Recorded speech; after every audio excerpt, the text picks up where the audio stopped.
Tonight, we are going to talk about one of the most quietly spectacular acts of corporate rebranding in American history. Not the kind where a company changes its logo and pretends it has a personality now. The real kind. The kind where a drug is banned by the federal government, declared a controlled substance, classified in the same legal category as cocaine and morphine, and then put back on store shelves in a different box with a different name and a cheerful television commercial featuring a woman in high-waisted trousers who just wants to look good for summer. Tonight we're talking about 1970s diet pills. Specifically, we're talking about the extraordinary moment in American pharmaceutical history when the government said, definitively and with the full weight of federal law, that you may no longer sell amphetamines to housewives as a weight loss solution. And the pharmaceutical industry looked at that ruling, considered it carefully for approximately the length of time it takes to print new packaging, and then invented the exact same drug under a different name and sold it to the exact same housewives before the ink on the legislation was dry.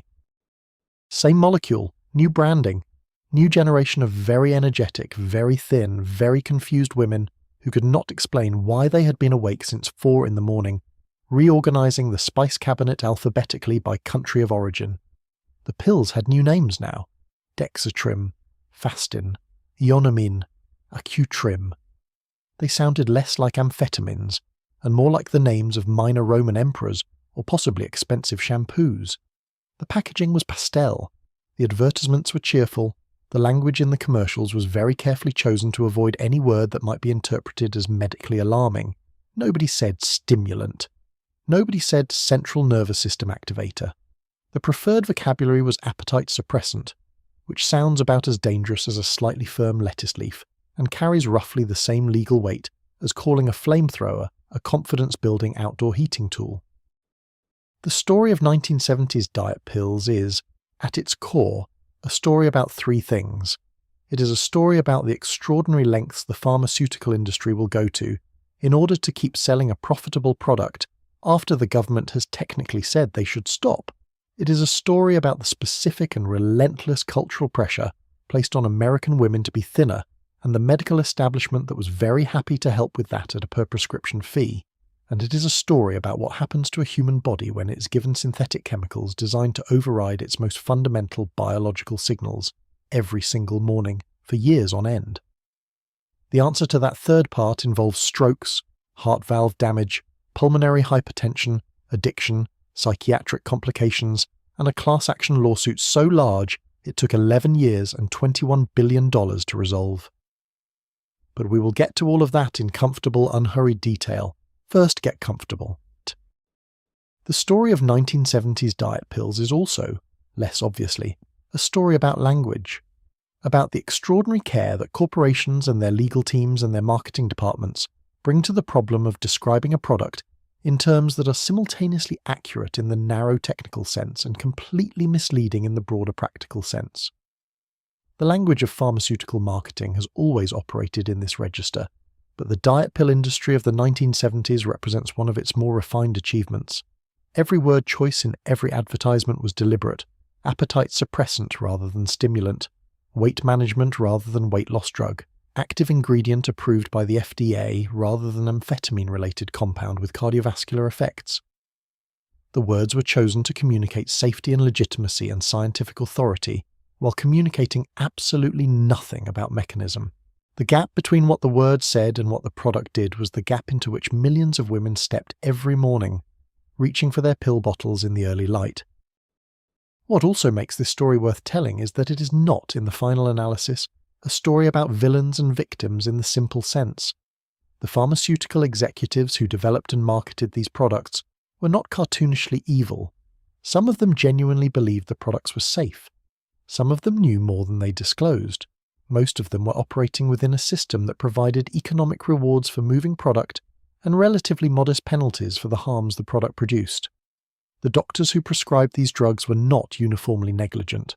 Most of them were doing their best within the limits of the knowledge and the institutional pressures available to them. The regulatory officials who approved these products were not corrupt. They were under-resourced and working with imperfect tools in a system that was not designed to catch what they needed to catch. The villains, if you need to find them, are structural rather than individual. They are the incentive systems and the cultural pressures and the institutional gaps that collectively produced an outcome that nobody may have specifically intended, but that everyone who looked at the situation clearly could have predicted. That is how most of the largest harms in pharmaceutical history work, not with dramatic malice, but with the quiet accumulation of small compromises and convenient omissions, year after year, until the reckoning arrives. Before we go any further, here is what you need to understand about the American pharmaceutical industry of the mid-20th century. It was not populated by villains. It was populated by people who believed, or had convinced themselves to believe, that the products they were developing and selling were genuinely helping the people who bought them. This is an important distinction. The history of diet pills is not a history of moustache-twirling executives conspiring to addict housewives for profit, although the financial incentives pointed in that direction regardless of personal intent. It is a history of an industry, a medical establishment, and a culture all facing the same direction simultaneously, all agreeing that women's bodies needed chemical management, all providing the means to do it, and none of them stopping to ask whether the agreement itself might be the problem. Take a second to like and subscribe, but only if you genuinely enjoy drifting off to mildly unsettling pharmaceutical history. It really does help, and let me know in the comments where you're listening from and what time it is for you. It is always fascinating to know who is awake in what time zone and what complex personal relationship with sleep brought them to a video about rebranded amphetamines on a Tuesday evening. Now dim the lights, maybe grab those blankets and pull them all the way up. Let your body get heavy and your thoughts go soft. We are going somewhere warm and strange tonight, somewhere familiar and deeply weird. The American suburbs, the early 1970s, the linoleum floor, the avocado green kitchen, the bathroom medicine cabinet with its small amber bottles and their cheerful printed labels. We are going to take our time getting there. There is no rush. If you enjoy listening to sleepy stories like this, subscribe. I post stories like this weekly. If you enjoy listening to sleepy stories like this, subscribe. I post stories like this every single week, and there is a genuinely alarming amount of 20th century pharmaceutical history left to cover. But first, before we go anywhere, a few questions. Questions that I would like you to hold loosely in your mind as the night settles in around you and the story begins to unfold at whatever pace your body needs it to unfold. What were these pills actually made of, and how chemically different were they from the amphetamines they replaced? How did the pharmaceutical companies manage to keep selling a effectively banned substance to millions of American women for another 3 decades after the government told them to stop? Who were those women, and what were they told, and what were they not told, and what did it feel like to need a pill every morning just to leave the house without eating? What did the doctors who prescribed these things actually know, and when did they know it? And did any of them lose sleep over it? What happened inside the bodies of the women who took these pills every single day for years, and what happened when they stopped? What was fen-phen, and why did it take yet another enormous scandal in 1997 to interrupt a cycle that had been running since the 1950s? Is any version of this still happening right now, today, in a different bottle with a different name? And did any of these pills at any point in this entire story actually work? You're in a suburb somewhere in America, Ohio, maybe, or Connecticut, or one of those enormous flat states in the middle of the country where the sky goes on forever and the shopping centres are the closest thing to a skyline. It does not particularly matter which suburb, because they all look approximately the same in 1973, which is itself a fascinating historical observation that the architects of the era chose not to dwell on. The houses are low and brick or low and pale siding. The lawns are cut precisely to the length mandated by unstated but deeply felt neighbourhood consensus. The driveways have station wagons in them, and the station wagons have fake wood panelling on the sides because someone at Ford made a creative decision in the 1960s and nobody has stopped them yet. It is early morning, 6:45 perhaps. The sky outside the kitchen window is doing that particular thing it does in late autumn, going from dark blue to pale grey, in the way that suggests the sun is coming but has not fully committed to the idea yet. The kitchen smells of percolating coffee, not the kind you press buttons to make, the kind you watch. There is a transistor radio on the counter playing something by Carole King, very softly, because the children are still asleep and will be for another 20 minutes before the school bus argument begins. You're standing at the kitchen counter. You're wearing a housecoat, the kind that was not called a dressing gown because dressing gown sounds British and faintly theatrical, and housecoat sounds practical and serious, which is how women in 1973 were encouraged to present themselves in their own kitchens at 6:45 in the morning. There is a cup of black coffee going cool beside your elbow. There is a stack of grocery coupons that need to be organised before the shopping trip on Thursday. There is a note from your husband about something related to the car that you have not read yet, because it requires more cognitive resources than 6:45 in the morning currently has available. And there is a small amber bottle on the counter beside the coffee maker. The label is pale yellow with dark print. The brand name is friendly and vaguely scientific sounding, like the name of a vitamin or a cleaning product that a cheerful actress endorsed on television last Sunday between the news and the wonderful world of Disney. The name does not sound like amphetamine. It does not sound like anything that would require a controlled substance classification, or a Senate investigation, or eventually a $21 billion legal settlement. It sounds, if anything, like something your doctor recommended, which it was. It sounds like something that will help you manage your appetite and maintain your figure and feel, as the advertisement on page 47 of last month's Good Housekeeping put it, like the best version of yourself, which is what you want, which is what everyone wants, which is what the pharmaceutical company was very much counting on. You open the bottle, you take the pill. The coffee is still warm enough. Outside the kitchen window, the pale grey sky is beginning its slow concession toward morning. Somewhere upstairs, a child is beginning to stir. The day is beginning in the way that days in the early 1970s began, with a particular mixture of domestic routine and quiet chemical assistance that would, 30 years later, become one of the more embarrassing chapters in the history of American medicine. But right now, it is just Tuesday, and Tuesday requires getting through it. So, let us go back further. Let us find out how we got here. The suburban kitchen of 1973 is a specific place with a specific smell. Coffee, something baking, or recently baked. The faint chemical top note of a cleaning product. And underneath all of that, if you know what you're smelling for, the faint metallic edge of something pharmaceutical. A capsule opened, perhaps, or a tablet dissolved in something. This is the world you have arrived in. This is the world in which the story we're about to tell was lived. Not in a boardroom, not in a pharmaceutical laboratory, in here, in this kitchen, at this hour. By a woman who was trying, as people always are, to simply get through the day. The refrigerator hums. A child is somewhere nearby, playing or sleeping. The morning light comes through the window at that particular angle it has in autumn, warm and slightly slanted, catching the dust in the air. On the counter, beside the coffee pot and the stack of mail, there is a small box. Neat packaging, confident typography, a name that sounds like a word for speed. You know what it is, even if you've never seen it before. You've been here before, even if you haven't. This is a room that will repeat itself across decades, in different houses, with different products on the counter, all of them offering the same promise in different fonts.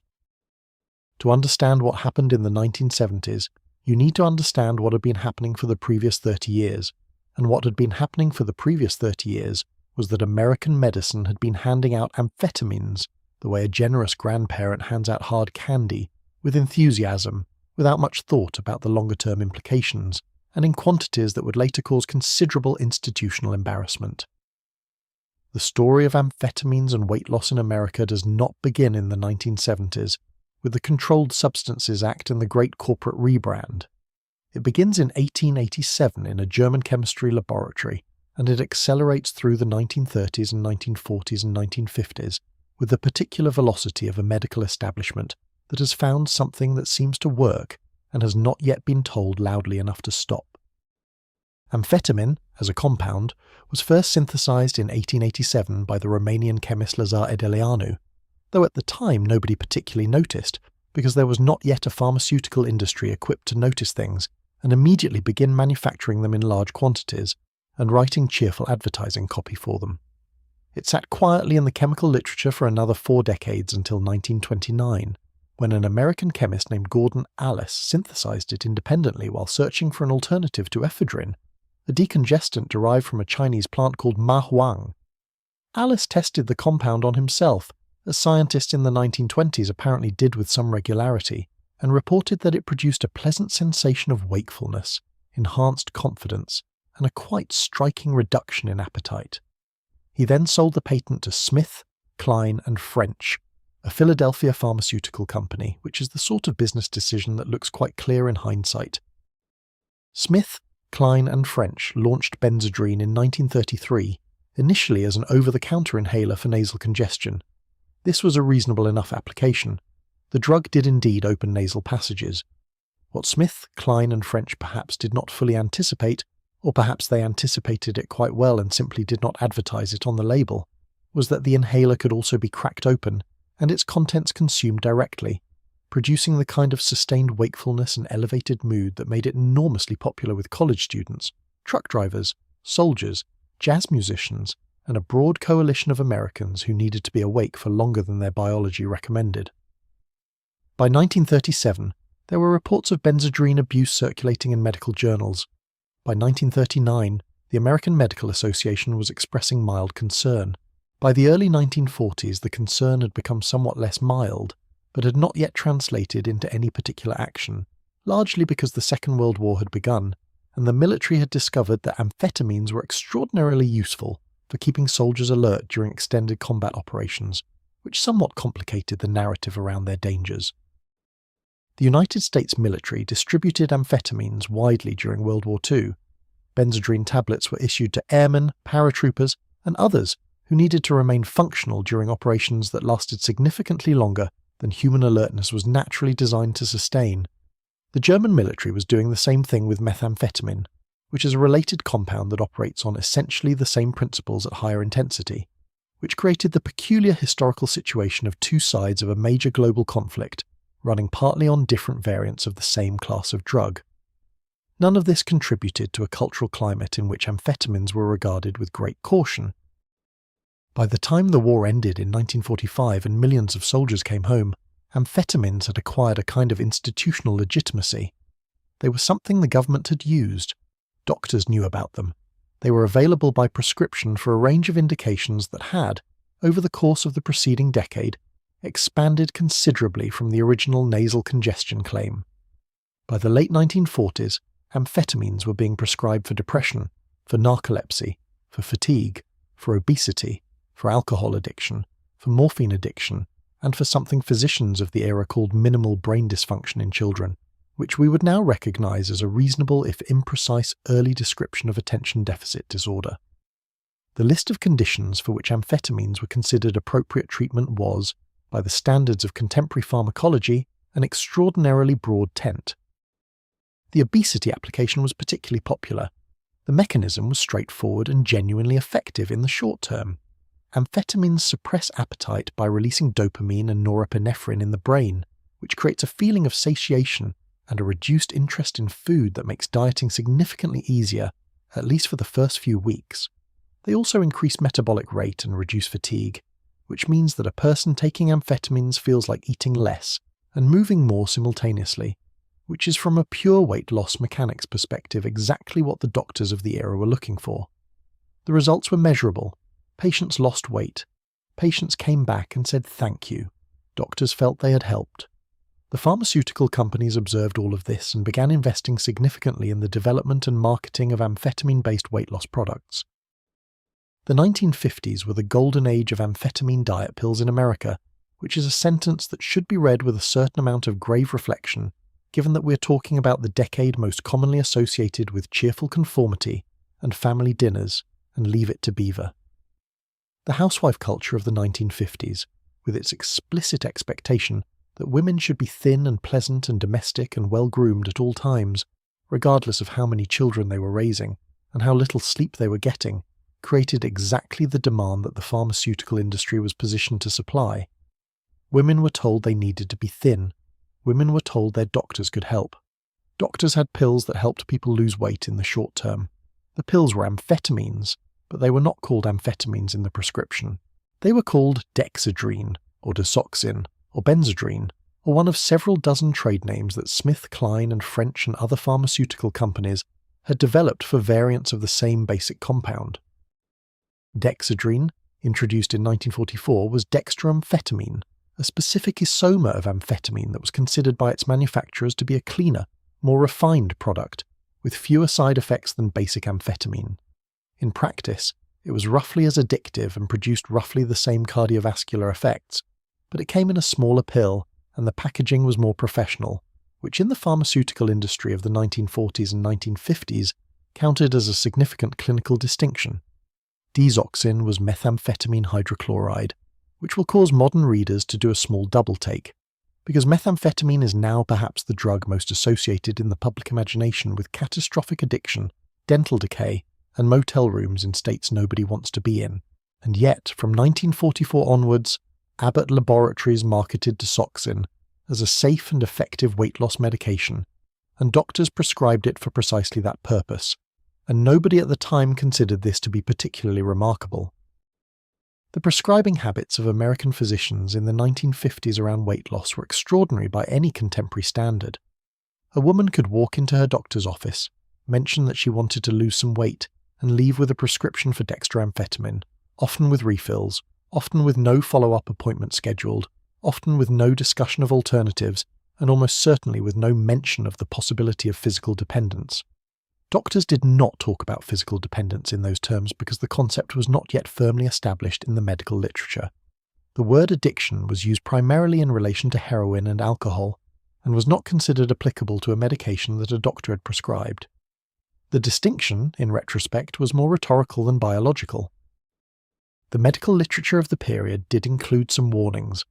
Studies published through the 1950s documented cardiovascular effects, elevated blood pressure, insomnia, anxiety, and in some cases psychosis associated with amphetamine use. The addiction potential was discussed, if not loudly.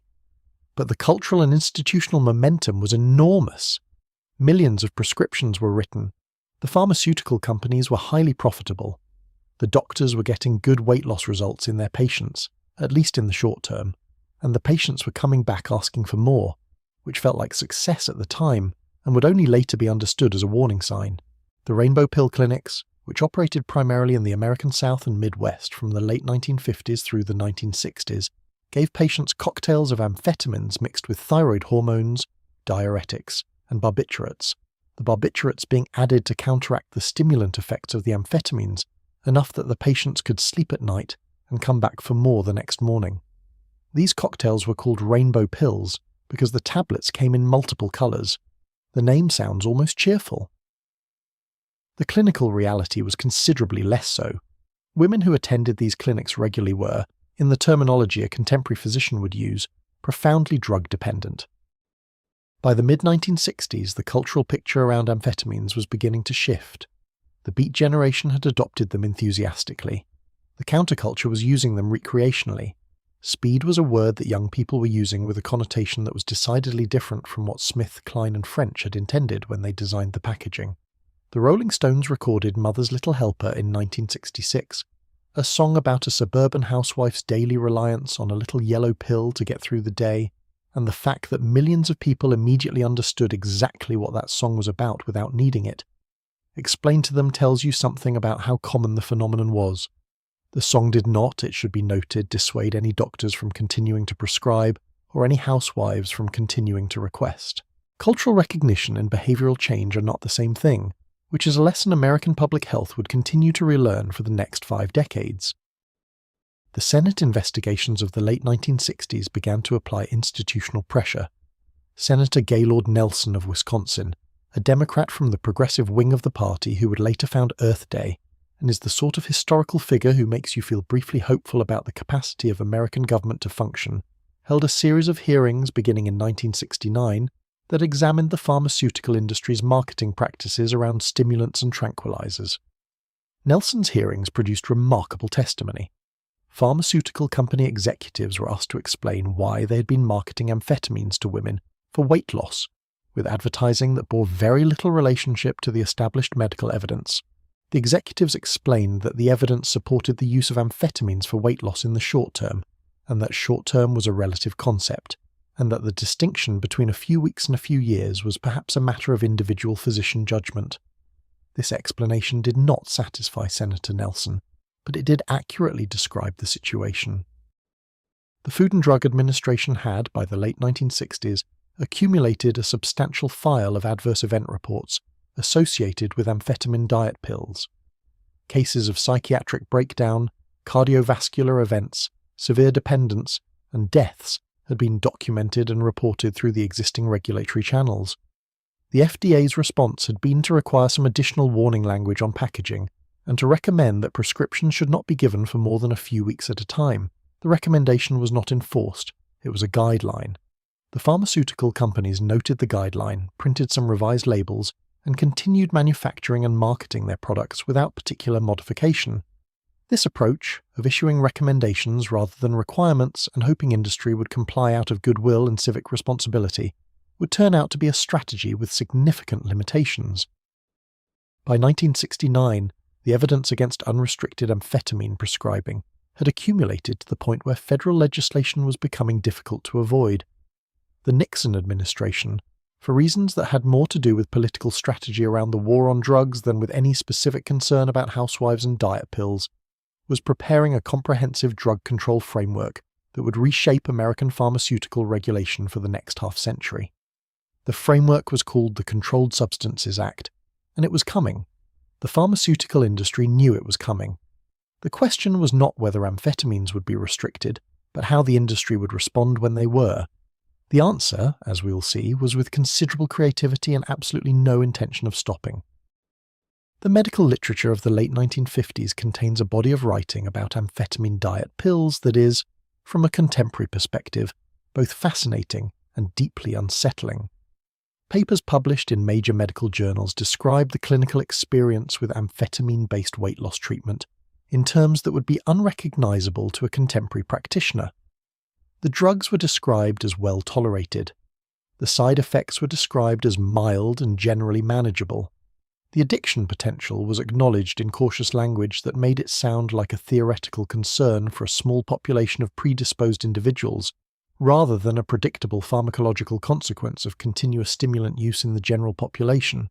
The papers were written by physicians who were genuinely reporting their clinical experience, and their clinical experience was that many of their patients did reasonably well on these drugs, at least in the terms in which success was being measured, which was weight loss over the period of the observation, which was rarely more than a few months. What the papers could not report because the studies were not designed to capture it, and the follow-up periods were too short, was what happened to these patients in the years after the treatment period ended. The specific culture of the 1950s American suburb, which is the cultural context in which the amphetamine diet pill boom achieved its full flowering, requires some attention if we're to understand what was driving the demand that the pharmaceutical industry was so happy to supply. The post-war American suburb was a specific sociological construction, an environment designed around the nuclear family, the male breadwinner, and the female homemaker, in which women's primary social role was defined by domestic management and the presentation of a certain kind of feminine competence and attractiveness. Women in this environment were evaluated publicly and continuously on the basis of their homes, their children, their appearance, and their capacity to maintain all three at a standard that was both demanding and extremely specific. Being thin was part of that standard. Being energetic and cheerful was part of that standard. Being thin and energetic and cheerful every day while managing children and housework and the social obligations of suburban life was, without pharmaceutical assistance, somewhat challenging.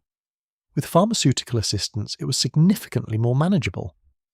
This is not a cynical observation about suburban women. It is an accurate description of the conditions that made amphetamine diet pills not just popular, but genuinely useful to the women who took them, in the specific and limited and ultimately costly way that they were useful. The relationship between amphetamine use and the specific form of productivity that the 1950s demanded of suburban women is worth examining carefully, because it illuminates something important about why these pills were so culturally entrenched and so difficult to regulate away. Amphetamines did not just suppress appetite, they increased energy and motivation and the capacity for sustained domestic activity. Women who took them reported being able to clean the house more thoroughly, accomplish more before the children came home from school, manage social obligations with more apparent energy, and present as the cheerful and capable domestic manager that the culture required. The pill was not being used to get high, it was being used to meet a standard of female performance that was genuinely difficult to meet without it. The demand was real, the standard was real, the pill addressed the demand, at least temporarily, in a way that was experienced as useful and positive. Understanding why so many women took these products for so many years requires understanding that the experience of taking them, for many women in many circumstances, was initially a genuine improvement in their daily functioning. The harm came later. The benefit was immediate. That is almost always how these stories begin. Dr. Albert Stunkard, the University of Pennsylvania psychiatrist who devoted much of his career to obesity research, and who became one of the most important voices in the eventual medical critique of pharmaceutical weight loss, wrote in the early 1960s about what he called the weight loss experience, the specific psychological journey of a person who loses weight through any method, dietary, pharmacological or surgical, and then regains it when the method is discontinued. Stunkard documented the pattern with meticulous clinical care. The initial enthusiasm, the early success, the period of plateau, the frustration, the discontinuation, the regain, the guilt, and the return to the starting point with an added layer of shame at the failure. He noted that this cycle, repeated multiple times, produced psychological consequences that were in some ways as damaging as the original condition the treatment had been intended to address. Stunkard was writing about dieting in general, but his observations applied with particular force to pharmaceutical weight management, because the withdrawal rebound effect of stimulant compounds made the regain faster and more complete than dietary restriction alone typically produced. He was a lonely voice in the early 1960s. By the time he was being widely cited, it was already the 1990s, and the cycle had been running for half a century. The specific brands of amphetamine diet pills available to American women in the 1950s and early 1960s formed a pharmaceutical ecosystem that was remarkably diverse, given how recently the relevant compounds had been discovered. Smith, Klein and French's Dexedrine, introduced in 1944, was the prestige product. A smaller pill in a neater package, with a slightly more refined profile of effects that the company's detail men communicated to physicians as meaning fewer side effects and greater tolerability. Disoxin, Abbott's methamphetamine hydrochloride product, was positioned as a potent option for more resistant cases of obesity. Methedrin, another methamphetamine formulation, circulated through various channels. Generic amphetamine sulfate tablets were available from multiple manufacturers at lower cost. The physician choosing which product to prescribe had a range of options, and was receiving marketing from all of them, each claiming some specific clinical advantage over the others. The differences between these products were, in terms of their fundamental mechanism and risk profile, considerably smaller than the marketing differences suggested. They all worked on the same basic principle. They all produced the same basic risks. The marketing, as marketing does, had found the language to make them seem different. One of the most illuminating windows into the culture of amphetamine diet prescribing in the 1950s is the popular press coverage of the time. Women's magazines from the period published articles about new treatments for overweight, with an enthusiasm that reflected both genuine public interest and the advertising revenue the pharmaceutical companies were providing. Good Housekeeping ran pieces about the new medical approach to weight management that featured sympathetic physicians explaining that weight problems were medical conditions requiring medical treatment. Ladies' Home Journal published testimonials from satisfied patients. The advice columnists who fielded reader questions about weight addressed queries about diet pills with reassurances that were consistent with the information the pharmaceutical companies were distributing to the medical community. The popular press was not a neutral channel in this story. It was an amplifier and a normalizer, making pharmaceutical weight management seem not just acceptable but responsible, the modern, scientific, medically endorsed alternative to the fad diets and the grapefruit and cottage cheese regimens that had dominated the popular weight loss literature of the preceding decade. The specific experience of withdrawal from amphetamine diet pills, as described by women who went through it in the 1950s and 1960s, anticipates, with striking precision, the experience that would be described by women withdrawing from phentermine in the 1980s and from fen-phen in the late 1990s. The pattern does not change because the mechanism does not change. The profound fatigue, the depression that arrives within days of stopping, not the mild sadness of disappointment, but the specific grey flatness of a brain that has been running on artificially elevated dopamine and norepinephrine and is now experiencing their acute withdrawal. The return of hunger that feels not just like appetite, but like a specific, urgent, difficult to manage preoccupation with food that is qualitatively different from ordinary hunger. The weight that comes back not at the rate it was lost, but faster. as the metabolic adaptation to caloric restriction persists, while the pharmacologically suppressed appetite rebounds above the baseline. These women were told, if they were told anything, that they were experiencing the return of their underlying condition. They were not told they were experiencing the predictable pharmacological consequences of stopping a stimulant compound that their brain had physiologically adapted to. The language of personal failure was available and applied. The language of iatrogenic harm was available and not applied. The Senate investigation led by Gaylord Nelson in 1969 and 1970 produced some of the most remarkable congressional testimony of the pharmaceutical regulation era. Nelson, who was also examining the prescribing of Valium and other psychoactive drugs to women, assembled a series of expert witnesses including pharmacologists, psychiatrists, and public health physicians who testified about the disconnect between the evidence base for amphetamine diet prescribing and the scale at which it was occurring.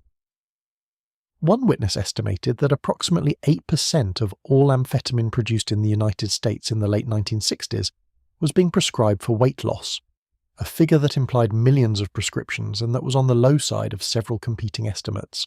Nelson also questioned pharmaceutical industry representatives, who testified about the clinical evidence supporting their products with the particular combination of technical accuracy and contextual selectivity that pharmaceutical industry testimony before congressional committees has historically maintained. The hearings did not produce immediate legislative change, but they created a record and a public discourse that contributed to the political conditions that made the Controlled Substances Act possible in 1970. The amphetamine era did not arrive with warnings or cautionary pamphlets. It arrived with optimism, with press releases, and with the quiet confidence of an industry that had discovered something extremely profitable. In the 1930s, the pharmaceutical world was a different place. Regulation was thin, clinical trials were brief, marketing departments moved faster than safety departments, and amphetamine, this remarkable molecule that could shrink appetite, elevate mood, and compress a sluggish afternoon into something that felt almost productive, was simply handed out to anyone who asked politely enough. Benzodrine inhalers were sold freely in pharmacies without so much as a knowing look from the pharmacist. The language around them was cheerful and clinical at once. For nasal congestion. For fatigue. For the modern woman who simply has too much to do. Nobody said addiction. Nobody said cardiovascular risk. Those were words that hadn't yet attached themselves to the product, because the product was new, and newness in American consumer culture has always carried a kind of temporary innocence. The women who took these pills in the 1940s and 1950s weren't naive. They were responding rationally to a set of cultural pressures that were genuinely overwhelming.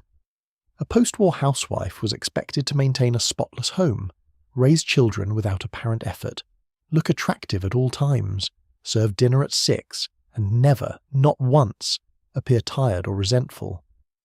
Amphetamines made that performance possible. They compressed the gap between what was expected and what a human body could actually deliver. In that sense, the pills were less a luxury than a coping mechanism wearing a cheerful pharmaceutical disguise. The doctors who prescribed them were not monsters. Many genuinely believed they were helping. The medical consensus of the era was that obesity was a moral failing as much as a medical condition, and that any pharmaceutical tool capable of reducing it was essentially a public service. Weight loss was treated less as a health outcome and more as a social one, a question of appearance, discipline, and the degree to which a woman's body met the approval of the culture she lived inside. Amphetamines delivered visible results quickly. Visible results made patients happy. Happy patients made practices profitable. The feedback loop completed itself without anyone needing to ask uncomfortable questions. By the late 1950s, the sheer volume of amphetamine flowing through American households had become difficult to ignore. Manufacturers were producing billions of doses annually. A significant portion of those doses was being consumed by women, not soldiers, not industrial workers, not long-haul truckers facing dangerous roads, women sitting in kitchen chairs trying to get through another Tuesday.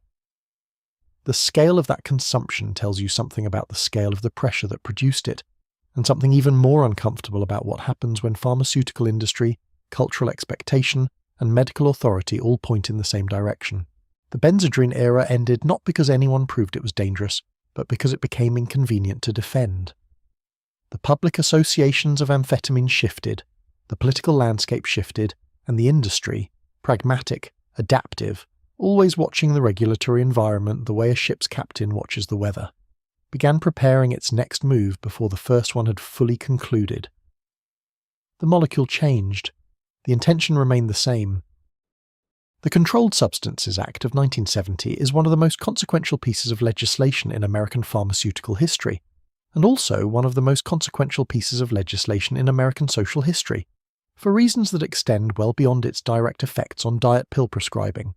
It established the scheduling system that still governs drug regulation in the United States today, which means that its categories and classifications shape everything from how painkillers are prescribed to how marijuana is discussed in state legislatures. Understanding it requires understanding what the Nixon administration was trying to accomplish, which was not primarily about protecting housewives from amphetamine diet pills. It was about something considerably larger and considerably more politically complicated, and the housewives were essentially bystanders who got swept up in a drug war that had been declared for other reasons entirely. Richard Nixon announced his war on drugs in June 1971, famously calling drug abuse public enemy number one and requesting additional federal funds for treatment and enforcement. The Controlled Substances Act had passed the year before, in 1970, as the legislative foundation for this campaign. The Act created 5 schedules for classifying drugs based on their medical utility and potential for abuse. Schedule 1 was for drugs with no accepted medical use and high abuse potential, which included heroin and LSD and, controversially, cannabis. Schedule 2 was for drugs with accepted medical use but high abuse potential and severe psychological or physical dependence, which is where amphetamines landed. Schedule 3 through 5 covered decreasing levels of abuse potential, with Schedule 5 essentially covering cough medicines with small amounts of codeine. The placement of amphetamines in Schedule 2 was significant and deliberately intended to restrict their availability. Schedule 2 drugs required a specific, non-refillable prescription from a licensed physician. They could not be called in by phone. They could not be automatically renewed. The doctor had to write a new prescription each time. This created a substantial administrative burden that was designed to discourage casual prescribing. It also required that Schedule 2 drugs be manufactured under specific federal quotas, meaning the total quantity of amphetamines that could be legally produced in the United States each year was capped by the government. This was a meaningful constraint. In 1971, the FDA dramatically reduced the annual amphetamine production quota for use in diet pills specifically, cutting it to approximately 11% of the level it had been at the year before. The pharmaceutical industry responded to this in several ways. Some companies simply scaled back their amphetamine production. Others pivoted their marketing toward the remaining legal uses of Schedule 2 stimulants, primarily attention deficit disorder in children and narcolepsy. And others began the process that is the central subject of tonight's story, which was finding compounds related to amphetamine that could be argued, on certain specific technical and regulatory grounds, to be different enough from amphetamine to escape the Schedule 2 classification. The pharmaceutical industry of the early 1970s was staffed by extremely good chemists and extremely good lawyers, and the combination proved useful in this context. The regulatory landscape that the Controlled Substances Act created was, like most complex legislation, somewhat more porous than its architects had intended. The Act defined specific compounds and their salts and isomers as controlled substances, but the definition of what counted as sufficiently similar to a scheduled compound to be included in its scheduling was not always perfectly clear. Phenylpropanolamine, the compound that would become the primary over-the-counter amphetamine replacement throughout the 1970s and 1980s, is structurally related to amphetamine but differs in enough chemical detail to have escaped the Schedule 2 classification. Whether this distinction represented a meaningful pharmacological difference was a matter that chemists and physicians would debate for the next 30 years. Whether it represented a meaningful marketing difference was not debated at all, because obviously it did. Phenylpropanolamine could be sold without a prescription. Amphetamine could not. That was all the pharmaceutical companies needed to know. There was also a significant and frequently exploited gap in the legislation around prescription drugs that were amphetamine-related but not amphetamine itself. Phentamine, a drug structurally similar to amphetamine, was classified not as Schedule 2 but as Schedule 4, meaning significantly lower abuse potential and significantly easier prescribing. Diethylpropion, another amphetamine-related compound used for weight loss, was similarly placed in Schedule 4. These classifications were based on studies that suggested lower dependence potential than traditional amphetamines, studies that were funded in some cases by the pharmaceutical companies manufacturing the products being studied, which was a system of research validation that had certain obvious epistemological limitations that nobody at the time was particularly motivated to discuss publicly. The practical effect of the Controlled Substances Act on diet pill prescribing was therefore somewhat different from what the legislation might appear to imply on first reading. Dexedrine and desoxin and benzedrine, the classical amphetamine diet pills, became significantly harder to obtain. The prescription requirement was real, and the quotas were real, and doctors did become more cautious about prescribing Schedule 2 substances. But they did not become more cautious about prescribing Schedule 4 substances, which were marketed as safer, which were easier to prescribe, and which were available through the same pharmaceutical sales representatives who had been selling them Dexedrine the previous decade. The doctors who had been running rainbow pill clinics adapted. The clinics did not close, they changed their formularies. Instead of Dexedrine, they now prescribed phentermine or diethylpropion or, for patients they trusted, one of several other Schedule 4 stimulants that had been developed and approved in the years following the Act. For the over-the-counter market, phenylpropanolamine was the answer. The FDA reviewed phenylpropanolamine in the early 1970s as part of its sweeping assessment of over-the-counter drug ingredients that had been launched at the beginning of the decade. The OTC review panel, working through the late 1960s and 1970s, was tasked with determining which of the hundreds of ingredients used in non-prescription products were safe and effective and could continue to be marketed and which needed to be removed. Phenylpropanolamine, commonly abbreviated PPCES, was evaluated for use as a nasal decongestant and as an appetite suppressant. The panel's findings were complex and somewhat equivocal, but the net result was that PPA was permitted to remain in OTC products for both indications, subject to specific dosage limitations. This permission, granted by a regulatory review process that was itself somewhat under-resourced and operating under significant industry pressure, was the crack in the door through which the entire over-the-counter diet pill industry of the 1970s and 1980s would walk. The cultural politics of the war on drugs also created a somewhat paradoxical situation for the diet pill industry.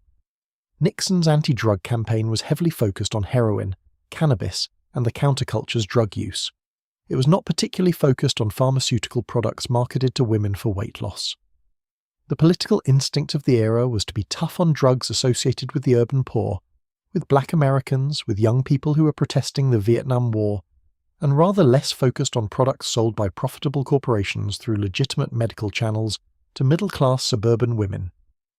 The gap between the political rhetoric and the regulatory reality was substantial, and the pharmaceutical industry understood it intuitively. They were not in the drug business, they were in the medicine business. The pills they made were approved by the FDA. The doctors who prescribed them were licensed. The women who took them were not criminals. The framing was entirely different. The chemistry was not entirely different, but the framing was. It is also worth noting that the Controlled Substances Act was created at a moment when the scientific understanding of addiction was considerably less sophisticated than it is today. The concept of addiction as a disease of the brain, driven by changes in dopaminergic pathways and neurological reward circuitry, had not yet been articulated in the way it subsequently would be.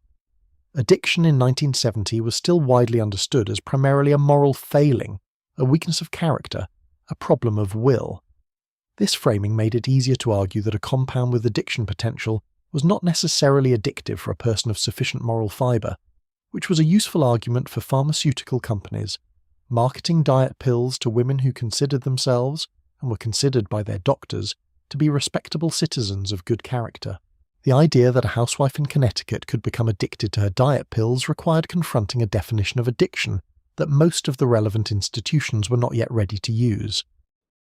The decade of the 1970s therefore began with a legal framework that appeared to have addressed the amphetamine diet pill problem, but had in fact addressed only one part of it. The most blatant forms of casual amphetamine prescribing for weight loss had been curtailed. The rainbow pill clinics could no longer operate in exactly the same way. The production quotas made it harder to maintain the same volume of prescriptions, but the demand had not changed. The cultural pressure on women to be thin had not changed. The medical profession's willingness to help with that had not changed.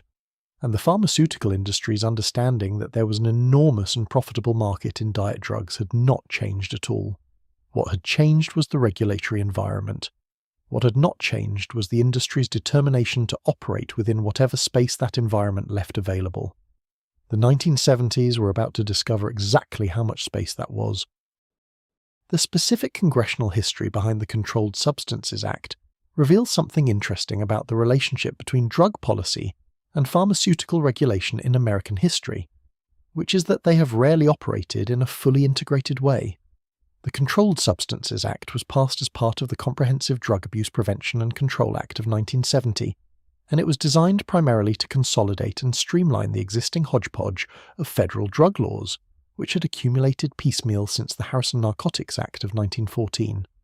The scheduling system was meant to create a rational, evidence-based framework for classifying controlled substances, but the politics of its creation meant that several anomalous outcomes were baked in from the start. Cannabis was placed in Schedule 1, temporarily pending a commission review, and then kept there when the Nixon administration disregarded the commission's recommendation in favor of decriminalization, producing a classification that has remained in place despite its inconsistency with the criteria the Act itself established. Amphetamines were placed in Schedule 2, which was appropriate given their established addiction potential, but the criteria by which related compounds escape scheduling were not well defined, producing the phenylpropanolamine situation that we have already examined.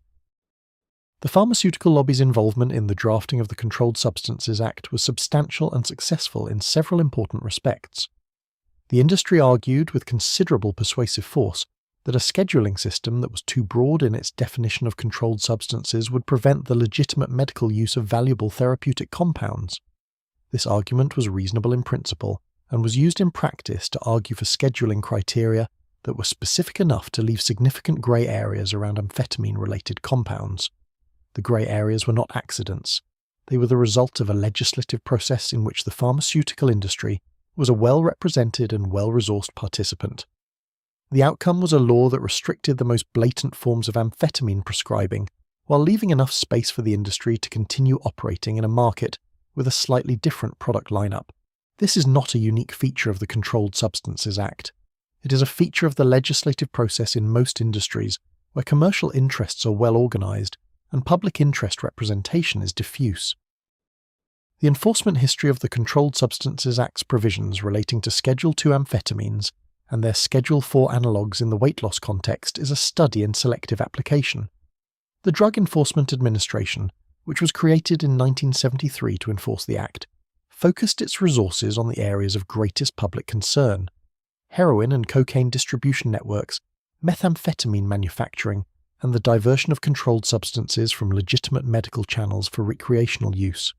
The investigation of whether Schedule 4 phentamine was being prescribed for longer than the recommended duration in weight loss clinics did not receive comparable resources. The monitoring of whether physicians prescribing appetite suppressants were conducting adequate medical evaluations and maintaining appropriate clinical records was not a DEA priority.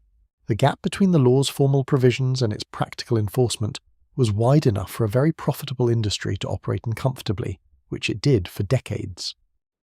The production quota system established under the Controlled Substances Act for Schedule 2 substances was one of the more practical and immediately effective mechanisms in the legislation.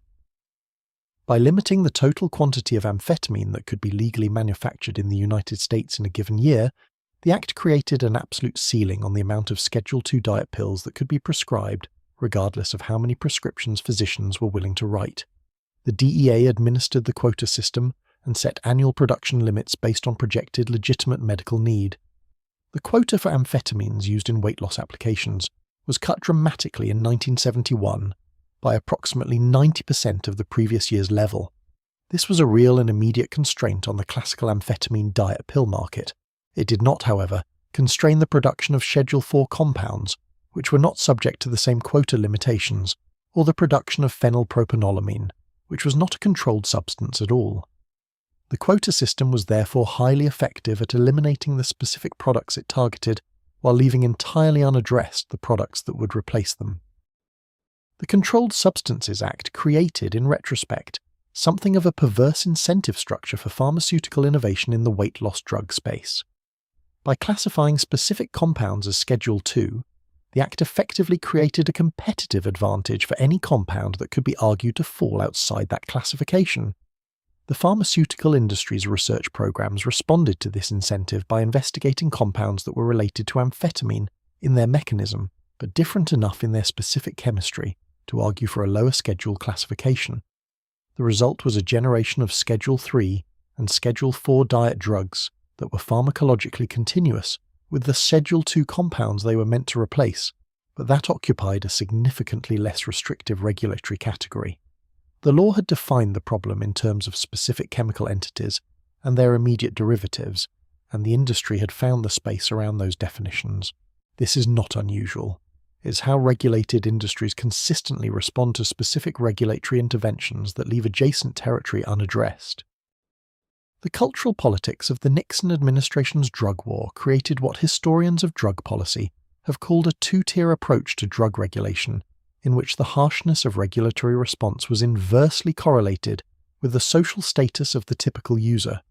Heroin and cannabis users in the early 1970s were disproportionately young, poor, and non-white, and the regulatory and enforcement response to those drugs was aggressive, mandatory. Minimum sentencing was introduced. Enforcement resources were concentrated in urban areas with high rates of heroin use, and the rhetoric was explicitly criminalizing. The users of amphetamine diet pills were disproportionately middle-class, suburban, and white, and the regulatory response was the relatively modest step of requiring prescriptions for Schedule II compounds while leaving Schedule IV and OTC compounds essentially unrestricted. The pharmacological risks were in some respects comparable across these categories. Chronic stimulant use in either context produces dependence, cardiovascular effects, and psychological consequences. The regulatory framework treated them as categorically different in ways that corresponded closely to the social position of their typical user. The Controlled Substances Act of 1970 was the Nixon administration's attempt to impose order on a pharmaceutical landscape that had grown genuinely chaotic. But the law, like all laws, was shaped by the people who wrote it, and the people who wrote it were responding to specific political pressures rather than pure scientific reasoning. Heroin and marijuana landed in Schedule I, not because they were definitively more dangerous than everything else, but because they were associated with black communities and anti-war protesters, and criminalizing those associations had obvious political utility. Amphetamines landed in Schedule II, which was a meaningful restriction. It required triplicate prescriptions, strict record-keeping, and manufacturing quotas. But Schedule II was not a ban, it was a speed bump. Pharmaceutical companies that had built entire product lines around amphetamine had to restructure, but they didn't have to disappear. They pivoted. Some leaned into the remaining legitimate prescription market. Others began funding research into molecules that could deliver similar effects without triggering the same regulatory classification. This is how innovation works inside a regulated industry, not through inspiration, but through constraint. The DEA's production quotas for Schedule II stimulants created an interesting secondary effect. They didn't eliminate appetite, pun intended, for weight loss stimulants, they simply redirected it. Patients who could no longer get easy amphetamine prescriptions began looking for alternatives. Doctors who had been writing those prescriptions began looking for something they could prescribe without the paperwork. And pharmaceutical companies, sensing a gap between demand and supply that had not been eliminated but merely rerouted, began filling that gap with products that existed in the regulatory grey areas. The distinction between a controlled substance and a legal stimulant was, in many cases, a matter of molecular geometry rather than pharmacological effect. Phenylpropanolamine, the compound that would anchor the next generation of diet products, acted on adrenergic receptors in ways that were functionally similar to amphetamine: appetite suppression, mild stimulant effect, elevated heart rate. But it had never been formally scheduled. It existed in a kind of regulatory limbo, similar enough to work, different enough to sell without restriction. The pharmaceutical industry had found its workaround. The FDA, for the moment, was watching something else. What the 1970 Act fundamentally changed was not the underlying demand, but the vocabulary used to describe it. Pep pills and diet amphetamines became politically toxic phrases. The industry responded with a new lexicon: appetite suppressants, metabolic support, thermogenic compounds. The products changed, the language changed, the marketing changed. The fundamental mechanism, stimulating the central nervous system to suppress hunger signals, remained almost entirely intact. The women taking Dexatrim in 1978 were not doing something categorically different from the women taking Dexedrine in 1958. They were doing something that had been rebranded well enough to feel different. The triplicate prescription requirement that came with Schedule II classification was not merely bureaucratic inconvenience. It was, for the pharmaceutical companies that had built product lines around amphetamine, an existential commercial threat. Triplicate prescriptions meant that every dispensing was tracked.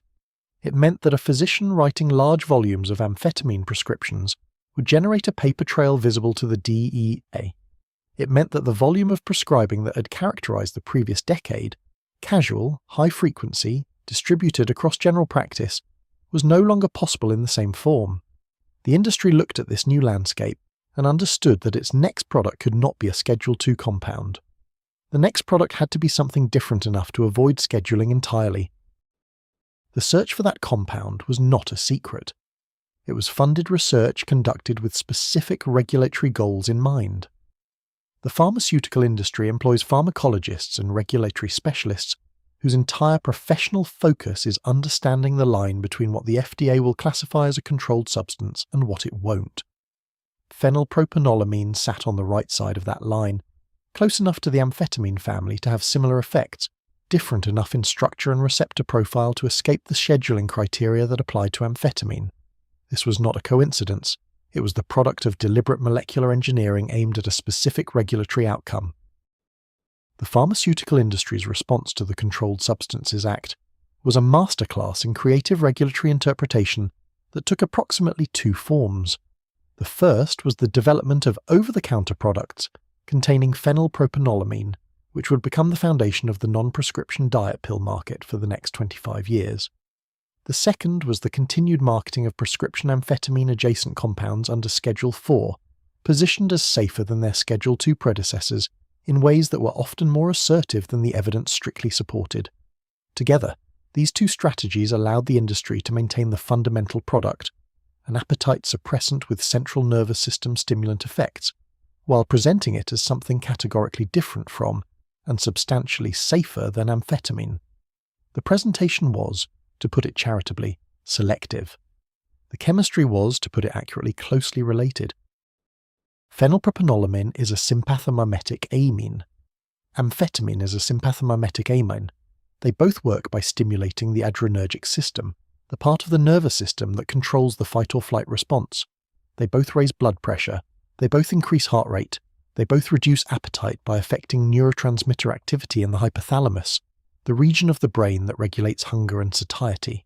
They both produce a mild mood elevation and increase in energy, which is pharmacologically indistinguishable from the effect most people describe as feeling good after taking a stimulant.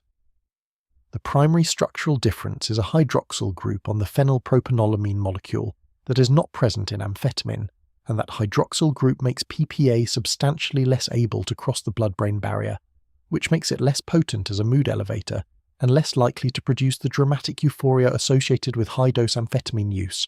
This pharmacological difference was real and meaningful.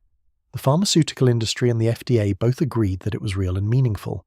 And then the pharmaceutical industry used it to argue that PPA was essentially unrelated to amphetamine, which it was not. PPA was a less powerful version of the same mechanism, not a different mechanism, not a safer class, a lower gear. The distinction mattered enormously for marketing.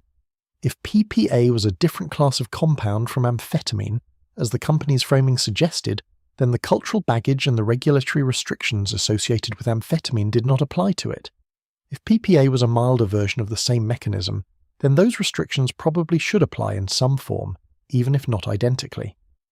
The FDA's determination that PPA was acceptable for OTC use was based on studies showing that at the recommended dose of 75 mg twice daily, PPA produced measurable but modest appetite suppression without the dramatic psychological effects of amphetamine. What those studies did not fully investigate, because investigating it was expensive and the FDA was under-resourced, and the companies funding the studies were not strongly motivated to find negative results. was the long-term cardiovascular effects of daily PPA use in women of varying ages and health statuses over periods of months or years. That investigation would happen eventually. The results would be unhappy. But in 1973 and 1974, the studies that had been done looked adequate to the regulatory reviewers evaluating them, and the OTC approval stood. The marketing that followed the regulatory approval was, in its own way, a work of considerable professional accomplishment. The pharmaceutical companies tasked their advertising agencies with the challenge of creating a market for appetite suppressants that did not remind anyone of the amphetamine diet pill scandal that had been building for the previous decade. This challenge required solving several creative problems simultaneously. The product needed to sound medical enough to be credible, but not medical enough to require a prescription. It needed to sound effective enough that women would buy it, but not so effective that the FDA would require clinical trial evidence of efficacy at a drug standard. It needed to be positioned as a tool for personal responsibility and willpower, rather than as a chemical solution to a biological problem, because positioning it as the former meant consumers felt in control of the process and responsible for the results, while positioning it as the latter would raise inconvenient questions about what the chemical was actually doing and why the government had recently classified related chemicals as controlled substances. The language the industry developed for this purpose was extraordinarily careful, and has become, in retrospect, a fascinating document of corporate euphemism. Diet pills were not stimulants, they were appetite suppressants. They did not affect the central nervous system. They helped you manage your appetite. They did not contain amphetamine-related compounds. They contained phenylpropanolamine. Phenylpropanolamine was an active ingredient approved by the FDA for appetite suppression, full stop, no further chemistry required. The word amphetamine did not appear in any advertisement for a PPA product in the 1970s, not because the companies were legally prohibited from using it, but because they understood correctly that using it would be catastrophically counterproductive.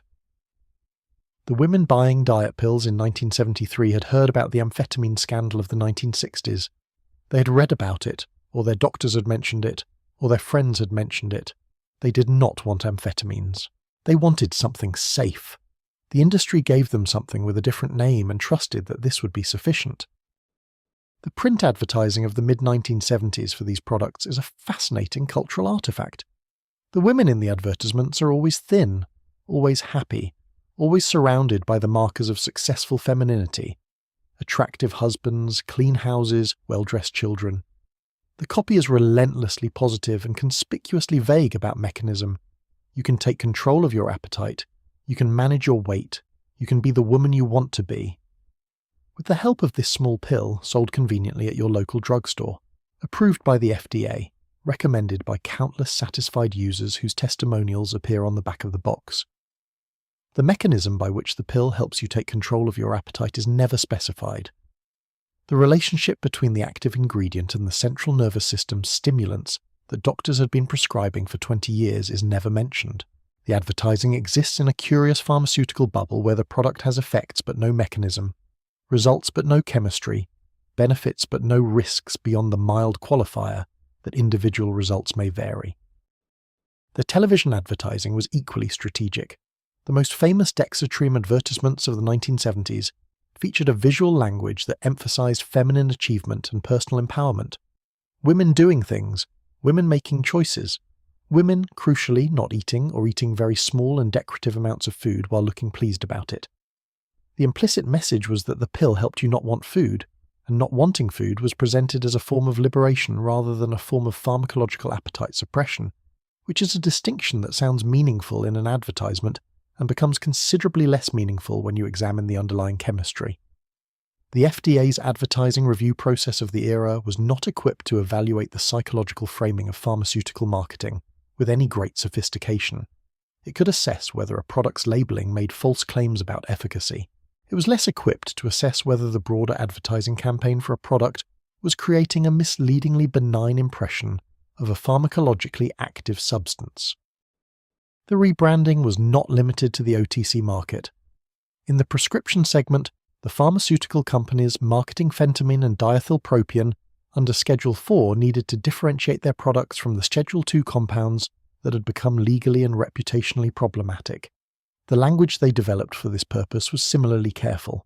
Phentamine was not a stimulant, it was an anorectic, which is a medical term for a drug that reduces appetite, and sounds significantly more clinical and less alarming than stimulant, even though the mechanism is similar. The prescribing information for phentamine in the 1970s included warnings about abuse potential and cardiovascular effects because the FDA required those warnings, but the marketing materials distributed to physicians, the detail pieces carried by pharmaceutical sales representatives to doctors' offices, emphasized the differentiation from traditional amphetamines and the improved safety profile rather than the shared mechanism and the shared risks. The detail men, as pharmaceutical sales representatives were called in the industry, visited physicians' offices with the persistence and professionalism that the industry has always maintained in its interactions with the medical establishment. They brought samples, they brought clinical reprints, they brought breakfast sometimes, or lunch, which is a form of persuasion that is technically educational but operates on the same principles as any other form of hospitality. They explained that phentamine was different from dexedrine, that it was Schedule 4, not Schedule 2, that the studies showed it was safer, that patients were seeing good results, that the dose was lower, that the chemical structure was different. All of these things were true in the specific, selective, technically accurate way that pharmaceutical marketing is always true. None of them were untrue. The picture they painted was simply incomplete in ways that would become apparent over the following decades. The doctors who prescribed these products were not in the main evil people. They were physicians operating within a system that had told them, through multiple channels and with considerable professional authority, that these compounds were safe and effective for weight management. The medical education of the era did not include robust training in pharmacology of dependence. The concept of iatrogenic addiction, addiction caused by medically prescribed drugs, was not well developed in the clinical literature. The feedback loop between prescribing physicians and the adverse effects experienced by their patients was imperfect, because patients did not always report side effects to their doctors, and doctors did not always document them fully, and the adverse event reporting systems of the era were not designed to catch long-term chronic effects of regularly prescribed drugs in large populations. The system was not designed to catch what was happening, which was convenient for a number of parties, but very much not for the women taking the pills. By the mid-1970s, the landscape of diet drugs in America had been effectively reconstituted after the regulatory disruption of 1970. The shape was different. The names were different. The regulatory categories were different. But the fundamental product was the same: a stimulant compound that reduced appetite, elevated mood, and created a degree of physical and psychological dependence that made people want to keep taking it. The marketing was better. The science supporting the products was better, or at least better organized. The companies had learned from the scrutiny of the late 1960s and were more careful about the claims they made and the documentation they maintained. But the business was the same business. The women who needed to lose weight, who had been told by their culture and their doctors that they needed to lose weight, were still buying pills. The pills still worked, in the short term, in the specific and limited way that they had always worked. And the problems, the longer-term problems, were accumulating at the rate they had always accumulated, which is to say quietly and without anyone in a position to act on them being particularly motivated to look. The advertising standards of the 1970s were, in retrospect, an imperfect tool for regulating pharmaceutical marketing. The Federal Trade Commission had jurisdiction over advertising claims for OTC products and could act against claims that were demonstrably false or that lacked adequate substantiation. The FDA had jurisdiction over the labeling of both prescription and OTC products, but the boundary between these regulatory domains left important areas unregulated. The overall impression created by an advertising campaign, the cumulative effect of images and language and repetition in shaping consumer understanding of a product's safety and efficacy, was not something that either agency was well equipped to evaluate systematically. The FTC's requirement of substantiation for specific claims provided reasonable protection against the most egregious factual misrepresentations. It did not prevent companies from creating a completely misleading overall impression of safety and efficacy through imagery and vague language that did not make specific claims at all. The television advertising of the late 1970s for diet pills represents a particularly interesting case study in the use of visual language to create implicit claims that are not subject to the same evidentiary standards as explicit claims. The Dexatrim and Accutrim commercials of this period showed women in motion, women achieving things, women making choices and feeling good about themselves. They showed the numbers going down on a scale. They showed before and after transformations. They used music that communicated uplift and achievement. They used voiceover language that was consistently positive and consistently vague about mechanism. None of these elements individually constituted a false claim. Collectively, they communicated to a mass audience that these products were effective, safe, and endorsed by successful and healthy women, an impression that was not fully accurate, but that could not be easily challenged under the regulatory standards of the time. The advertising industry of this period had developed sophisticated techniques for communicating meaning through implication rather than assertion, and the diet pill industry was among its most enthusiastic and effective clients. The role of physicians as inadvertent marketers for OTC diet products is an underappreciated dimension of the 1970s diet pill story. When a general practitioner mentioned to a patient that there were over-the-counter products that might help with appetite, the patient received that information not as an advertisement, but as a medical recommendation, which carries a qualitatively different level of authority and trust. The pharmaceutical companies marketing OTC diet products understood this and cultivated the physician channel deliberately. They provided product samples. They provided literature describing the clinical evidence for PPA efficacy. They invited physicians to educational events at which the products were discussed in clinical terms. The intent was not only to inform physicians, but to prime them to make the recommendation to patients, which would then be received in the context of medical authority and trust. The physicians who made these recommendations were, in many cases, genuinely trying to be helpful.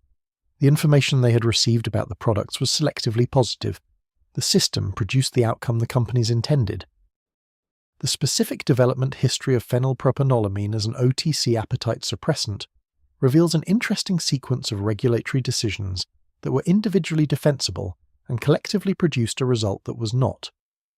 PPA had been in OTC cold and flu products as a nasal decongestant since the 1940s, when it appeared in combination with antihistamines and other ingredients in the products that lined the cold remedy shelves of American drugstores.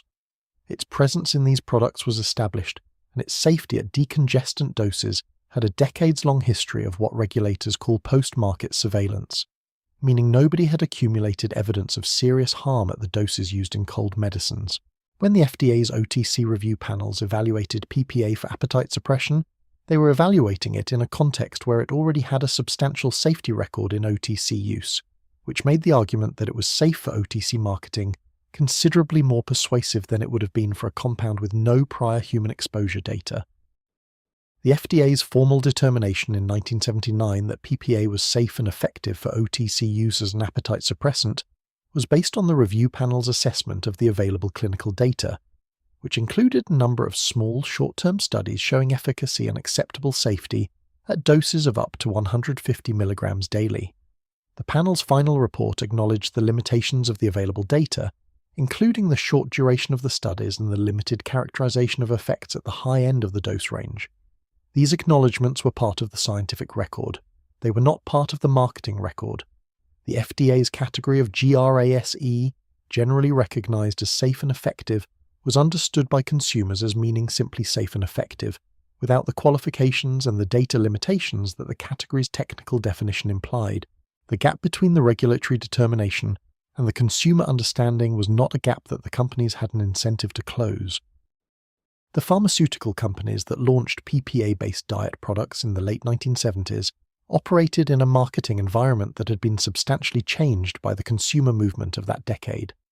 Ralph Nader and the consumer advocacy organizations he inspired had created a new public expectation that corporations should disclose risks associated with their products, and the regulatory reforms of the 1960s and 1970s had created formal requirements for risk disclosure in labeling.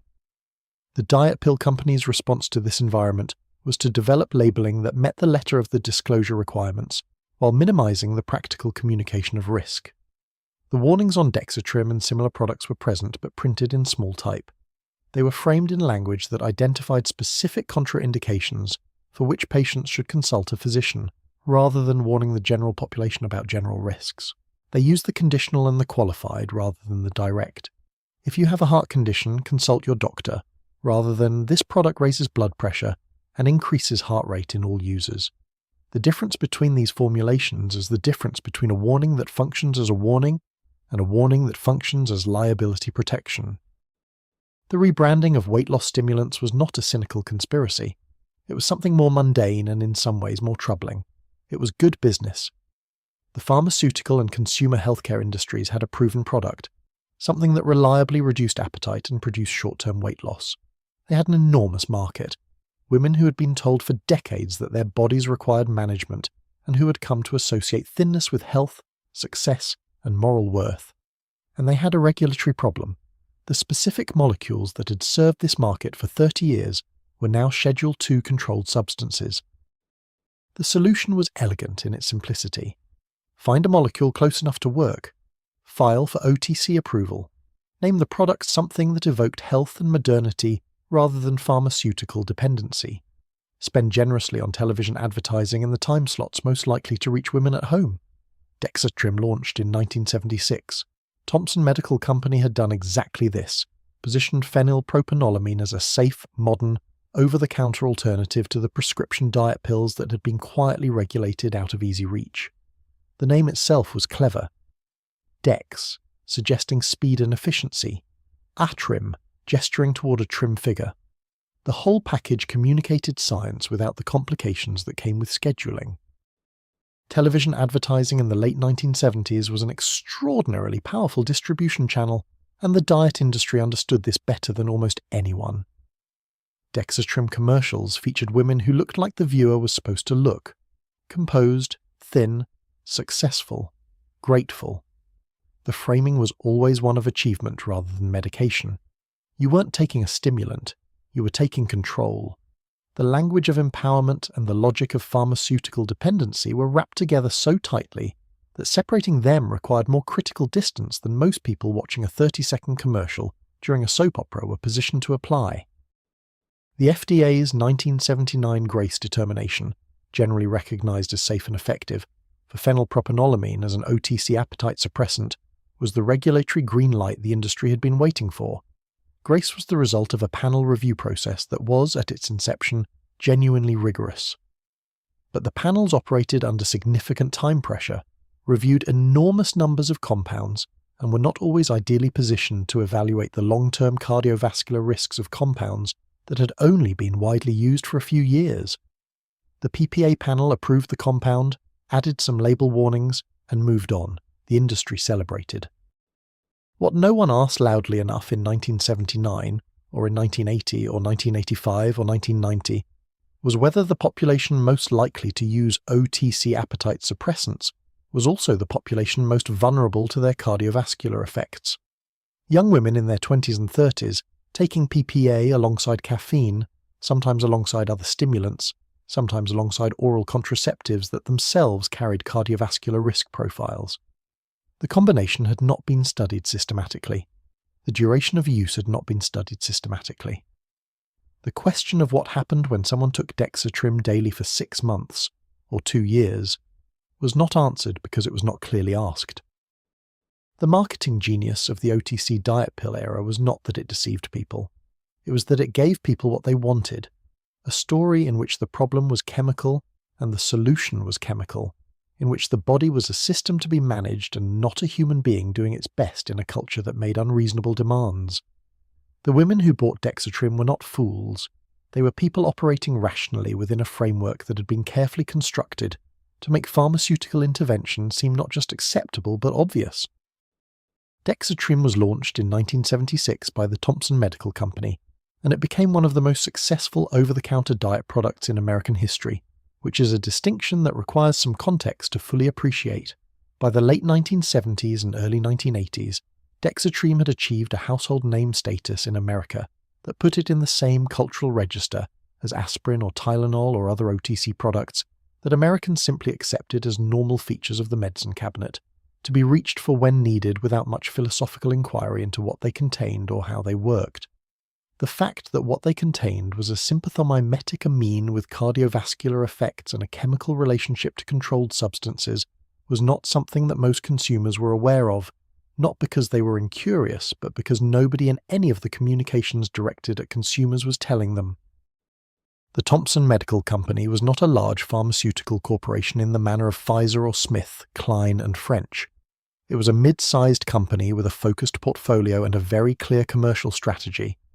The strategy was to build the Dexatrim brand aggressively through television advertising, drugstore placement, and a marketing posture that associated the product with women's self-improvement and personal empowerment.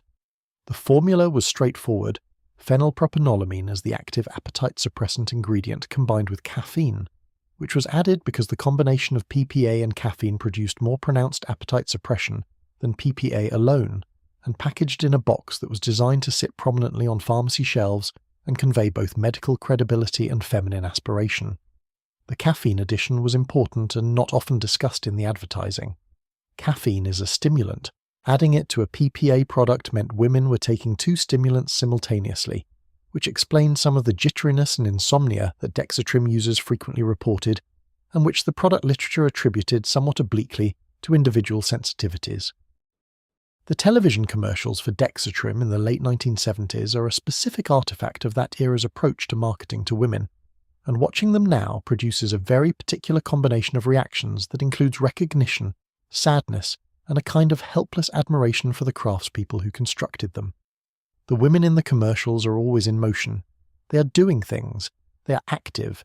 They are wearing the fashion of the moment, which, in the late 1970s, meant earth tones and well-fitted trousers, and the specific hairstyle that requires a blow dryer and some determination. They talk about managing their appetite. They talk about taking control. They talk about the number on the scale in the vaguely confessional way that women were encouraged to talk about the number on the scale in that era, as if it were a moral issue that had fortunately been resolved through access to the right product. The pills are shown briefly, held confidently, and then the woman is back in motion, thin and pleased and going somewhere, presumably somewhere that requires being thin. The clinical reality of Dexatrim's mechanism was somewhat more prosaic than the advertising suggested. Phenylpropanolamine at the recommended dose of 75 mg daily produced appetite suppression that was real but modest, amounting to roughly 200 to 300 fewer calories consumed per day on average in controlled studies, which over weeks adds up to a few pounds of weight loss. The studies showing this were not fraudulent.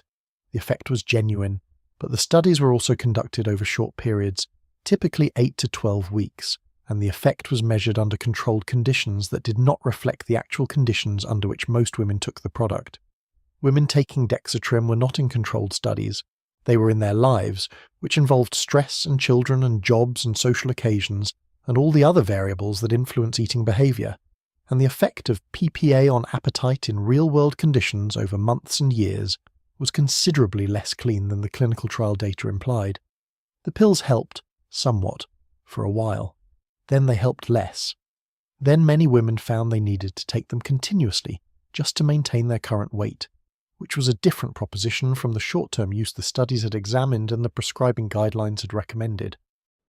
The blood pressure effects of PPA were documented in the literature from an early stage. Phenylpropanolamine raises blood pressure through its action on adrenergic receptors in blood vessels, which is the same mechanism by which it works as a nasal decongestant. It constricts blood vessels in the nasal passages, which opens the airways, and it constricts blood vessels elsewhere in the body, which raises blood pressure. This effect is dose-dependent, and in healthy people with normal blood pressure, the increase is generally modest at the recommended dose. But a significant proportion of the women taking Dexatrim were not young, were not without pre-existing cardiovascular risk factors, and were often taking the product at doses higher than recommended because the recommended dose was not producing the results the advertising had led them to expect. The possibility that a woman with pre-existing hypertension was taking a daily OTC product that raised blood pressure was not something Dexatrim's advertising drew attention to. The small print on the label did mention that people with heart disease or high blood pressure should consult a physician before use, which is the pharmaceutical equivalent of noting in the small print that the swimming pool has no lifeguard. Technically accurate, not particularly prominent. The FDA's process for evaluating OTC products in the 1970s was, to use the most charitable available framing, not perfectly calibrated to catch the problems with PPA. The OTC review panels that assessed these products were working through an enormous backlog of ingredients across hundreds of product categories, with limited resources and under considerable industry lobbying pressure. The panel that reviewed PPA had access to studies that showed efficacy over short periods and acceptable cardiovascular effects at the recommended dose in study populations. What it did not have, because the studies had not been done, was long-term outcome data on large populations of typical users taking the product continuously over years. The gap between the studied population and the actual consumer population would eventually become very consequential. But in 1975 and 1976, when the regulatory decisions that allowed Dexatrim to launch were being made, the gap was invisible because nobody was looking at the data that would have revealed it. Accutrim, launched by Ciba-Geigy in 1983, entered the OTC appetite suppressant market with a product that also contained phenylpropanolamine, but distinguished itself through a sustained-release formulation that allowed the active ingredient to be released over a longer period, reducing the peak blood concentration and, the company argued, reducing side effects. Whether the sustained-release formulation actually made Accutrim meaningfully safer than immediate-release PPA products was a question that the regulatory process accepted on reasonably equivocal evidence. The marketing argument was that it was a more sophisticated product for more discerning consumers who wanted modern pharmaceutical technology applied to their weight management goals. The advertising for Accutrim is slightly more sophisticated than the Dexatrim advertising of the late 1970s, reflecting the slightly upscale market position Ciba-Geigy was targeting. But the fundamental product was the same, and the fundamental promise was the same, and the fundamental limitations were the same. By 1982, the OTC diet pill market in the United States was generating approximately $300 million annually, which by the standards of that era was a very substantial sum. Dexatrim was the market leader. Accutrim was a significant competitor. There were dozens of smaller products from other manufacturers, many of them store brands or regional products that simply reformulated PPA in their own packaging and sold it for less. The ingredient was cheap. The margins were good. The market was enormous and growing. American women were spending hundreds of millions of dollars per year on products that contained a compound with cardiovascular effects and limited long-term efficacy data, and the regulatory framework was not requiring those companies to investigate those effects or present that data in any systematic way. The system was functioning exactly as designed. The design had certain significant gaps. Consumer Reports, the non-profit consumer testing organization that has been performing the public service of saying uncomfortable things about popular products since 1936, published several assessments of diet pills in the late 1970s and early 1980s that were considerably less enthusiastic than the television commercials. Their investigators noted the limited evidence for long-term efficacy, the cardiovascular concerns associated with PPA, and the absence of large-scale safety studies. They noted that the short-term weight loss associated with PPA products was typically followed by weight regain when the product was discontinued, which meant that continuous use was required to maintain any benefit, which was precisely the pattern of use the companies were hoping consumers would adopt, but which the clinical studies had not evaluated. The Consumer Reports reports were read by people who read Consumer Reports, which is a meaningful but not universal segment of the population. The Dexatrim commercials were seen by everyone with a television set, and 30 seconds of attention available during the evening news. The women who took Dexatrim through the late 1970s and into the 1980s were participating in a vast uncontrolled experiment in long-term PPA use that nobody had designed, nobody was monitoring, and nobody had the infrastructure to evaluate in real time. Some of them took it intermittently, for a few weeks before a beach holiday or a high school reunion, and experienced modest appetite suppression and acceptable side effects, and stopped when the occasion passed. Some of them took it continuously for years, finding that their appetite returned when they stopped, and that the weight came back faster than it had gone, and concluding from this that they needed to continue taking the pills indefinitely. Some of them took it at higher doses than recommended, because the recommended dose was insufficient for their purposes. Some of them took it in combination with other substances, caffeine first and foremost, but also prescription medications for other conditions, and the interactions those combinations produced were not well characterized in any clinical literature. The specific risks of PPA in women of different ages and health profiles were not well understood in 1976, and would not become well understood until the late 1990s, when a Yale University study funded by the FDA systematically examined the relationship between PPA use and hemorrhagic stroke. The results of that study, which were transmitted to the FDA in November 2000, showed that PPA in OTC products was associated with an increased risk of hemorrhagic stroke in women, particularly in women aged 18 to 49 taking the first dose of a PPA-containing product. The increased risk was small in absolute terms but measurable and statistically significant, and it applied to a product that millions of women were taking every day without medical supervision, on the implicit assumption that FDA approval for OTC use meant the product was safe for that purpose. The FDA acted on the Yale study results by asking manufacturers voluntarily to remove PPA from their products and by issuing a public health advisory. Thompson Medical, by that point operating under new ownership, complied.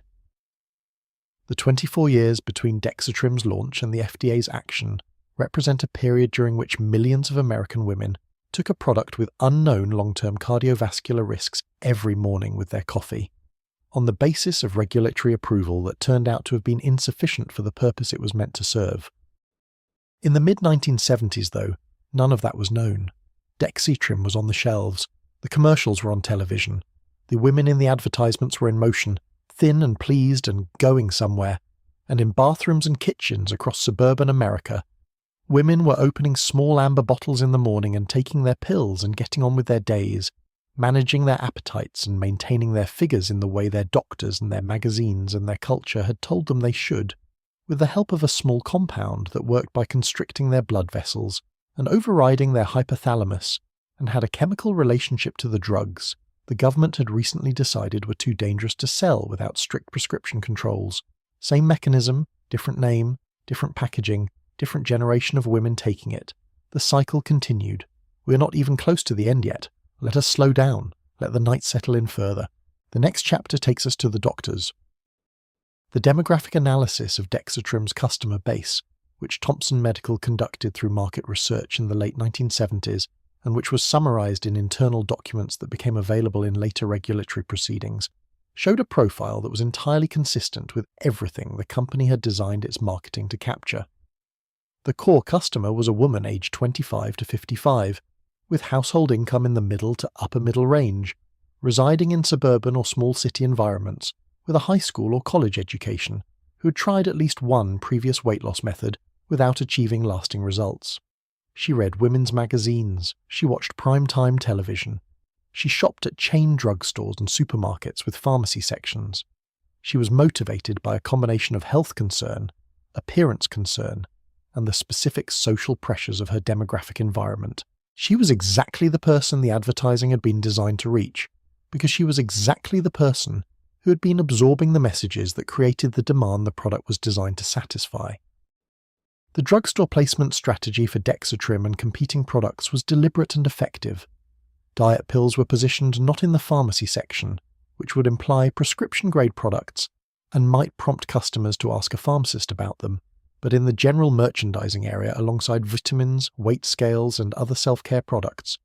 The placement communicated that these were routine self-care items rather than medications, which was exactly the impression the companies wanted to create. The packaging design reinforced this impression.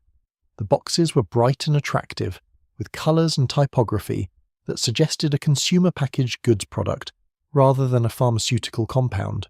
The approach to retail placement was, in retrospect, a deliberate effort to remove the cognitive framing of medication from the purchase decision, allowing consumers to evaluate the product on the same terms as a vitamin supplement or a protein shake rather than asking the questions they might ask of a pharmaceutical compound. The caffeine content of OTC diet pills in this period is worth examining in more detail than it typically receives. Most PPA-containing diet products included caffeine as a secondary active ingredient, at doses ranging from 80 to 200 milligrams per dose, which is roughly equivalent to 1 to 2 strong cups of coffee. The inclusion of caffeine was justified on the grounds that studies showed caffeine enhanced the appetite suppressive effects of PPA, which was accurate. What was less prominently discussed was that caffeine is an addictive substance, and that a product containing both PPA and caffeine was providing the user with both a sympathomimetic amine and a methylxanthine stimulant simultaneously, and that the combined stimulant effect was substantially greater than either compound alone. A woman taking Dexatrim twice daily was taking the equivalent of 3 to 4 cups of coffee worth of caffeine on top of a sympathomimetic amine. The jitteriness, the insomnia, the anxiety, the elevated heart rate that many users reported were not surprising given this pharmacology.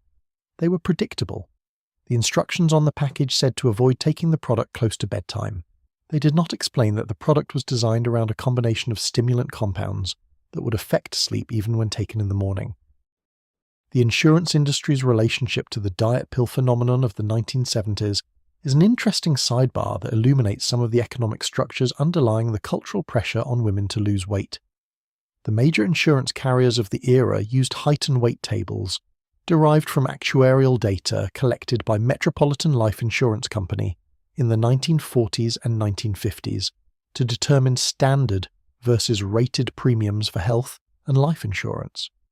Being overweight according to these tables, which were based on data from a specific and not entirely representative sample of insured Americans, could result in higher premiums or in some cases policy denial. The use of these tables by the insurance industry provided a financial incentive for weight management that operated on top of the cultural and medical incentives, and it provided the medical establishment with a financial rationale for treating excess weight as a medical condition requiring intervention. The actuarial tables were cited in medical literature as evidence that overweight was associated with increased mortality, which was true, but which was being applied to individual cases in ways that the actuarial data did not strictly support. The number on the scale had financial consequences. The financial consequences reinforced the medical imperative. The medical imperative reinforced the cultural pressure. The cultural pressure drove demand. The demand drove product development and marketing. The marketing reinforced the cultural pressure. It was a complete and self-sustaining system. The experience of the Dexatrim consumer at the moment of purchase in a late 1970s drugstore is worth examining as a retail anthropology exercise, because the design of the retail environment was as deliberate as the design of the advertising and the packaging. Dexatrim was typically located in a section called Diet and Weight Management or similar, which was positioned in the store in a way that was visible and accessible, but not immediately adjacent to the pharmacy counter, because proximity to the pharmacy would have implied that pharmacist consultation was appropriate or expected. The section also contained diet foods, meal replacements, calorie counting books, and weight scales, all of which positioned the diet pill as one element of a broad category of weight management tools rather than as a pharmaceutical compound requiring medical oversight. The retail environment communicated through its organization and its adjacencies that this was a product appropriate for self-directed consumer use without professional consultation. That communication was deliberate. The retail strategy had been developed by marketing professionals who understood how store environment shapes purchase decision and product perception. The competitive dynamics of the OTC diet pill market in the late 1970s and early 1980s produced a series of product innovations that were primarily driven by marketing differentiation rather than by any meaningful pharmacological advance. Extended-release formulations were developed, allowing once-daily instead of twice-daily dosing, which addressed the consumer preference for simplicity and also allowed the companies to argue clinical advantages related to more consistent blood levels. New flavors and formats were introduced, including mint-flavored tablets and gel capsules, which were positioned as more pleasant to take and easier to swallow. Combination products that added vitamins or minerals to the PPA formulation were introduced, allowing the companies to claim added nutritional value and to charge premium prices. None of these innovations changed the fundamental pharmacology of the active ingredient. All of them generated additional marketing opportunities and shelf space and consumer choices that collectively communicated that this was a dynamic and advancing product category rather than a stagnant one. The role of the pharmacy counter staff in the OTC diet pill market was ambiguous in ways that reflected the broader ambiguity of the product's status as borderline pharmaceutical items. Licensed pharmacists had the knowledge to understand what phenylpropanolamine was and what its risks were, and they had a professional obligation to counsel patients on medications. But the products were not in the pharmacy section, and customers were not typically bringing them to the pharmacist for review. The pharmacist who noticed a customer selecting Dexatrim was not in a situation that most pharmacy protocols of the era defined as requiring proactive intervention. The product was not a prescription drug. It was an OTC item that a consumer was entitled to purchase without consultation. The pharmacist's knowledge that the product was a sympathomimetic amine with cardiovascular effects and that it was probably going to be taken by someone who did not know any of that was not knowledge that the regulatory or professional framework of the era was asking them to act on proactively. It was a knowledge gap that the system had decided, by design or default, to leave open. The scale of the OTC diet pill market by the early 1980s was difficult to fully comprehend from any individual vantage point. Dexatrim alone was generating revenues in the hundreds of millions of dollars annually. Accutrim, the principal competitor, was generating comparable revenues in its segment. Store brands and generic versions of PPA-based diet products had proliferated through every major drugstore chain and supermarket pharmacy. New entrants were launching regularly, some from established pharmaceutical companies and some from smaller enterprises that had recognized the profitability of the category and the low barriers to entry once the FDA's GRASE determination had established the regulatory pathway. The total number of individual doses of phenylpropanolamine consumed by American women annually in the 1980s was, by any reasonable estimate, in the billions. This was not a niche market. This was one of the largest categories in over-the-counter healthcare products. The investment in its perpetuation, in the form of manufacturing capacity, advertising commitments, retail relationships, and institutional inertia, was enormous. The institutional weight of a multi-billion-dollar market is not easily overcome by adverse event signals or academic concerns about long-term safety data. It takes something dramatic. It usually takes someone dying, in sufficient numbers and in a sufficiently visible way, to produce the regulatory response that ordinary epidemiological concern cannot. The OTC diet pill market of the late 1970s and early 1980s was not a niche. It was a category. Dexatrim and Accutrim faced off against each other with the budget and intensity of a consumer packaged goods rivalry, which is essentially what it had become. Advertising slots, shelf placement in drug chains, promotional pricing tied to magazine insert coupons. The women buying these products were making rational decisions within an irrational cultural context, a context that told them their bodies required pharmaceutical management to be socially acceptable. PPA worked through a mechanism that the advertising copy described as appetite control, and that pharmacology described as adrenergic receptor stimulation. When you took Dexatrim, the phenylpropanolamine crossed the blood-brain barrier and acted on receptors in the hypothalamus, the region of the brain that regulates hunger. The signal that said you are hungry was partially suppressed. The signal that said you have enough energy was partially amplified. This is not meaningfully different from what amphetamine did. The dose was lower, the molecule was different, the mechanism was functionally analogous. The caffeine inclusion in many formulations was not accidental. Caffeine is a methylxanthine stimulant that potentiates the effects of adrenergic compounds. Put simply, adding caffeine to PPA made the PPA work better. It also increased the cardiovascular burden of the combination, elevated heart rate, elevated blood pressure, vasoconstriction. None of this was secret, it was pharmacology. But it was pharmacology being deployed in service of a commercial product aimed at people who had been told they needed to be thinner and who were not in a position, purchasing a box of diet pills at a Walgreens, to evaluate the nuances of adrenergic xanthine interactions.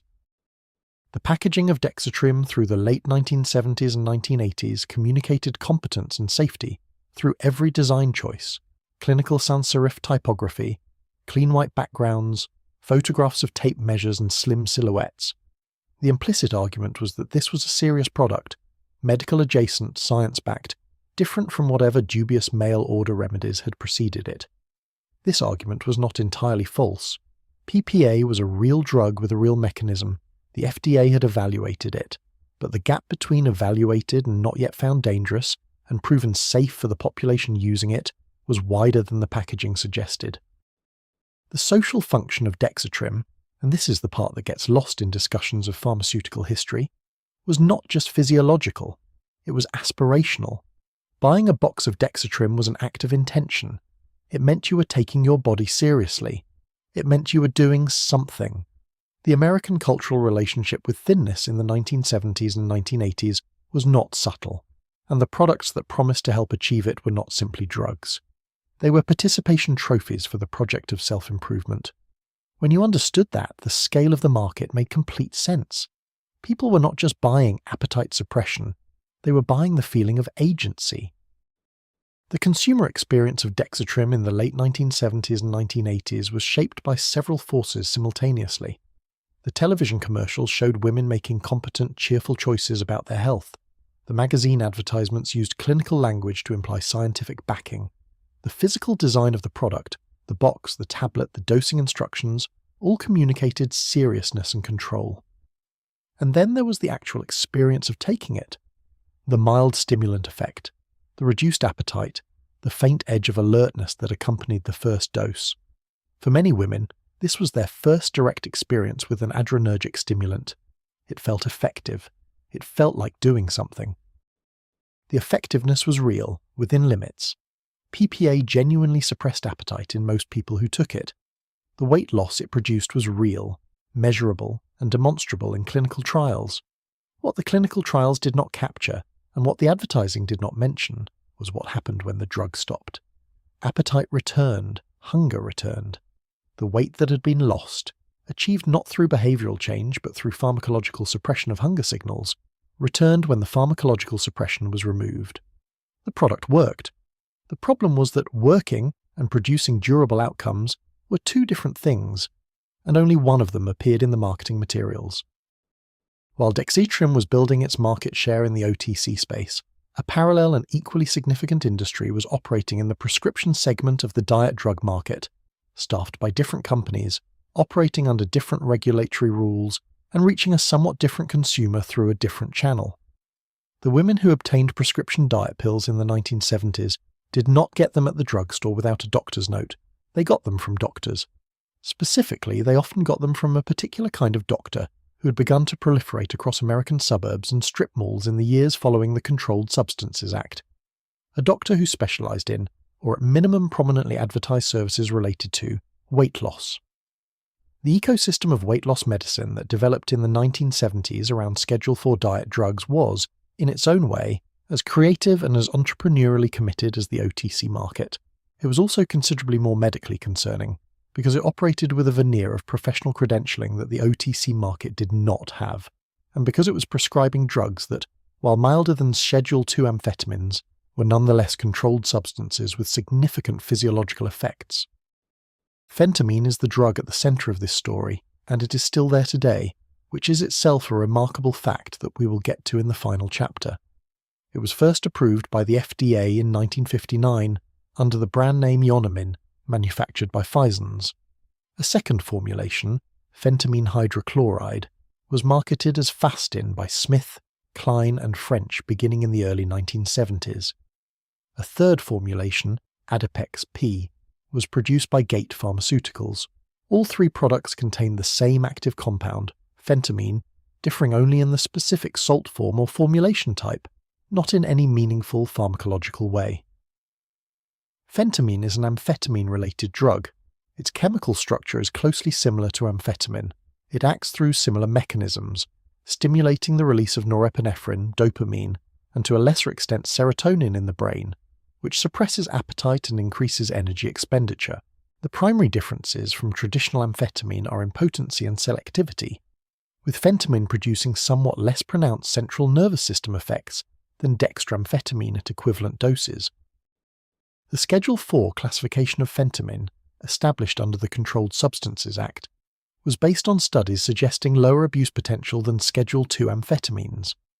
These studies were not wrong precisely. Phentamine does have lower abuse potential than dextroamphetamine, in the specific sense that it produces less pronounced euphoria, and is therefore somewhat less likely to be sought for recreational purposes. What the Schedule IV classification did not resolve, because the studies were not designed to resolve it, was whether phentamine had meaningful dependence potential for people taking it daily as a prescribed medical treatment over extended periods. The prescribing guidelines said it should be used for short periods only, typically 3 months or less. The doctors who were prescribing it in the 1970s and 1980s were often using it considerably longer than that. The distinction between the guideline and the practice was not being monitored by any regulatory authority with the resources or mandate to catch it. The weight loss clinic model that emerged in the 1970s was not a monolithic or nationally coordinated enterprise. It was a distributed phenomenon, a collection of independently operated medical practices that ranged, from legitimate obesity medicine specialists operating within careful ethical guidelines to something considerably less careful. At the careful end of the spectrum were physicians with genuine training in obesity management who prescribed phentermine as one component of a comprehensive weight management program that included dietary counseling, behavioral support, and regular medical monitoring. At the other end of the spectrum were what the medical community eventually began referring to as diet mills, practices whose primary function was to see large numbers of patients in brief appointments, assess their desire to lose weight, and provide a prescription with minimal examination of medical history, minimal cardiovascular monitoring, and minimal follow-up once the prescription was written. The economic incentives operating on a weight loss clinic physician in the 1970s were significant and not particularly oriented toward caution. An established internist with a full practice might see 15 to 20 patients per day and generate income from the full range of services that implies. A physician who specialized in weight loss prescribing could see significantly more patients in a day because the appointments were short. The patient came in, the physician assessed their weight, perhaps checked their blood pressure, perhaps reviewed their current medications briefly, and wrote the prescription. The appointment might take 10 to 15 minutes. The fee was the same as a longer appointment. The throughput was 3 or 4 times higher. The economics were compelling. Many physicians who began offering weight loss services in the 1970s found the revenue substantial and the practice model scalable. Diethylpropion, marketed as Tenuate by Merrill National Laboratories, offered another prescription option in the Schedule 4 category. Diethylpropion is related to bupropion, an antidepressant, and to the cathinones, a class of compounds that would become more controversial in later decades. It was approved for weight loss and marketed as having lower cardiovascular effects than phentermine, a claim that was based on some pharmacological data but was interpreted by many prescribing physicians as meaning it was suitable for patients with cardiac concerns for whom phentermine was contraindicated. Whether this interpretation was pharmacologically justified is debatable. What is not debatable is that it provided physicians with a justification for prescribing a stimulant compound to patients who might otherwise have been considered inappropriate candidates, which expanded the market. The patients who made their way to weight loss clinics in the 1970s were seeking something that the broader medical system was telling them they needed. Being overweight in America in the 1970s was not a value-neutral medical condition. It was a moral failing. It was evidence of poor self-control. It was something that doctors mentioned with a directness that would today be considered unsympathetic, and in some jurisdictions would qualify as patient shaming. Women were told by their general practitioners, during appointments for entirely unrelated matters, that they needed to lose weight. Women were told by magazines and television, and the thin women in the Dexatrim commercials that their bodies were wrong and needed correction. Women were told by their husbands, by their mothers, by their friends, by the entire ambient culture of their daily lives, that thinness was the correct state, and that anything else required active remediation. Into this environment, the weight loss clinic offered something that felt like a solution. A doctor would help you. A doctor had pills that worked. The pills were prescription strength, which sounded more serious and more medically credible than the OTC products, which was technically accurate in a narrow pharmacological sense. The prescription involved a doctor's involvement, which implied a level of medical oversight that suggested the process was being managed responsibly. Women went to these clinics and told their stories of diets that had not worked, and exercise programs that had not sustained, and the number on the scale that would not move, and the shame and the frustration and the desperate wish for something that would just help. The doctors listened, or appeared to listen, and wrote the prescriptions, and the women went home with their Fastin, or their Ionomin, or their Tenuate, and hoped this would be the thing that finally worked. The prescribing data from this period, assembled in later retrospective studies, is striking. By the late 1970s, prescription diet drugs in the Schedule 4 category were being prescribed in quantities that substantially exceeded any reasonable estimate of the number of patients who were receiving them as part of a medically supervised short-term weight management program. Millions of prescriptions were written annually. The duration of prescriptions significantly exceeded the guidelines' recommended maximum. Refill rates suggested that a substantial proportion of patients were taking these drugs continuously, rather than for the short courses for which they were approved. The pattern was not confined to a small number of bad actors in the medical community. It was widespread enough to represent a systemic feature of how weight loss medicine was being practiced. One particular phenomenon worth noting is the use of prescription diet drugs in combination with other medications. Physicians treating obesity with phentermine in the 1970s frequently also prescribed thyroid hormones, on the theory that subclinical hypothyroidism might be contributing to weight gain, and that thyroid supplementation would support weight loss. They frequently prescribed diuretics, on the theory that water retention was contributing to scale weight and should be addressed. Some prescribed barbiturates or benzodiazepines to manage the anxiety and insomnia that the stimulant compounds produced. The combination of a stimulant and a sedative in the same patient was, from a pharmacological perspective, somewhat incoherent, because the drugs were working at cross purposes. But from a symptom management perspective, it addressed the immediate patient complaints, and it was not being closely evaluated by any oversight body. The rainbow pill pattern, the multi-drug cocktail tailored to the individual's symptoms, had survived the Controlled Substances Act in modified form. The specific experience of a woman taking prescription phentermine continuously for a year or more in the late 1970s was, and this is pieced together from later patient accounts and retrospective medical literature, characterized by several distinct phases. In the first weeks, the appetite suppression was pronounced, and the mood elevation was significant, and the weight came off at a rate that felt almost magical compared to dieting alone. This was the experience that brought women back to the clinic for refills, and that they described to friends, who then made their own appointments. In the months that followed, tolerance developed, which is a normal pharmacological response to any stimulant compound. The brain adapts to the presence of the drug and the effect diminishes. The appetite suppression became less pronounced, the energy effect became less dramatic. The dose often needed to increase to maintain the effect, which the prescribing physician accommodated because the alternative was the patient leaving the practice. The tolerance phenomenon was not a secret. It was documented in the medical literature. The prescribing guidelines acknowledged it, which was one reason they recommended short-term use only. But the weight management context created a specific pressure that the guidelines did not fully account for. A patient who had lost 20 pounds on phentermine and now found the drug less effective faced a choice: stop taking it and risk regaining the weight, or continue taking it at increasing doses and accept diminishing returns. Almost universally, and this is predictable from what we know about human psychology and weight stigma, patients chose to continue. The doctors, facing patients who were genuinely desperate and whose experience of the drug in the early weeks had been genuinely positive, continued prescribing. The regulatory framework did not require them to stop.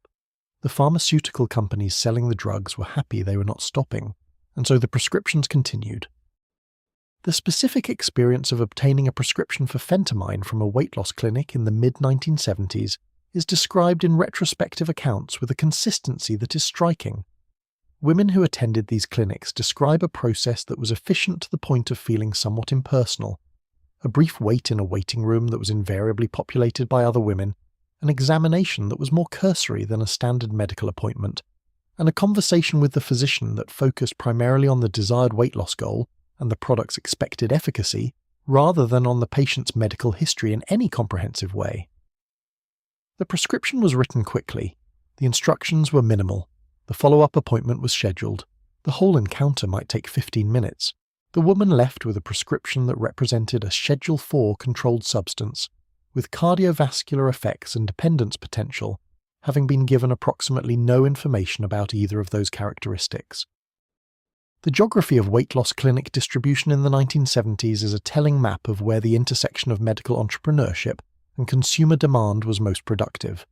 The clinics clustered in suburban areas with high proportions of middle-class households, in strip malls adjacent to other service businesses catering to the same demographic, in locations that were convenient to drive to and park at and visit without announcing your purpose to anyone in the immediate vicinity.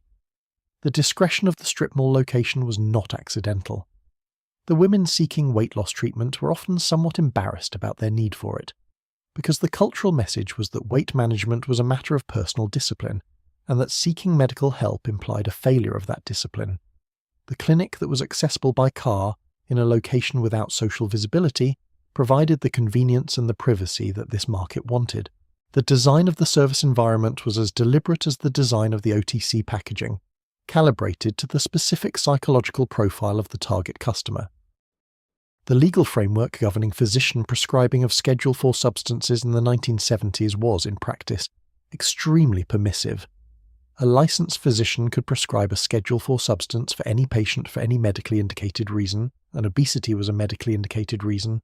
The prescribing guidelines that said short-term use only were not enforced by the DEA or the FDA. There was no prescription drug monitoring program in most states, which meant that a patient could obtain prescriptions from multiple physicians simultaneously, without any of those physicians being aware of the duplication. There was no systematic audit of weight loss clinic prescribing practices. There was no mandated training in obesity medicine that a physician needed to complete before prescribing appetite suppressants. The barriers to irresponsible prescribing were essentially limited to the physician's own ethical judgment and the standards of their state medical licensing board, neither of which, in this period and for this category of prescribing, was exercised with particular consistency. The patient experience of attending a weight loss clinic and receiving a phentermine prescription in the 1970s can be understood more fully by examining what the patient was not told at that appointment. She was not told that phentermine was a Schedule IV controlled substance, meaning the federal government had classified it as having abuse potential. She was not told that the recommended maximum duration of treatment was 12 weeks, or that the evidence supporting longer-term use was limited. She was not told that her body would likely develop tolerance to the appetite-suppressing effects within weeks to months, meaning that the dose that was effective initially would need to increase to maintain the same level of appetite suppression. She was not told that stopping the medication abruptly after extended use would likely produce a period of significantly elevated appetite, potentially worse than her baseline, that could last weeks or months. She was not told that the weight loss achieved during treatment was likely to be temporary, and that most patients regained most of their lost weight within a year of discontinuation. She was not told any of this because the appointment was 15 minutes long and the physician had not been trained to discuss these things, and the pharmaceutical company's educational materials had not featured these points prominently, and the regulatory framework did not require that she be told. The treatment guidelines published by medical professional organizations in the 1970s for obesity management present an interesting contrast with the actual practice patterns of the era. The American Medical Association's position statements, the guidelines from specialty organizations, and the FDA's official prescribing information for Schedule IV diet drugs all recommended short-term use only, typically defined as 3 months or less. The rationale was explicitly stated in these documents.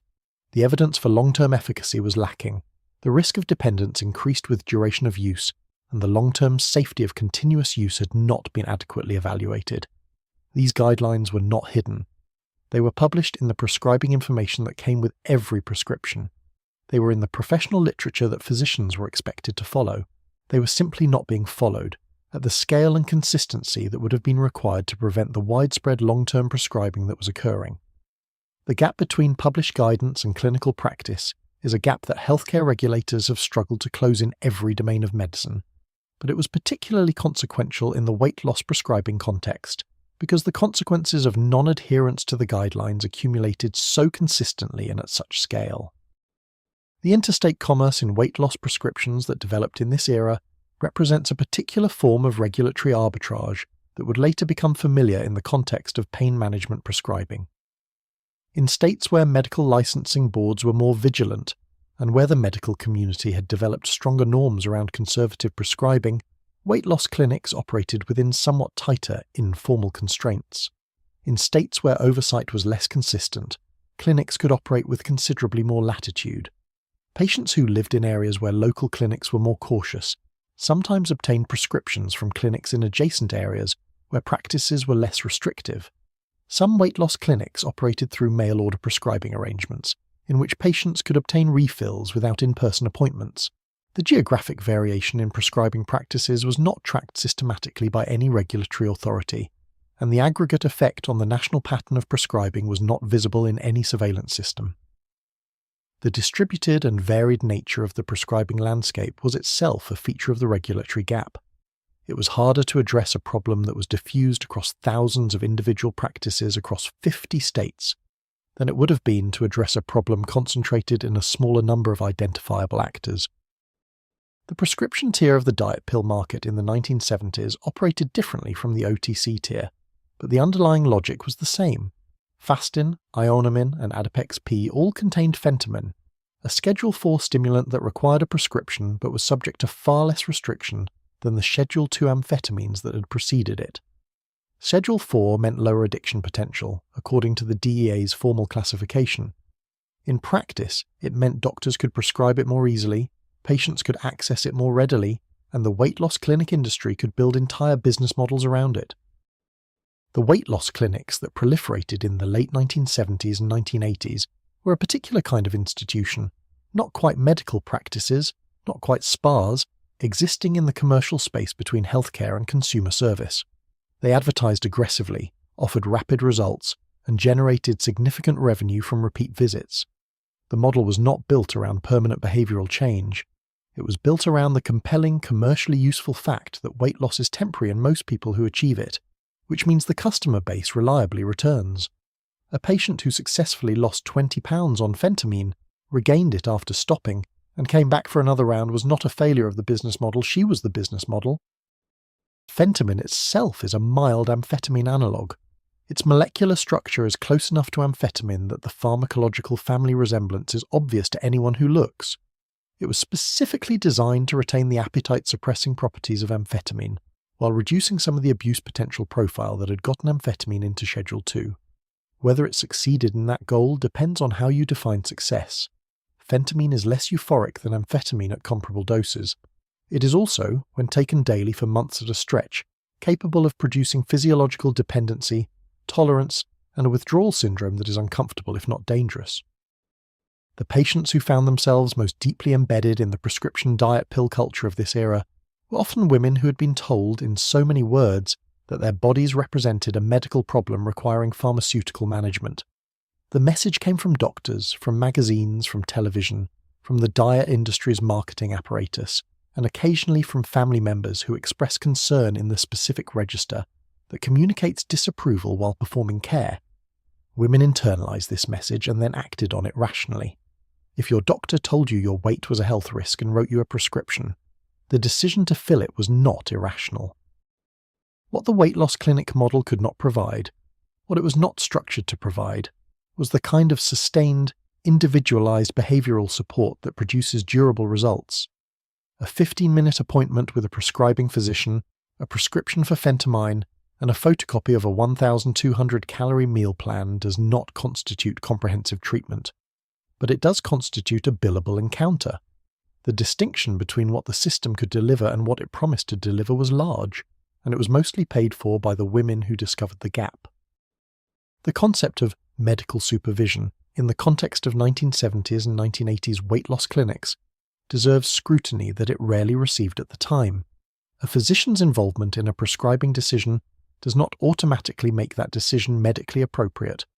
Physicians are human beings working within institutional structures that create incentives, and the institutional structure of the for-profit weight loss clinic created incentives that were not perfectly aligned with patient welfare.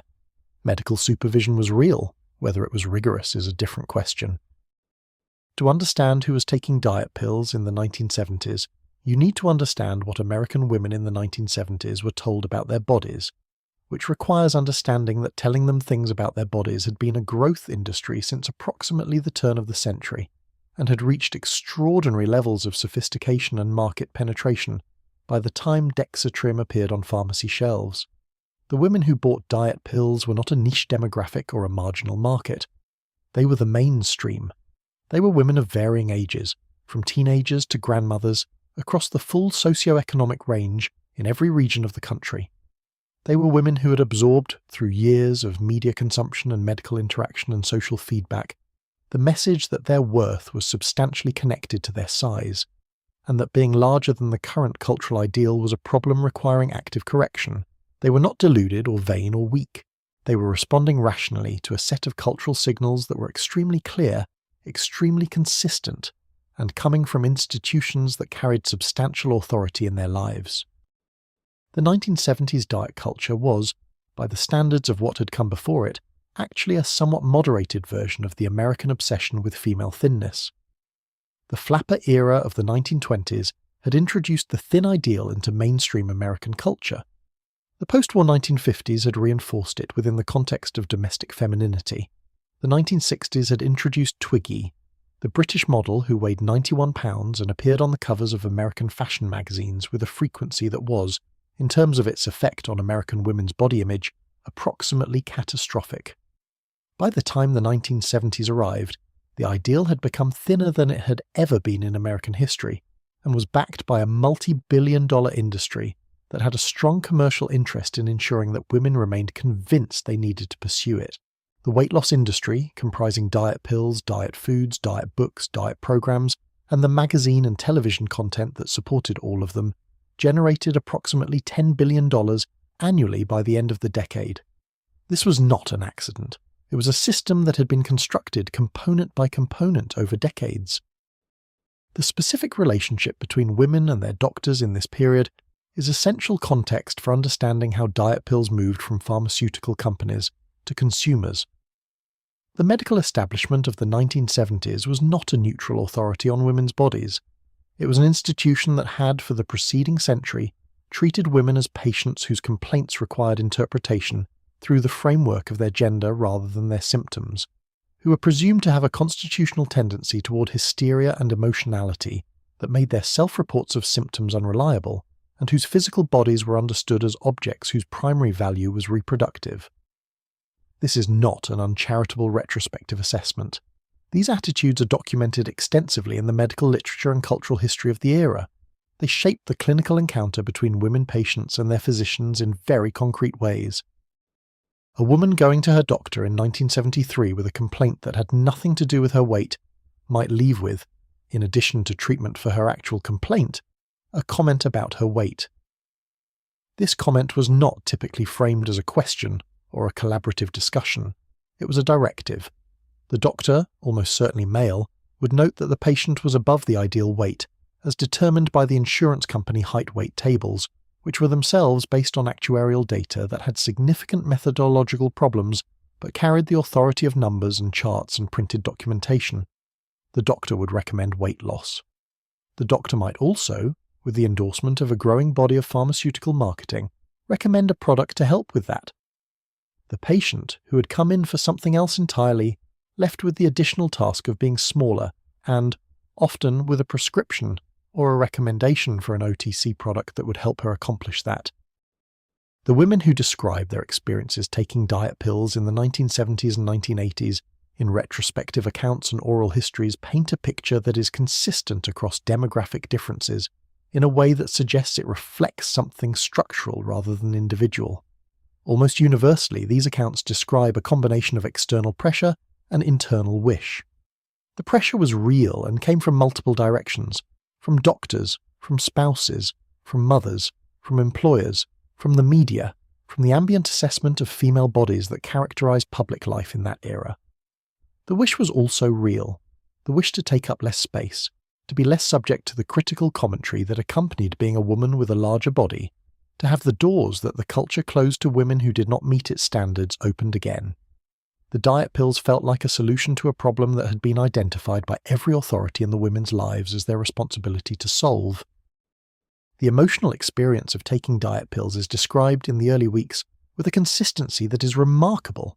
Energy, clarity, a reduced preoccupation with food that felt to women who had spent years engaged in a constant internal negotiation with their appetite, almost like freedom.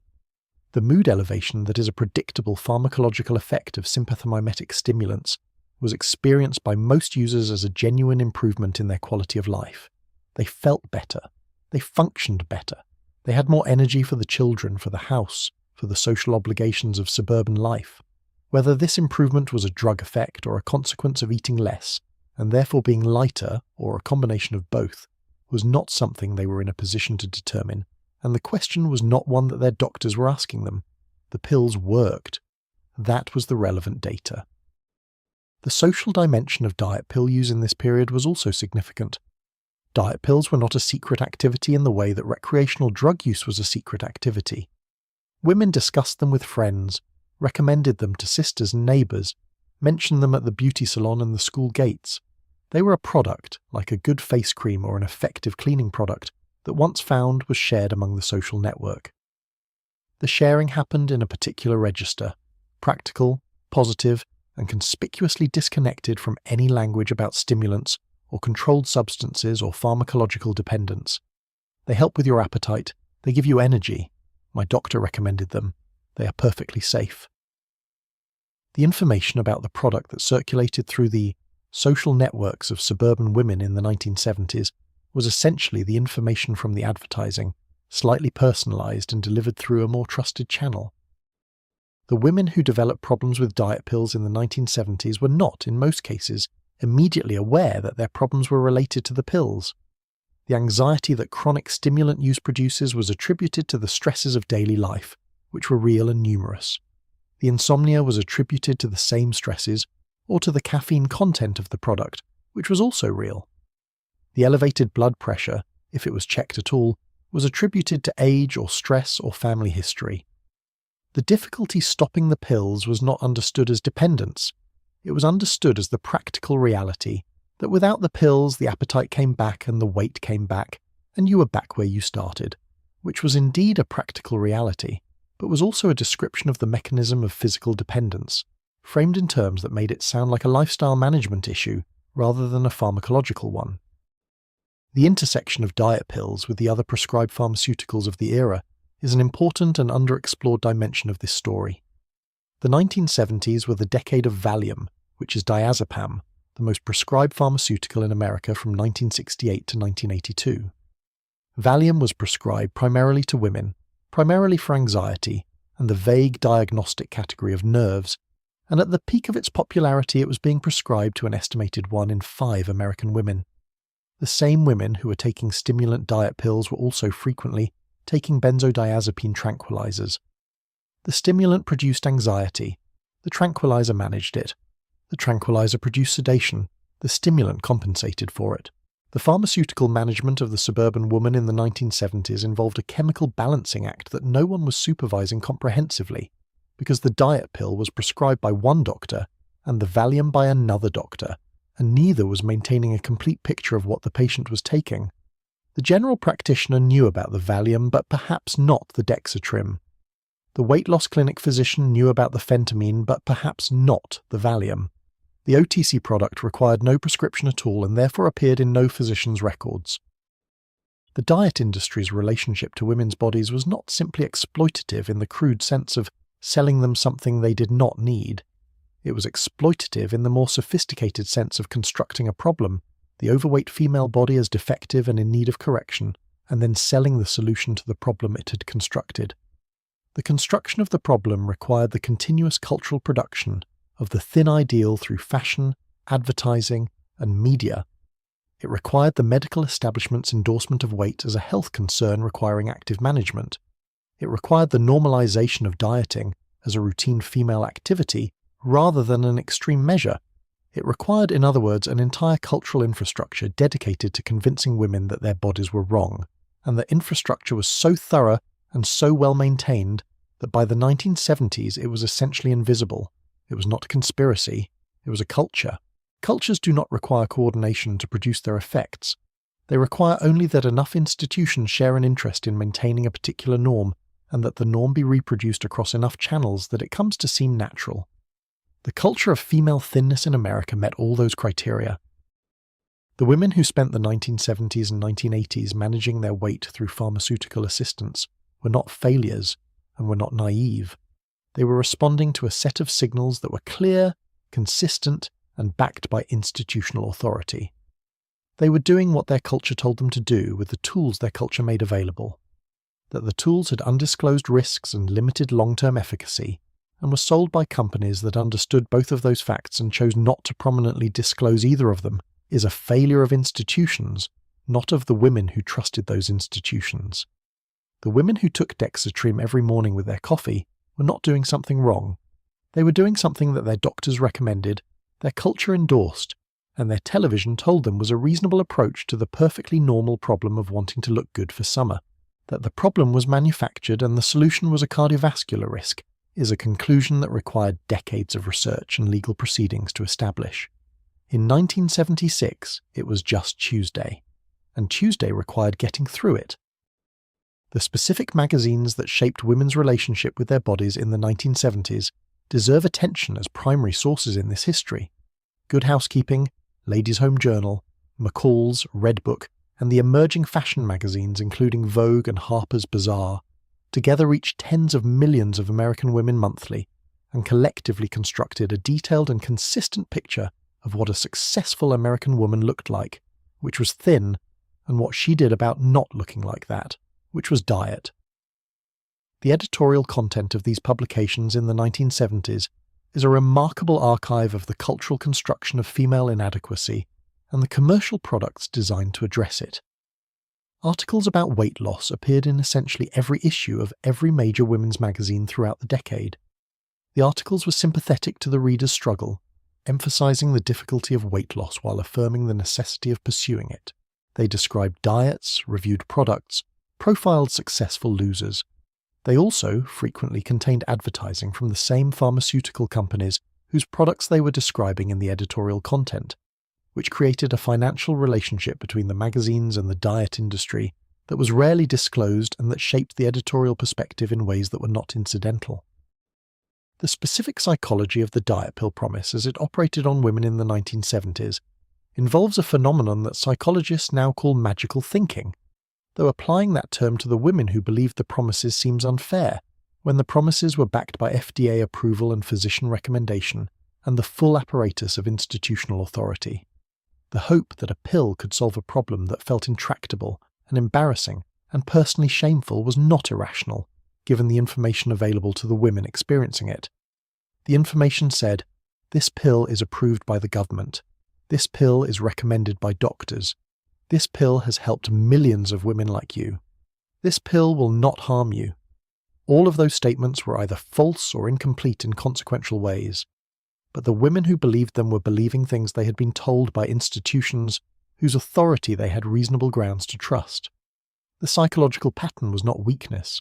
It was the normal human response to a combination of genuine distress and an institutional apparatus designed specifically to direct that distress toward a commercial solution. The testimony of women who took diet pills in the 1970s and 1980s, and who have described their experiences in various oral history projects, memoirs, and retrospective accounts, reveals several consistent patterns that illuminate the lived experience behind the pharmacological and regulatory history. Almost universally, these accounts describe an initial period of what can only be called relief. The pills reduced the constant, distracting, shame-inducing preoccupation with food that was the emotional tax of dieting without pharmaceutical assistance. And for women who had been living with that preoccupation for years, the relief was profound and felt genuinely transformative. Many women describe this period as one of the happier times of their adult lives, which is an observation that carries considerable weight given what we now know about what the pills were doing to their neurochemistry. The connection between stimulant-induced mood elevation and the subjective experience of happiness and capability is not imaginary. It is pharmacologically real. The pills were, in a specific sense, working as the advertising said they would. The problem was not that they did not work. The problem was that they worked in a way that was not sustainable, and the cost of the work they were doing was not being disclosed. The specific experience of the 1970s diet culture as it manifested in the social world of suburban American women is captured in the diary entries, letters, and memoir accounts that have survived from the period with a vividness that the historical record cannot provide. Women describe the constant arithmetic of food, the calculation of calories before eating, the guilt after eating, the aspiration toward meals that were almost not meals, the social performance required at dinner parties and family gatherings of eating normally while actually eating as little as possible without it being noticed. They describe the diet pill as a relief from this arithmetic, a respite from the constant negotiation with appetite that dieting required. They describe the energy it gave them as making them better mothers, better wives, better housewives in the specific terms that the 1970s defined those roles. They describe the shame of needing it, the awkwardness of not disclosing it, the way it became a private resource that they carried in their purses and took discreetly, and did not discuss with their husbands or their mothers or their friends, even when their friends were doing the same thing. The secrecy was its own commentary. This was not a thing you did openly. even though you were not doing anything illegal or socially disapproved of, because somehow you knew, without being told directly, that needing this kind of help was something you were supposed to keep private. The relationship between the cultural ideal of the thin woman and the actual bodies of American women in the 1970s was characterized by a gap that was substantial and growing. Multiple factors contributed to the gap: the emergence of more sedentary occupations, the increasing availability and decreasing cost of calorically dense processed food, the time constraints on physical activity for women managing households, and increasingly also employment, and the biological reality that most people's bodies settle at weights considerably above the insurance company tables and the fashion magazine ideal. The gap between the cultural ideal and the average female body was not narrowing. It was not going to narrow. No pharmaceutical product was going to close it at the population level, because the ideal was not set by what bodies could actually achieve, but by what models and actresses displayed in media contexts where appearance was a professional requirement maintained through professional methods. The pharmaceutical companies selling diet products to close this gap were selling a solution to a problem that their products could not solve, in the same way that the magazine industry selling the ideal was creating a problem that their editors knew could not be solved. Both industries had a strong commercial interest in the perpetuation of the gap rather than its closure. The specific intersection of race and the 1970s diet pill market is an underexplored dimension of this history. The primary marketing of OTC diet products was directed at white middle-class women, and the advertising images almost exclusively featured white women. The weight loss clinic networks were concentrated in suburban areas with predominantly white demographics. The cultural ideals that drove demand were constructed primarily around white female bodies and white cultural aesthetics of thinness. This is not to say that women of other backgrounds were entirely excluded from the diet pill market. They were not. But the intensity of the marketing pressure and the density of the clinical infrastructure for weight loss prescribing were unevenly distributed in ways that reflected broader patterns of racial and economic geography. The consequence was that the specific harms of this era's pharmaceutical weight management products were also unevenly distributed, concentrated in the demographic that was most intensively targeted and most completely absorbed in the cultural infrastructure that produced the demand. The epidemiology of the harm, to whatever extent it has been characterized retrospectively, reflects this distribution. The intersection of diet culture and suburban domesticity in the 1970s was not an accident. It was an architecture. The suburban housewife had been positioned since roughly the end of World War II as both the aspirational ideal and the primary consumer. She was the target demographic for everything from appliances to cosmetics to pharmaceuticals, and the advertising directed at her was relentlessly calibrated to exploit the gap between who she was and who she was supposed to be. The diet pill was a particularly efficient product in this context because it addressed a problem that the same culture had manufactured. The ideal female body in the 1970s was specific and narrow, slim, toned, young-appearing, requiring apparent effortlessness. Magazine covers showed women who looked like this. Television showed women who looked like this. The husbands coming home to the suburbs from offices downtown were marinating in imagery of women who looked like this. The housewife, managing children and cooking and cleaning and aging at the normal rate of human biology, often found herself in a body that the culture told her was failing. Valium's simultaneous penetration of the same demographic is not coincidental. By the mid-1970s, benzodiazepines had become the most prescribed class of drugs in America, and the majority of those prescriptions were going to women. The Rolling Stones' Mother's Little Helper in 1966 was not a metaphor. It was a documentary. The pharmaceutical industry had identified the combination of social isolation, performance pressure, and lack of structural support that characterized the lives of many suburban women, and had helpfully provided two complementary product lines: something to calm the anxiety and something to control the appetite. The interaction between stimulants and sedatives in the bodies of women taking both was not systematically studied. The prescription records were not aggregated. The patterns were not visible to any individual physician. Each doctor saw one patient, making one decision in one 15-minute appointment. The broader picture, millions of women simultaneously taking appetite suppressants and tranquilizers, sometimes prescribed by the same doctor, sometimes not, was visible only at a population level, and at the population level nobody was looking with the specific question in mind. the 1970s feminist movement was, among many other things, a sustained critique of exactly this pharmaceutical arrangement. Writers and activists pointed out that the medical establishment's tendency to pathologize women's bodies, to treat normal appetite as a disorder requiring suppression, normal anxiety as a disorder requiring sedation, was not neutral science. It was a political act, even when conducted in good faith. The argument did not win immediately, it rarely does, but it created the conditions for a slowly growing body of critical literature that would eventually change how the medical community talked about these products. The story of diet pills and housewives is ultimately a story about labour, the invisible, unpaid, unending labour of domestic life, and the extraordinary lengths to which that labour required women to manage their own bodies, emotions and appetites, so that the performance could continue. The pills did not invent this arrangement. They were products developed to service it, marketed to women who had already been told, by everything around them, that their bodies were projects requiring constant intervention. The pills were efficient. The culture that made them necessary was the actual problem. There is a particular quality to the isolation that characterized suburban domesticity in the 1970s that is difficult to convey to people who didn't experience it.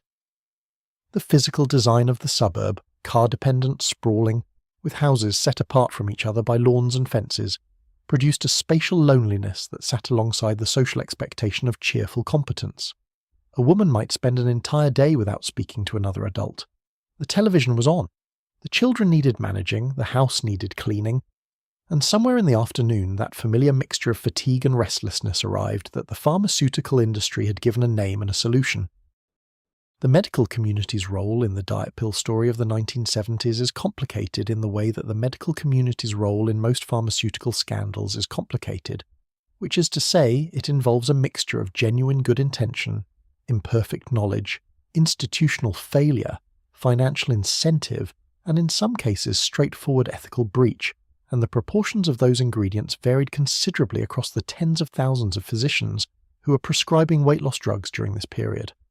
The desire to characterize the doctors of this era as either innocent victims of inadequate pharmaceutical disclosure or as knowing participants in a fraud is understandable, but neither characterization is fully accurate. The reality was messier, more diffuse, and in some ways more troubling than either clean narrative, because the messiness of it meant that no single actor or small group of actors could be cleanly identified as responsible, which is often how the largest harms in medical history manage to accumulate.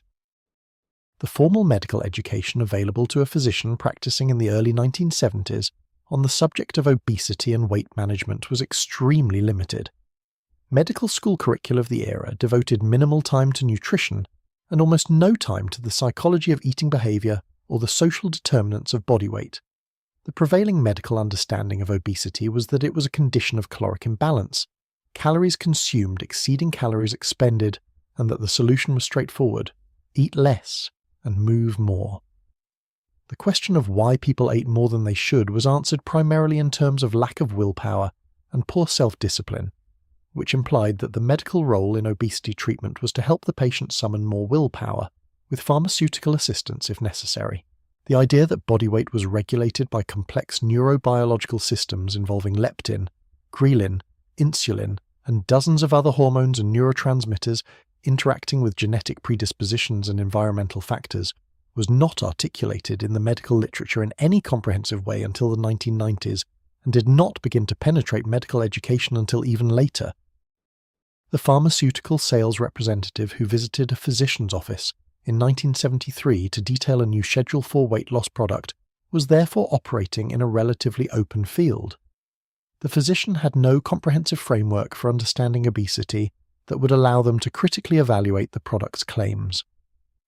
The physician did know that patients came to them wanting help with weight loss, and that prescribing something gave both patient and physician a sense of action and engagement that declining to prescribe did not provide. The physician knew that some patients who took these drugs did lose weight, at least initially. The physician had received a sales visit that explained the drug's mechanism, safety profile, and clinical data in the selective and professionally optimistic way that pharmaceutical detailing has always operated. The physician had read, perhaps, the prescribing guidelines that said short-term use only, but the prescribing guidelines were a recommendation, not a legal requirement, and the patients who came back asking for refills were real and present, and the guideline was a piece of text in a manual that was not being enforced by anyone. The weight loss clinic phenomenon of the 1970s and 1980s deserves particular attention because it represents the most concentrated and, in some ways, the most troubling expression of this period's approach to pharmaceutical weight management.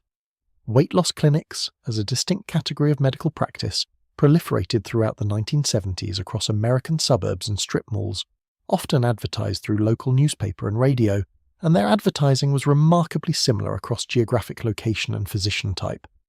The advertisements promised medical supervision, physician-approved weight loss programs, safe and effective treatment, and in many cases guaranteed results.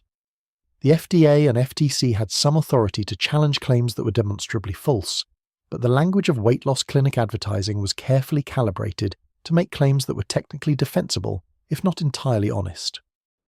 The typical weight loss clinic visit of the 1970s has been described in consistent terms by patients who attended them across the country. The initial appointment involved a brief medical history, a weight measurement, a blood pressure check that might or might not include a full cardiovascular assessment, and a consultation in which the physician confirmed that weight loss was a reasonable goal and that the clinic could help. The consultation was generally short. The physician had a waiting room full of patients to see. The diagnosis, obesity or overweight, was straightforward to make visually. The treatment plan, a Schedule IV appetite suppressant plus dietary advice, was standardized. The physician wrote the prescription, perhaps also prescribed a diuretic, provided a printed diet sheet, and booked the patient for a follow-up appointment in 2 to 4 weeks. The follow-up appointment would check the weight, confirm or adjust the prescription, and book the next appointment. This could continue in some practices for years. The financial model of the weight loss clinic was productive precisely because the appointments were brief. A physician who was skilled at the process could see 40 or 50 patients in a working day. Each appointment generated a consultation fee and a prescription. Patients returned regularly. The practice generated substantial revenue.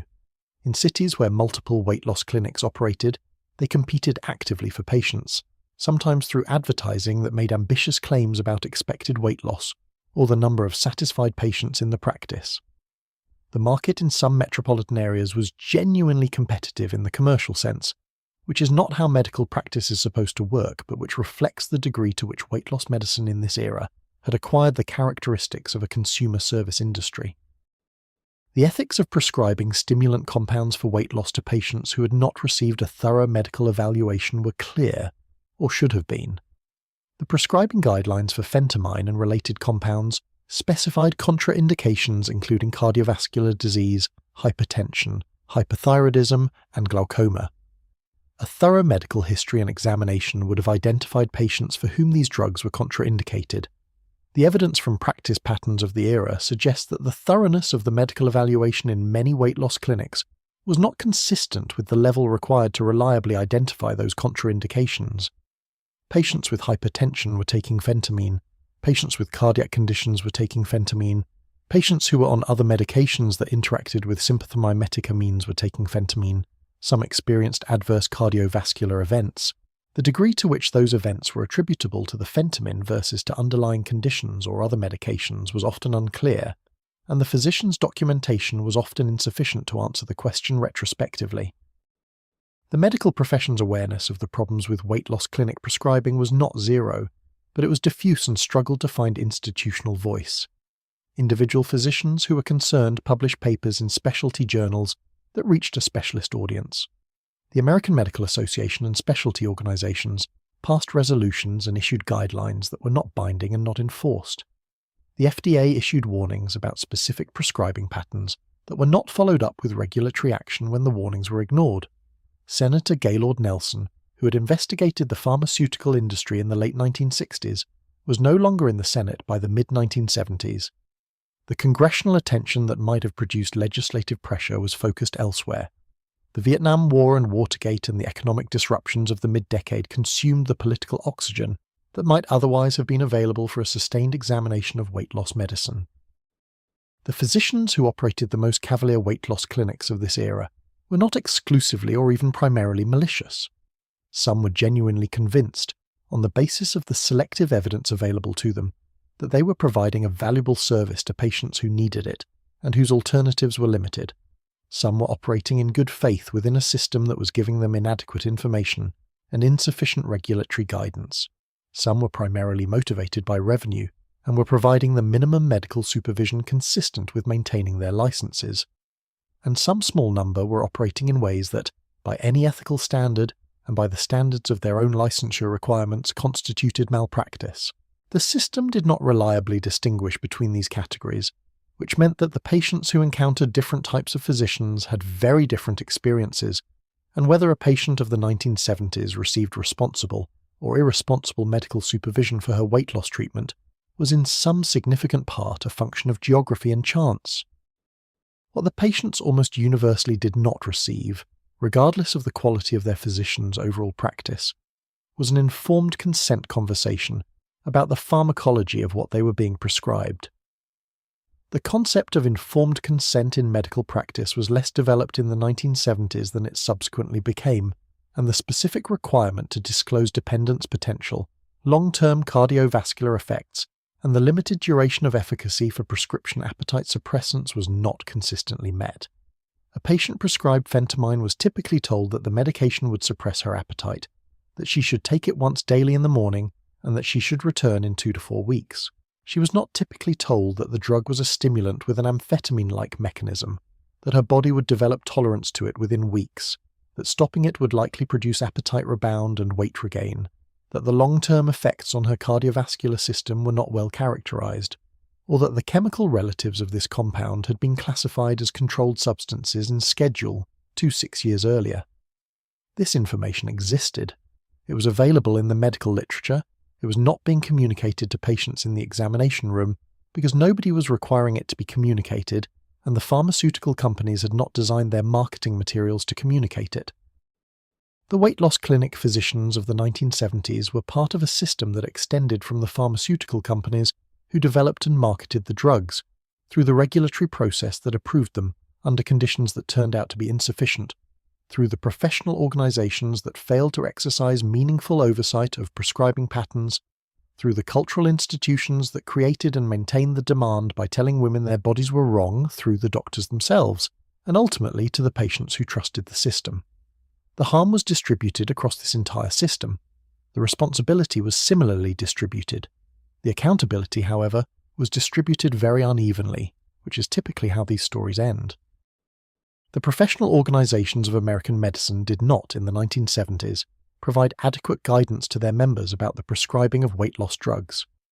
The American Medical Association's official positions on obesity treatment were cautious and conservative in their endorsement of pharmaceutical approaches, but caution and conservatism at the level of formal policy statements are not the same thing as practical guidance for the physician faced with a patient requesting a prescription.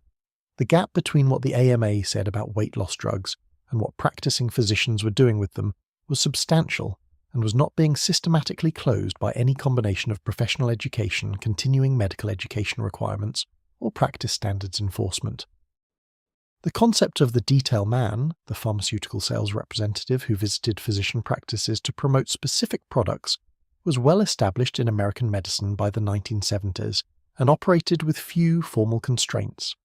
Sales representatives were required to provide accurate prescribing information, meaning they could not make false claims about efficacy or safety.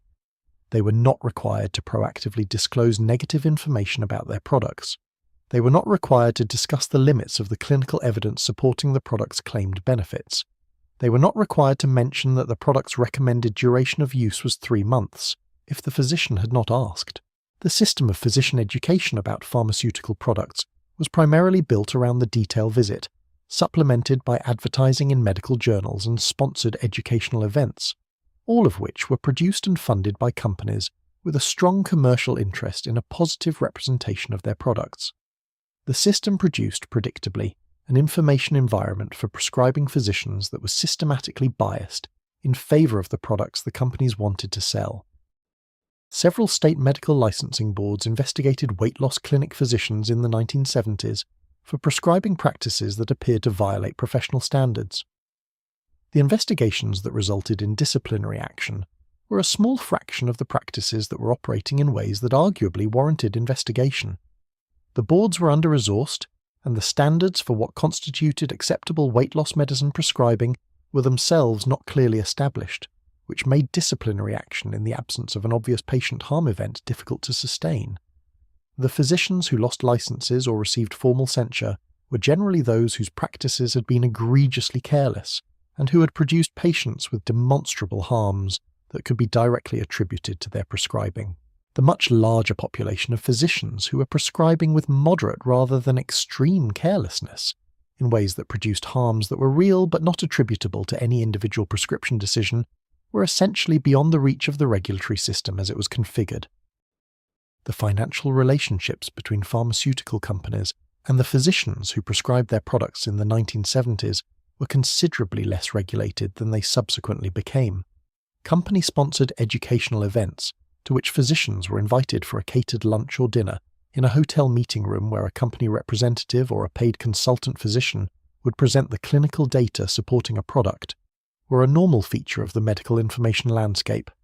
Company-sponsored research grants which directed funding to academic physicians who would conduct studies of company products and publish the results were standard practice.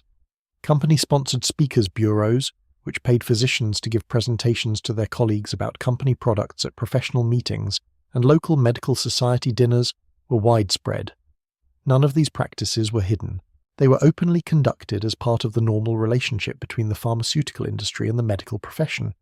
The standards for disclosure of these relationships in academic publications were significantly less demanding than they subsequently became, meaning that a physician who was being compensated by a pharmaceutical company for speaking or consulting could publish a clinical paper about that company's product without disclosing the financial relationship in most journals.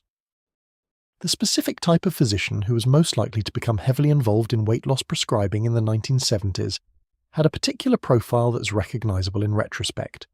They were often general practitioners or internists in suburban settings who had built practices serving the demographic most targeted by diet pill marketing. They were often physicians who had discovered that adding weight loss services to their practice was financially productive and not clinically demanding in terms of the knowledge required. They were often physicians who had received relatively enthusiastic responses from the first patients they had treated with these products, because those first patients were the early adopters who were most motivated and most compliant and most likely to show positive short-term results. The feedback they received from their initial prescribing was therefore systematically positive, because the negative long-term outcomes were not visible in the context of a practice that measured success by weight lost in the first 8 weeks. The metrics they were using to evaluate their prescribing were exactly the metrics that the short-term efficacy of stimulant appetite suppressants was designed to produce. The Senate hearings that followed the fen-phen scandal in the late 1990s revisited many of the questions that Gaylord Nelson's hearings had examined in the late 1960s, and the similarity between the two sets of hearings is both striking and somewhat depressing from the perspective of regulatory learning. Both sets of hearings documented widespread prescribing of stimulant-type compounds for weight loss, at scales that significantly exceeded the evidence base supporting their use. Both sets of hearings documented inadequate disclosure of risks to patients. Both sets of hearings documented financial relationships between pharmaceutical companies and prescribing physicians that created incentives for overprescribing. Both sets of hearings produced expressions of concern and recommendations for stronger oversight. The difference between the 1969 hearings and the 1997 hearings is that the 1997 hearings followed a scandal that had produced a $21 billion settlement and the deaths of a documented number of patients from preventable cardiac complications, rather than a more diffuse pattern of harm that was real, but harder to attribute and count. The threshold for institutional action had not changed. What had changed was that the evidence had finally, after decades, accumulated above that threshold. The physicians who built practices around diet pill prescriptions in the 1970s and 1980s were operating in an ethical grey area that was broadly visible but rarely directly addressed. Medical ethics, as formally taught, emphasizes primum non nocere. First, do no harm. But harm is a concept with temporal dimensions that clinical practice often struggles to accommodate. The harm from a single prescription of phentamine is minimal. The harm from a system in which millions of prescriptions are written to patients who take the drug for years, develop tolerance, and return repeatedly for renewed prescriptions, That harm is statistical, diffuse, and much harder to trace to any individual prescribing decision. The weight loss clinic model created incentives that, while not forcing physicians toward harm, certainly didn't discourage it. A clinic that saw 50 patients per day, charged cash fees, and generated revenue primarily from prescription renewals was not structurally optimized for the kind of thorough evaluation that might identify patients for whom long-term stimulant use was medically inappropriate. 15-minute appointments rewarded throughput over depth. The financial incentives and the clinical incentives pointed in different directions, and financial incentives are patient and structural, where clinical judgment is individual and variable. The patients who walked into weight loss clinics in this era were not passive recipients. Many were sophisticated consumers who had read articles, followed their own progress carefully, and developed detailed opinions about which formulations worked best for them. The relationship between patient and prescriber in the diet clinic context was often more collaborative and transactional than the conventional medical model suggested. Patients frequently knew what they wanted before they arrived. Doctors who provided it efficiently without excessive questioning were preferred. This dynamic made the development of a critical, questioning clinical posture toward these products particularly difficult. The journal literature of the 1970s and 1980s on diet pills was not uniformly positive, but the critical papers occupied a different register from the promotional ones. Studies questioning efficacy or safety appeared in academic journals with readerships measured in thousands. The promotional materials from Thompson Medical and the pharmaceutical companies producing phentamine reached physicians and patients in numbers, many orders of magnitude larger. The information ecosystem was not balanced, and it was not designed to be. It was designed to sell. What would have changed this dynamic was not individual virtue. There were individual physicians raising concerns throughout the period. What would have changed it was structural, mandatory long-term safety data requirements before OTC approval, post-market surveillance systems capable of detecting population-level cardiovascular signals, financial disincentives for practices built entirely around prescription volume. None of these structures existed at the necessary scale in the 1970s and 1980s. They were built, incrementally and imperfectly, in the years after the harms became undeniable. The broader medical culture's relationship with women's bodies in the 1970s and 1980s was characterized by a paternalistic certainty that is almost painful to examine in retrospect. Physicians were not trained to question whether their patients' desire to lose weight was responding to a genuine health need, or to a cultural pressure that the medical system was inadvertently reinforcing. The clinical encounter was structured around the assumption that weight was a medical problem and that reduction was a medical goal. Within that framework, diet pills were a tool, sometimes a reasonable one, sometimes an overused one, but a tool operating within a paradigm that was itself rarely questioned. Let's take a moment here, in the quieter part of the night, and talk about bodies. Specifically, let us talk about what happens inside a human body when it takes a sympathomimetic amine every morning for a year. This is not a comfortable subject, but it is an important one, and the particular way in which the discomfort of this subject was managed, which is to say by not discussing it particularly prominently, is itself part of the story. The bodies of the women taking diet pills in the 1970s were doing things that their owners were not fully informed about, and understanding what those things were explains a great deal about why it eventually took a $21 billion legal settlement and an FDA recall and 2 decades of adverse event reports to produce meaningful regulatory change. The central nervous system effects of stimulant appetite suppressants are the easiest to describe because they are the effects the drugs were designed to produce and the ones most clearly visible to the user. The hypothalamus, a small region at the base of the brain that functions as the body's homeostatic control center, regulates hunger and satiety through a complex of neurochemical signals involving leptin, ghrelin, insulin, neuropeptide Y, and dozens of other molecules. Amphetamines and their chemical relatives work primarily by increasing the release and blocking the reuptake of norepinephrine in hypothalamic neurons, which suppresses the hunger signal. The appetite is not gone. The biology of hunger is still operating. What the drug does is turn down the volume on the hunger signal so that it does not reach conscious awareness at the same intensity. This is a real effect. It is the effect the drugs were marketed for. It does not last indefinitely because the brain adapts. The cardiovascular effects are less visible from the user's perspective, but more significant from a medical standpoint. Norepinephrine is the primary neurotransmitter of the sympathetic nervous system, the fight-or-flight system that evolved to prepare the body for acute physical threat. When norepinephrine levels increase, the heart beats faster and harder, blood pressure rises, blood vessels constrict in the peripheral circulation and dilate in the muscles, and the body is mobilized for action. This is the mechanism by which stimulants increase energy and reduce fatigue. It is also the mechanism by which they raise blood pressure and increase cardiac workload.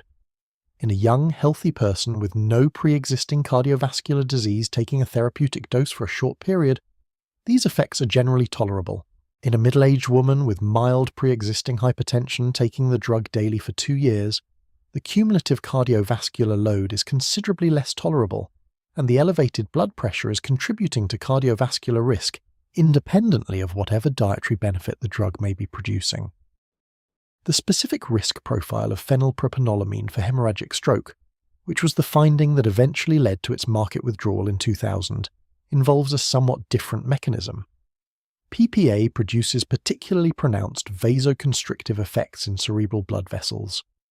In susceptible individuals, and particularly in young women taking the first dose of a PPA-containing product, this vasoconstriction can trigger vasospasm, an abrupt and severe constriction of a cerebral artery that can produce ischemic stroke through reduction of blood flow, or, more commonly in the PPA literature, hemorrhagic stroke through rupture of a vessel wall that has been subjected to sudden pressure changes.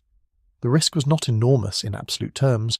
The Yale study estimated an increased risk of hemorrhagic stroke of about 16 cases per 100,000 users annually above the background rate, but applied to the millions of women taking PPA products, this represented a meaningful number of preventable strokes occurring in women who were taking an OTC diet product and had been given no reason to suspect it posed any risk of serious harm.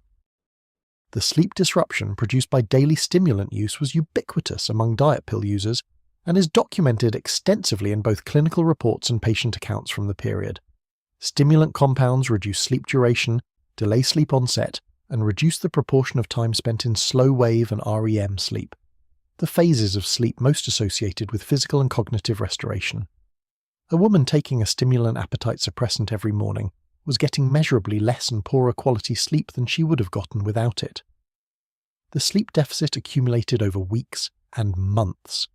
Chronic sleep deprivation produces a range of well-documented health effects, including impaired cognitive function, elevated cortisol levels, increased insulin resistance, impaired immune function, and, with particular relevance to the intended purpose of diet pills, increased appetite and cravings for caloric food.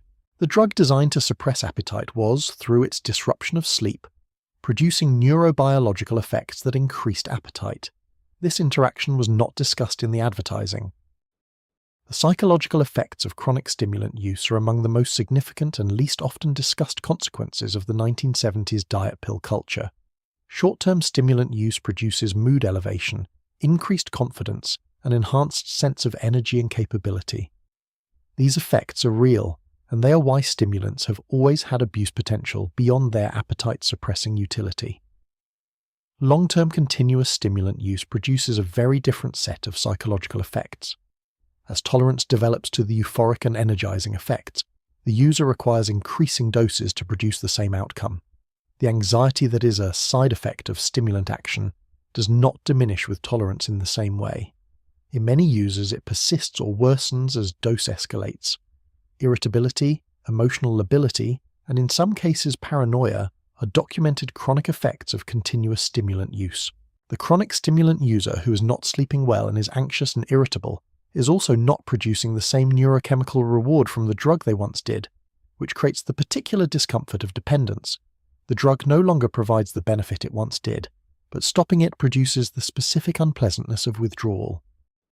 Stimulant withdrawal in the context of prescription or OTC appetite suppressants was not widely discussed in the medical literature of the 1970s under that framing. The concept of withdrawal from these compounds was acknowledged, but managed through language that avoided the word withdrawal, with its connotations of addiction and the street drugs of the war on drugs context. What patients experienced when they stopped was described as appetite rebound, which was accurate as far as it went, and as returning to their previous baseline, which was also accurate but which omitted that the baseline included the neurochemical changes produced by months of continuous stimulant use, and that those changes did not resolve immediately. The fatigue, the depression, the profound increase in appetite, the difficulty finding motivation for ordinary activities. These are the predictable consequences of suddenly removing a drug that has been continuously activating the brain's dopaminergic reward system, and they are functionally identical to what the medical literature of a decade later would call stimulant withdrawal. In the 1970s, they were called the results of not trying hard enough. The long-term weight consequences of stimulant diet pill use were systematically unfavorable in ways that the industry's short-term clinical studies were not designed to capture. The pattern consistently observed in patients who stopped taking stimulant appetite suppressants was rapid weight regain, typically to or above the pre-treatment weight, within 6 to 12 months of discontinuation. This pattern was so consistent and so well documented in the clinical literature that it was essentially impossible to argue that stimulant diet pills produced durable weight loss. What they produced was temporary weight loss during the period of use, followed by rebound. The explanation involves the body's homeostatic mechanisms. The hypothalamus, having been pharmacologically suppressed, rebounds to a higher appetite set point upon withdrawal. The metabolic adaptation that occurs during caloric restriction, a slowing of metabolism to compensate for reduced caloric intake, persists after the period of restriction. And the psychological effects of stimulant withdrawal, including dysphoria and increased food cravings, produce eating behavior that rapidly restores or exceeds the previous weight. The pulmonary hypertension risk associated with fenfluramine and related serotonergic appetite suppressants, which would become central to the fen-phen scandal of the late 1990s, was actually documented in the medical literature for certain appetite suppressants as early as the 1960s. Aminorex, a Swiss appetite suppressant that was briefly popular in Europe in the late 1960s, was withdrawn after an epidemic of pulmonary arterial hypertension was documented in users. The mechanism involved the drug's effect on serotonin transporters in pulmonary vasculature, producing the progressive thickening and constriction of the pulmonary arteries that characterizes pulmonary arterial hypertension. The same mechanism operates in fenfluramine, which is structurally related to Aminorex. The connection was known. The risk had been documented. The FDA approved fenfluramine for weight loss in the United States in 1973, with prescribing information that mentioned the pulmonary hypertension risk as a known but rare concern. The rarity of the concern was reassuring. The rarity was also based on relatively limited surveillance data. What would happen when fenfluramine was prescribed at much larger scale and for much longer durations than the pre-approval studies had examined would become clear in the 1990s. The aggregate effect on the health of American women of 2 decades of widespread stimulant diet pill use is difficult to quantify precisely because the data collection mechanisms of the era were not designed to capture it. The adverse event reporting system existed but was passive, meaning it captured only events that were reported by physicians or patients who connected them to the diet pill, which required both awareness of the connection and motivation to report it. The connection between a woman's chronic hypertension in her 50s and the PPA she had taken for years in her 30s and 40s was not one that most physicians of the era were making or documenting. The cardiovascular events, the strokes, the anxiety disorders, the sleep problems, these were attributed to the range of factors that produced them in middle-aged women, and the contribution of years of daily stimulant use was rarely isolated. The harm was real. It was distributed across a population of millions and across decades of time, which made it invisible in the way that harms distributed at large scale across long periods are typically invisible until someone does the retrospective epidemiology. When people eventually did that epidemiology, what they found was not reassuring. The specific mechanism by which phentermine and related sympathomimetic drugs produce the tolerance that undermines their long-term utility is worth understanding in some detail, because it illustrates why the short-term clinical trials that were used to support their regulatory approval were structurally unable to capture the most important clinical concern about these products. When a sympathomimetic amine stimulates the release of norepinephrine and dopamine, the brain responds over time by downregulating the receptors for these neurotransmitters and reducing their baseline production. This is a homeostatic response.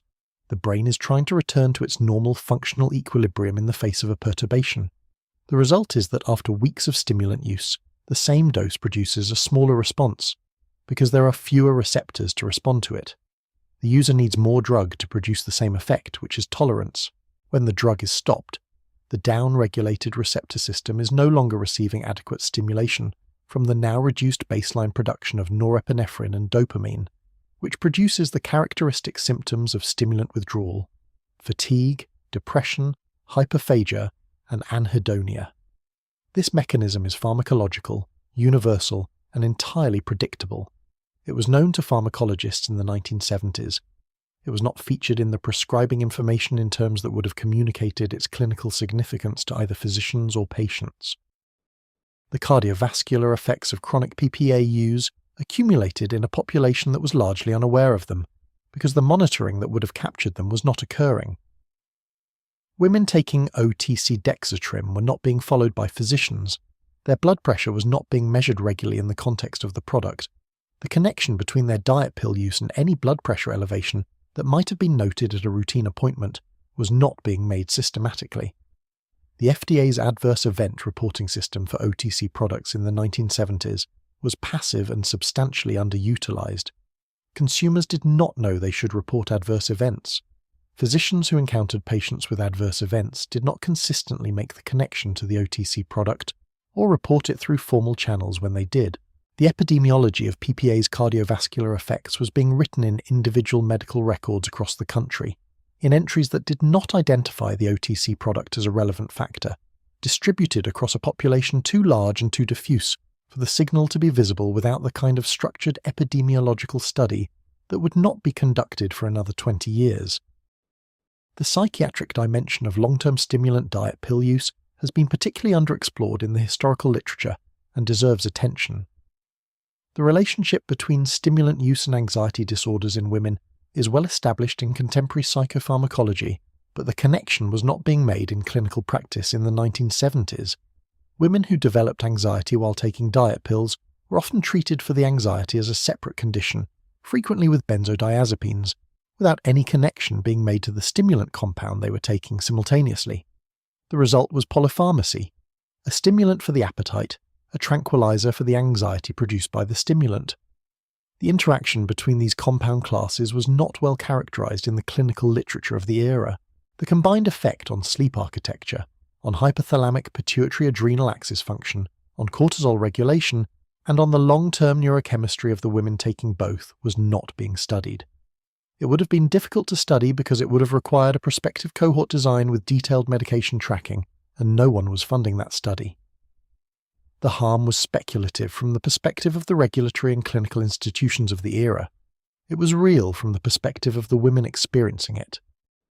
The cardiovascular pathology associated with chronic sympathomimetic stimulant use is an instructive case study in the difference between acute effects and cumulative effects, and in how the clinical framework of the 1970s was systematically better equipped to detect the former than the latter.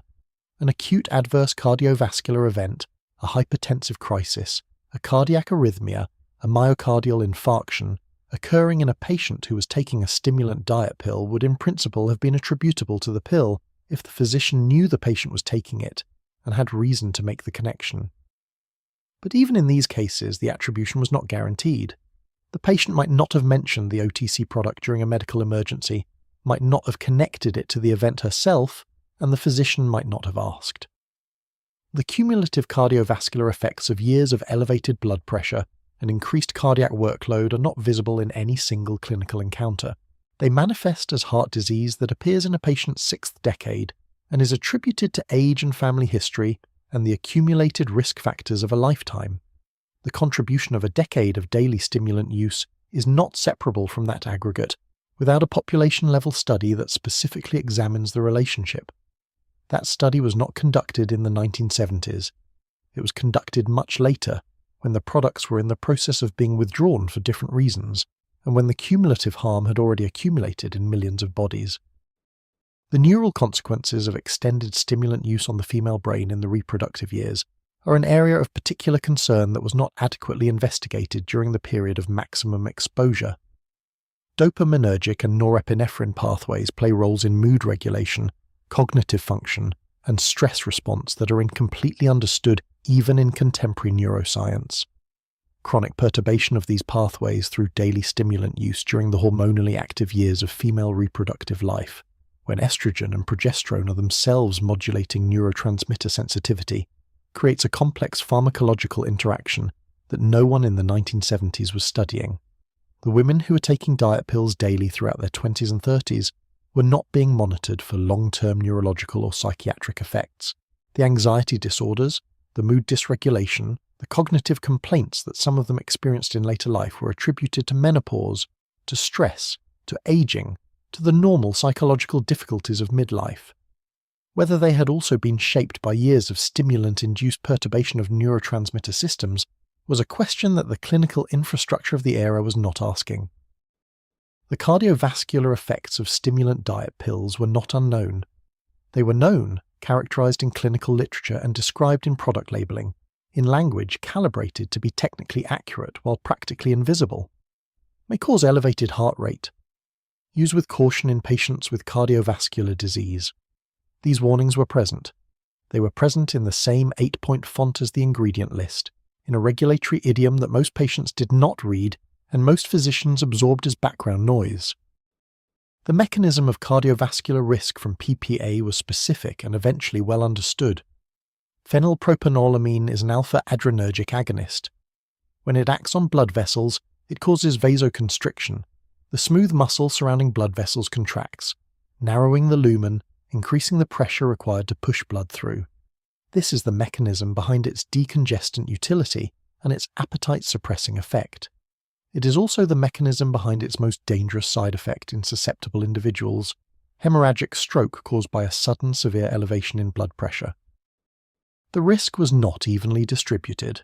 Young women, which is to say exactly the demographic most heavily marketed to, showed a disproportionate vulnerability in the data that eventually emerged from the Yale Hemorrhagic Stroke Project. This was counterintuitive in a way that probably slowed the recognition of the signal. Hemorrhagic stroke in a 28-year-old woman is not what emergency physicians or epidemiologists are looking for. It is a disease of older patients, of hypertensive patients, of patients with known vascular pathology. When it occurred in a young woman who had been taking OTC diet pills, the connection was not always made, the product was not always identified, and the case was not always reported. Tolerance to stimulants develops through a specific neurological mechanism, the downregulation of adrenergic receptors in response to sustained pharmacological stimulation. As the receptors become less sensitive, higher doses are required to produce the same appetite-suppressing effect. This was not theoretical, it was clinically observable and regularly observed. Patients who had been taking PPA or phentermine for 6 months frequently reported that the drug wasn't working as well.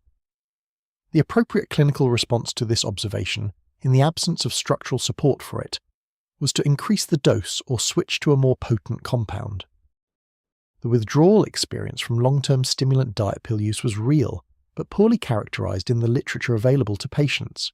Women who had been taking appetite suppressants for months or years and stopped abruptly typically experienced a period of profound hunger. Not just the normal appetite of a person who hadn't recently taken a stimulant, but the amplified, urgent hunger of a body whose appetite-regulating systems had been pharmacologically suppressed and were now overcompensating.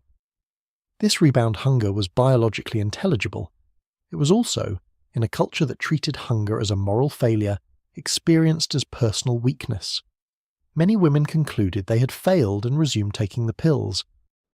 Sleep disruption was among the most consistent side effects reported by long-term users of stimulant diet pills, and it is worth dwelling on the irony of that fact. Women taking amphetamine analogues to meet the physical standards imposed by their waking lives were, in many cases, finding those same compounds disrupting the sleep that their bodies needed to recover from those waking lives. Insomnia, difficulty falling asleep, shallow, unrefreshing sleep, waking at 3 a.m. with a racing heart. These were not rare complaints. They were regular features of the clinical picture that the industry's marketing showed no interest in depicting. The Fen-Phen story begins with a paper and ends with a settlement, and between those 2 points there is a span of years during which approximately 18 million Americans took a drug combination that produced heart valve damage and life-threatening pulmonary hypertension that internal company documents later revealed was associated with a risk that some people within the manufacturing company understood and did not disclose, and that was prescribed by physicians across the country with an enthusiasm that significantly outran the clinical evidence supporting its use. It is, in the long arc of the diet pill story, the chapter that should have ended the pattern. It did not end the pattern because the pattern does not end, but it did temporarily interrupt it with sufficient force to generate more than 20 years of civil litigation and enough public attention to briefly make the subject of pharmaceutical weight loss drugs genuinely newsworthy in a way that it had not been since the Senate hearings of the late 1960s. The scientific foundation of the fen-phen combination was a 1992 paper published in the journal Clinical Pharmacology and Therapeutics by Dr. Michael Weintraub, an obesity researcher at the University of Rochester. Weintraub had conducted a 4-year clinical trial of the combination of fenfluramine and phentermine in obese patients, and his results were striking. Patients taking both drugs together lost significantly more weight than patients on diet and exercise alone and maintained the weight loss for longer than expected.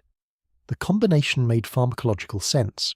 Fenfluramine worked primarily through serotonergic mechanisms, while phentermine worked primarily through norepinephrine, meaning the two drugs worked on different neurobiological targets, and when combined at lower doses of each, they produced greater appetite suppression, with potentially fewer side effects than either drug at full dose alone. Weintraub's study generated enormous interest in the obesity medicine community, which was precisely what it was intended to do. The problem with Weintraub's study as a basis for widespread clinical practice was not that it was fraudulent. It was that it was a 4-year study of relatively modest size, that it was conducted in academic medical center conditions with careful patient selection and close monitoring, and that the conditions under which it was conducted were substantially different from the conditions under which fen-phen would be prescribed at mass scale once the medical community and the pharmaceutical industry became aware of the results. The leap from a carefully monitored academic study to the prescription of this combination by general practitioners in brief appointments to patients who had not been carefully screened and would not be carefully monitored was a leap that the evidence did not justify, and that nobody with the authority to prevent it moved to prevent. Fenfluramine had been approved by the FDA in 1973 for weight loss under the brand name Pondamin, manufactured by Wyeth Ayerst Laboratories. Phentermine had been approved since 1959. Neither drug had been approved for use in combination, but the FDA's approval framework allowed physicians to prescribe approved drugs in combinations that were not specifically approved, a practice known as off-label use that is legal and common. The prescribing of the fenfluramine-phentermine combination was therefore entirely off-label, and the pharmaceutical companies marketing the individual components of it were therefore not formally promoting the combination, though the evidence from later litigation suggested that some company personnel were aware of and facilitated the widespread off-label use in ways that were difficult to characterize as purely coincidental. The scale of fen-phen prescribing in the 3 years between the peak of its popularity and its market withdrawal was extraordinary. By 1996, approximately 18 million prescriptions for the fen-phen combination had been written in the United States. Weight loss clinics that had been prescribing phentermine for years added fenfluramine and promoted the combination aggressively. Physicians who were not obesity specialists began prescribing it. Magazine articles and newspaper features described it as a breakthrough. The cultural moment was receptive. The 1990s had, if anything, intensified the pressure on American women to be thin, driven by the supermodel era of fashion and the increasing cultural visibility of extreme thinness as an aesthetic ideal. Women who had been managing their weight with phentermine for years and whose results had plateaued were delighted by the addition of fenfluramine, which produced meaningfully better appetite suppression and, many users reported, a somewhat pleasant relaxed quality that reflected the drug's serotonergic activity. Redux, the brand name for dexfenfluramine, a purified isomer of fenfluramine manufactured by Interneuron Pharmaceuticals, was approved by the FDA in April 1996 following an advisory committee meeting, at which several members of the committee expressed significant reservations about the cardiovascular and neurological risks and were outvoted. Redux was approved as a single drug treatment for obesity. It was effectively an improved version of the fenfluramine component of fen-phen. Same serotonergic mechanism, slightly better weight loss outcomes, slightly different side effect profile. It became enormously commercially successful almost immediately. By early 1997, Redux and the fen-phen combination together represented one of the fastest growing prescription drug categories in the United States, and Wyeth Ayerst's revenue from Pondamin had increased by a factor of 12 in 3 years. The alarm that ended the fen-phen era arrived in August 1997 from the Mayo Clinic. A group of cardiologists there had noticed an unusual pattern in echocardiographic examinations of patients who had been taking fenfluramine or the combination product. The patients were showing abnormalities in their heart valves. The valves were thickened, with leaflets that didn't open and close properly, producing a pattern of regurgitation that had the pathological appearance of the valve disease associated with carcinoid syndrome and ergot alkaloid exposure. Both of those conditions share with fenfluramine a mechanism involving excessive stimulation of the serotonin 2B receptor on cardiac valvular interstitial cells, which causes those cells to proliferate and produce the fibrous tissue that thickens the valves. The Mayo Clinic published their findings in the New England Journal of Medicine. The FDA immediately began a review. What the FDA found in its review was alarming. Echocardiographic studies of fen-phen users across multiple centers found valve abnormalities in a substantial proportion of patients, with some studies reporting rates of clinically significant valve disease of 20 to 30% in long-term users. Pulmonary arterial hypertension, the same condition that had been documented with Aminorex in Europe 30 years earlier, was confirmed in a significant number of users. The FDA asked Wyeth Ayerst and Interneuron to withdraw fenfluramine and dexfenfluramine from the market. Both companies complied in September 1997. Phentermine was not withdrawn, because the cardiac valve disease appeared to be associated with the fenfluramine component rather than the phentermine component, a distinction that Phentermine's manufacturers were very pleased to be able to draw attention to. The litigation that followed the fen-phen withdrawal became one of the largest pharmaceutical product liability cases in American history. Wyeth, the parent company of Wyeth Ayerst, established a settlement fund that eventually reached approximately $21 billion to compensate patients who had suffered valve disease and pulmonary hypertension attributable to fenfluramine use. The discovery process in the litigation produced internal company documents that were, to say the least, not flattering. Emails and memos from the early 1990s showed that some people within the company were aware of the pulmonary hypertension risk from European data and had discussions about how to manage the information. Documents showed that the company was aware the product was being used at much larger scale and for much longer durations than the clinical studies had evaluated, and that internal assessments of the risk at that scale were concerning. The documents did not show a clean, clearly executed conspiracy to hide known lethal information from the public. They showed something messier and in its own way more disturbing. A corporation managing information about risk in the way that corporations manage information about risk, prioritizing the commercial imperative, delaying the uncomfortable conclusion, and hoping the signal would not become clear before the revenue stream had been fully exploited. The fen-phen scandal produced meaningful regulatory change in several respects. The FDA tightened the advisory committee process for weight loss drug approvals. The requirements for post-approval surveillance data were strengthened.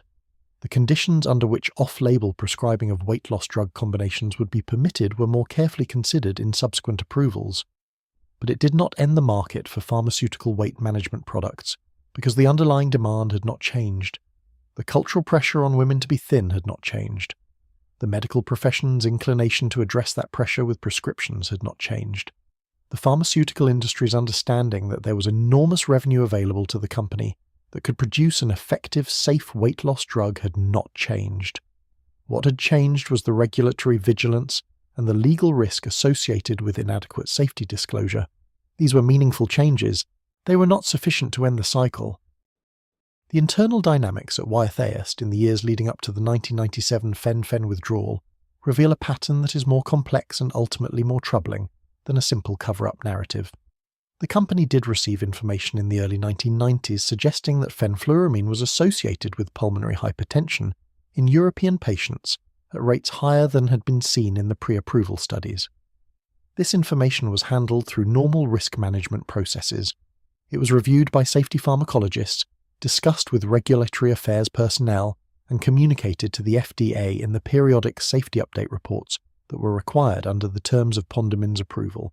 The FDA's response to this information was to require updated labeling that included additional pulmonary hypertension warnings. The additional warnings were added to the prescribing information. The marketing materials did not feature them prominently.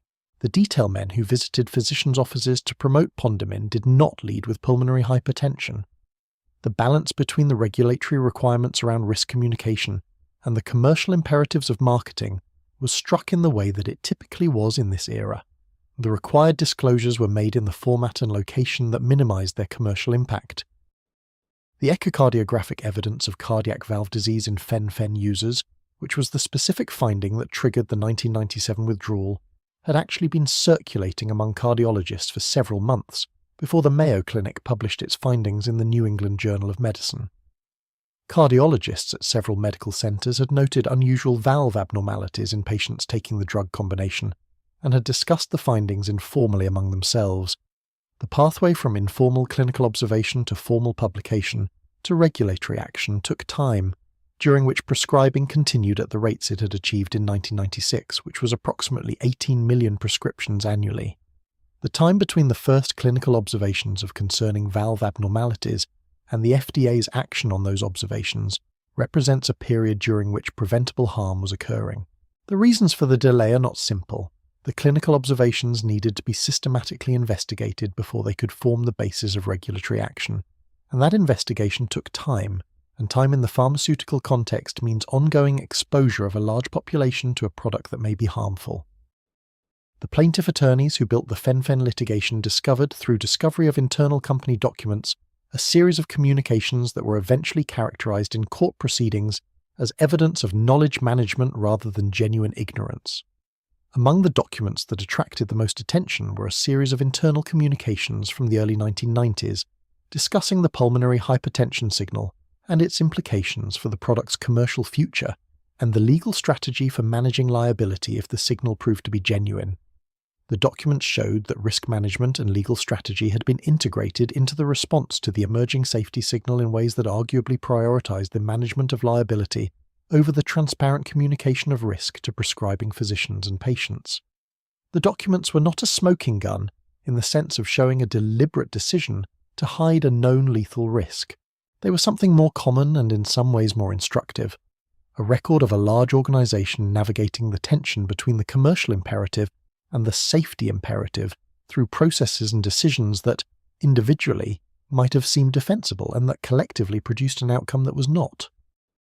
The FDA's response to the fen-phen scandal produced important regulatory reforms that shaped the subsequent history of diet drug approvals.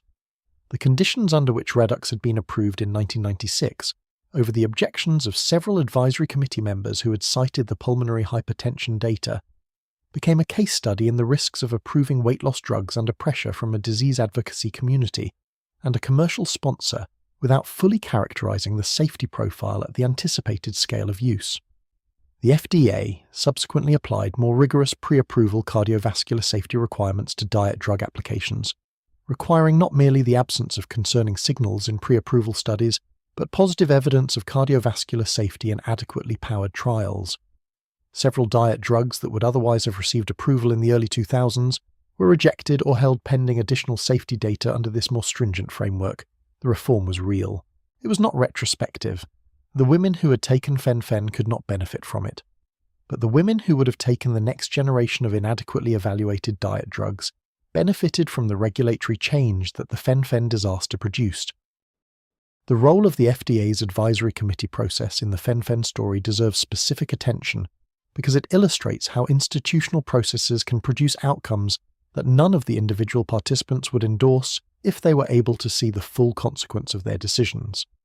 The advisory committee that reviewed Redux in 1996 included several members who voted against approval, citing the emerging European data on pulmonary hypertension from fenfluramine analogues. Their concerns were not irrational. The data they were citing was real and relevant. The committee majority that voted for approval was not corrupt or in bad faith. They were weighing the genuine public health burden of obesity against the specific, and at that point relatively rare adverse events documented in the available data, in a regulatory environment that had been criticized for being too slow to approve beneficial therapies, and in a cultural moment in which obesity was being declared a public health epidemic by the Surgeon General. The decision to approve was made in a context that is understandable, given what was known at the time. What was known at the time was not sufficient to predict what would be learned 18 months later. This is not an exculpatory observation. It is an observation about the limits of regulatory decision-making under uncertainty and about the importance of post-market surveillance in catching what pre-market evaluation misses. The experience of women who developed heart valve disease from fenfluramine use, and who have described that experience in patient advocacy contexts and court testimony over the subsequent decades, adds a dimension to the fen-phen story that the clinical and regulatory record alone cannot convey. These women were not unusual in their use of the product. Millions of people were taking it. They were not unusual in their trust that a product prescribed by a physician and approved by the FDA was safe for use. That trust is the foundation of the regulatory compact between government and the pharmaceutical industry. They were unusual only in the particular manifestation of the harm that their use produced, a harm that was not their fault, that they could not have predicted from the information they had been given, and that produced lasting cardiac consequences that required ongoing medical management, and in some cases surgical intervention, and in some cases death. Their experience represents the most concrete form of accountability for the decisions that had been made by companies and regulators and physicians over the preceding decades. It is not an abstraction. It is a damaged heart valve. It is a patient in her 40s with pulmonary arterial hypertension that would not have been there if the information available to the relevant decision makers had been more completely communicated and more carefully weighed. The fen-phen story is, at its core, a story about what happens when the distance between clinical research and clinical practice collapses faster than the safety data can travel. Michael Weintraub's 1992 study was a genuine scientific contribution, a controlled trial demonstrating that the combination of fenfluramine and phentermine produced superior weight loss outcomes compared to either agent alone. The study was real. The findings were real. What was not real, or not yet established, was whether the combination was safe for the population of patients who would actually take it, as opposed to the controlled, monitored, relatively brief trial in which it had been tested. The years between 1992 and 1996 saw fen-phen move from research finding to mainstream prescription phenomenon at a speed that outpaced any reasonable safety evaluation. Physicians who had never been involved in obesity medicine began prescribing it. Weight loss clinics that had been built around phentermine added fenfluramine or dexfenfluramine to the formulary. Patients read about the combination in popular magazines, Newsweek, People, women's health publications, and arrived at appointments having already decided they wanted it. The demand was generated by coverage that emphasized the results and minimized the uncertainty. Wyeth's Redux, dexfenfluramine, the right-handed isomer of fenfluramine, received FDA approval in April 1996 after a genuinely contested review process. Several members of the advisory panel expressed concern about pulmonary hypertension, a rare but potentially fatal complication that had been observed in fenfluramine users in Europe. The concerns were noted. The drug was approved. The approval was accompanied by a label warning about pulmonary hypertension. Within months, Redux had been prescribed to millions of patients, most of whom had not been told about the pulmonary hypertension risk in terms that would have allowed them to weigh it meaningfully. The Mayo Clinic report in August 1997 was the moment the structure began to visibly fail. 24 patients with unusual patterns of cardiac valve abnormalities. All of them had taken fen-phen. The abnormalities were distinctive. A specific pattern of regurgitation affecting the aortic and mitral valves that did not resemble the valve disease associated with other conditions. The signal was not weak. It was clear enough that the Mayo cardiologists felt compelled to publish it quickly rather than waiting for a larger data set. That urgency in retrospect was appropriate. The September 1997 withdrawal was swift and, given the industry's previous behavior around safety signals, surprisingly decisive. Fenfluramine and dexfenfluramine were pulled from the market within weeks of the FDA's formal review of the valve abnormality data. The speed of the withdrawal was partly a function of the clarity of the signal. Echocardiographic evidence of valve damage is not ambiguous in the way that epidemiological cardiovascular mortality signals can be, and partly a function of the litigation environment, which by 1997 was already developing in ways that concentrated the minds of Wyeth's legal department. The $21 billion settlement that eventually emerged from that litigation was the largest in pharmaceutical history at the time. The fen-phen settlement was enormous in dollar terms and did not come close to capturing the actual human cost of what had happened. Settlement dollars go to identifiable claimants who can document specific harms and navigate complex legal processes. The diffuse, long-term cardiovascular burden carried by the millions of people who took fenfluramine and experienced subclinical effects that never crystallized into a clear compensable injury. That cost was not counted. The women who gained back the weight experienced the rebound hunger and felt the specific variety of shame that comes from being told your body has failed again. Those costs were not counted either. The 18 million fen-phen prescriptions written in 1996 represent a number that is easy to say and almost impossible to fully absorb. 18 million. That is 18 million individual encounters between a patient and a physician in which someone decided that this combination of drugs was appropriate.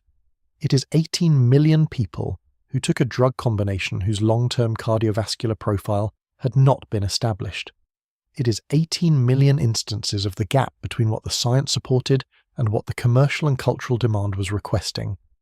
And 18 million instances of that gap being bridged by the optimism or the commercial interest or the time pressure of a clinical appointment. The cardiologists who first described the valve abnormalities associated with fen-phen were not doing anything heroic in a conventional sense. They were doing what cardiologists do, looking carefully at unusual clinical presentations, noticing a pattern, and reporting what they found. The heroism, if you want to call it that, was in the speed of reporting. The Mayo Clinic investigators published their findings quickly, before the data set was larger, because the signal was clear enough, and the potential harm substantial enough that waiting for a larger sample felt ethically indefensible. This is how the system is supposed to work. In the fen-phen case, it worked. The year 2000 was a particularly eventful one for the history of pharmaceutical weight loss products. In November of that year, the FDA issued a public health advisory recommending that consumers stop taking any over-the-counter products containing phenylpropanolamine, citing the results of the Yale Hemorrhagic Stroke Project, a study funded by the FDA that had found a statistically significant association between PPA use and hemorrhagic stroke, particularly in women. The advisory was not a mandatory recall, but the FDA simultaneously asked manufacturers to voluntarily withdraw PPA containing products from the market. Thompson Medical, by then operating Dexatrim under new ownership, complied. Accutrim complied. The dozens of store-brand diet products containing PPA were reformulated or discontinued. The removal of PPA from OTC diet products ended Dexatrim's run as a meaningful presence in the appetite suppressant market, though the brand name survived, retailing reformulated products that contain different active ingredients, primarily caffeine and various herbal compounds. The reformulated Dexatrim was not the same product. The new active ingredients did not have the same mechanism, or the available evidence suggested the same efficacy. But the brand name remained, its decades of market recognition preserved and redirected toward products whose chemistry was entirely different, in a commercial move that was, in its own way, the precise inverse of the original corporate strategy. Instead of a new name for the same drug, a same name for a different drug, the wheel turned. Ephedra, the herbal supplement derived from the plant mahuang that had historically been the source of ephedrine and that had been used in traditional Chinese medicine for centuries, became the next chapter in this story. Ephedra-containing dietary supplements had been marketed in the United States throughout the 1990s as fat burners and energy boosters and weight loss aids.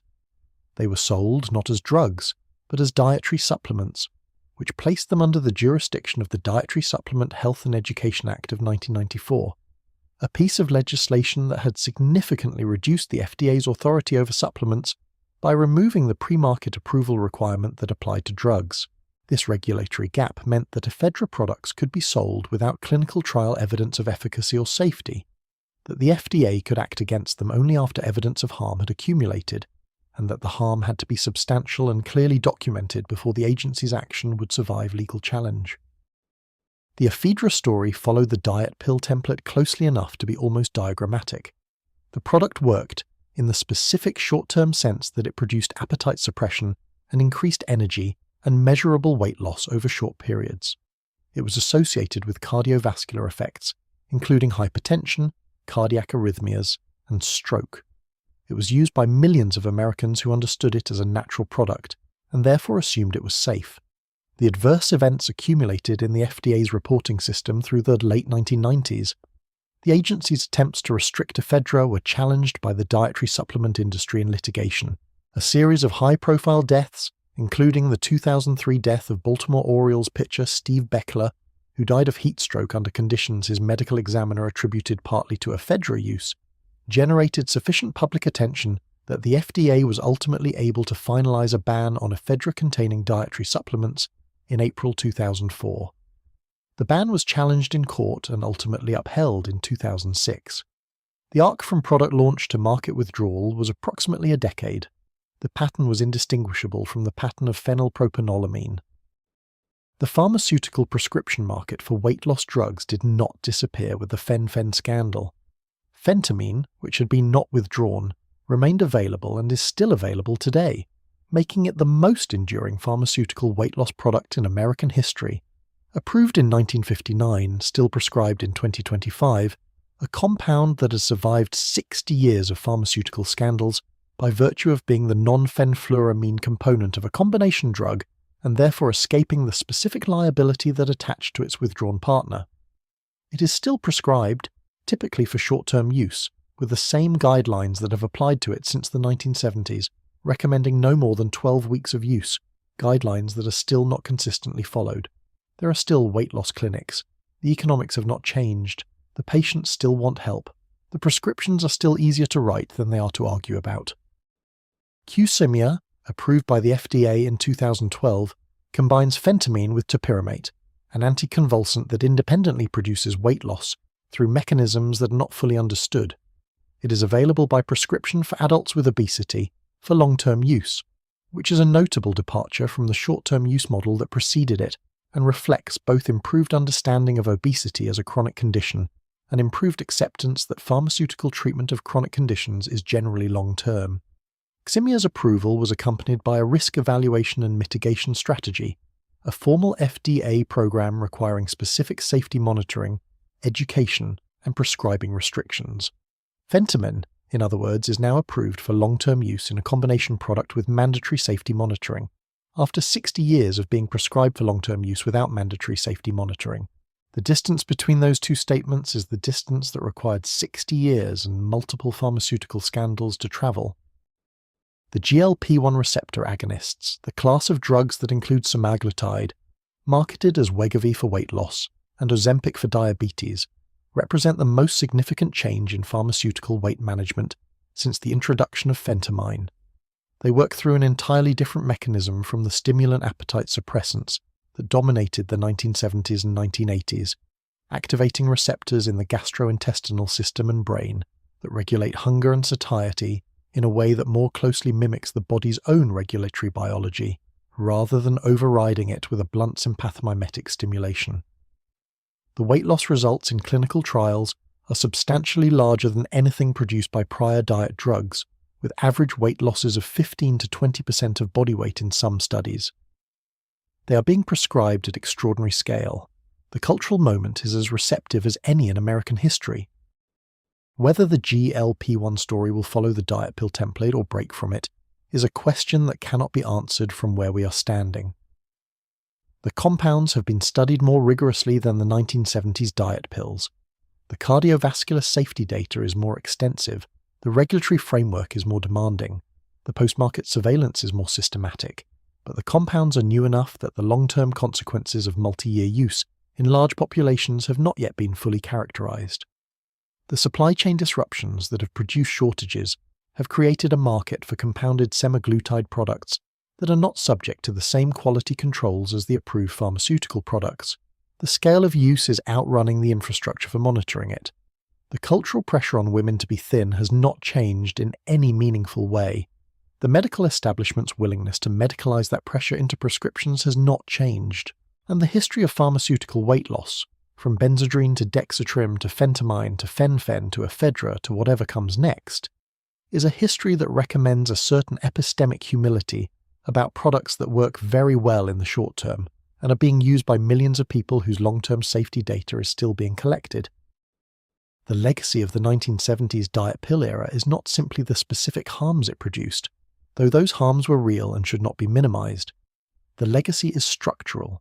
It is the demonstration that the demand for pharmaceutical weight loss solutions is large enough and culturally entrenched enough to survive almost any degree of regulatory intervention and almost any degree of documented harm, because the demand is not primarily driven by medical judgment. It is driven by a culture that has been telling women for a century that their bodies are problems requiring solutions, and that culture has proved more durable than any particular chemical compound. The compounds change, the culture has not. Every decade produces its version of a small pill in an amber bottle, sitting on the bathroom counter in the early morning light, promising that this time will be different. The dietary supplement market that absorbed the demand for OTC weight loss products after the withdrawal of PPA in 2000 represents a case study in regulatory gap exploitation that is directly continuous with the story of the 1970s. The Dietary Supplement Health and Education Act of 1994, passed after an intense industry lobbying campaign, created a regulatory framework for dietary supplements that placed them in a fundamentally different category from pharmaceutical drugs. Supplements did not require pre-market safety testing. They did not require evidence of efficacy. They could be marketed with structure-function claims about the body's normal functions, without the evidentiary standard required for drug claims. The manufacturer was responsible for ensuring safety, but the FDA could only act after a product was on the market and evidence of harm had accumulated, and the threshold for FDA action was substantially higher than the threshold for pharmaceutical regulatory action, because the DSHEA explicitly placed the burden of proof on the FDA rather than on the manufacturer. The ephedra episode illustrated the limitations of the DSHEA framework with particular clarity. Ephedra-containing supplements had been associated with adverse cardiovascular events, including cardiac arrhythmias and strokes, from the early years of their widespread use in the late 1990s. The FDA's adverse event monitoring system had received hundreds of reports of serious adverse events associated with ephedra supplements by the late 1990s. The agency attempted to restrict the allowable dose of ephedrine alkaloids in ephedra supplements in 1997, and the dietary supplement industry challenged the restriction in court and won, because the court found that the FDA had not met the statutory burden of proof for restricting a substance that had not yet received a pre-market safety review. The FDA then spent several more years accumulating the post-market evidence of harm that the Act required before it could act, and during those years people continued taking ephedra, and some of them died of cardiac events that were attributable to the product. The final ban on ephedra was issued in 2004 and survived court challenge in 2006. The interval between the first accumulation of serious adverse event reports and the final market withdrawal was approximately 7 years. The dexatrim to PPA withdrawal interval had been approximately 24 years. Progress of a kind.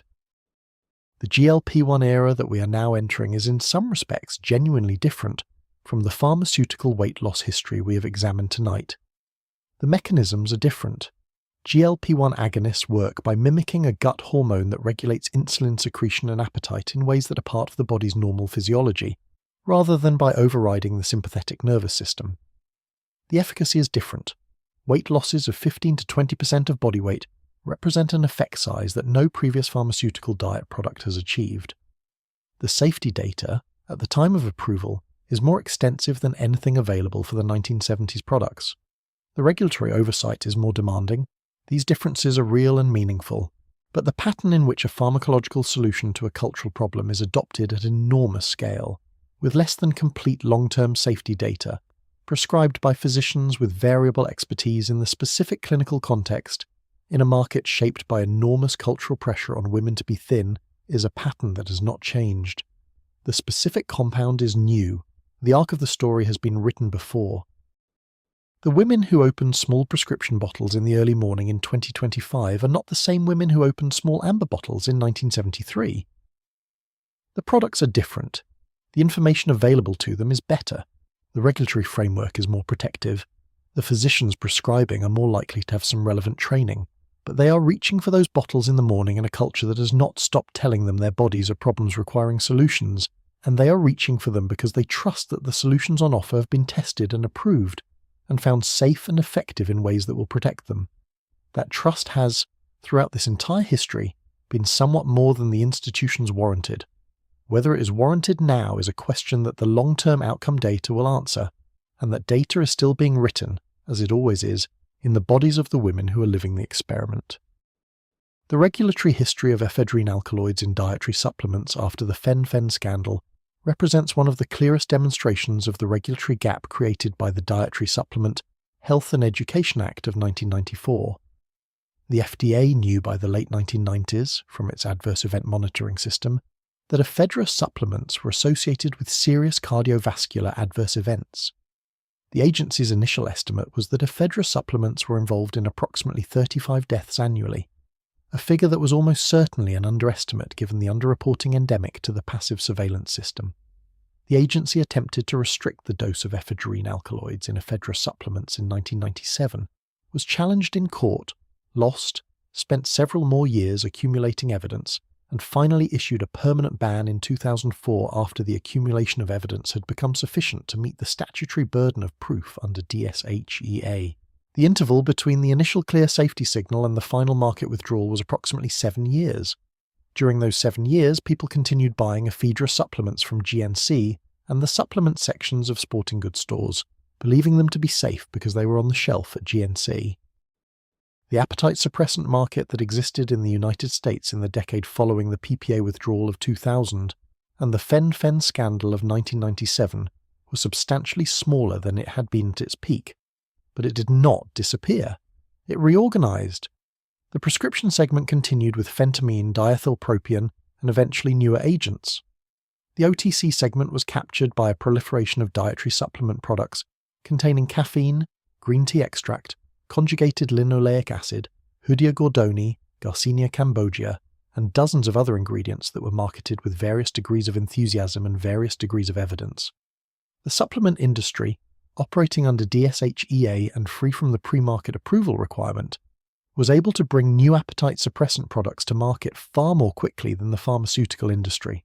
The products were marketed with structure-function claims rather than drug claims, used the language of natural and plant-based and scientifically formulated, rather than the language of drug action. The mechanism by which they were supposed to work was rarely specified. The evidence base was typically thin. The adverse event monitoring was essentially non-existent at the product level. The cycle had found its new form. The cultural dimension of the post-fen-phen diet landscape is revealing in what it shows about the durability of the underlying pressure that drives demand for pharmaceutical weight management solutions. The fen-phen scandal produced a period of elevated public awareness about the risks of diet drugs, during which media coverage was extensive and the culture temporarily incorporated a more skeptical posture toward pharmaceutical weight loss solutions.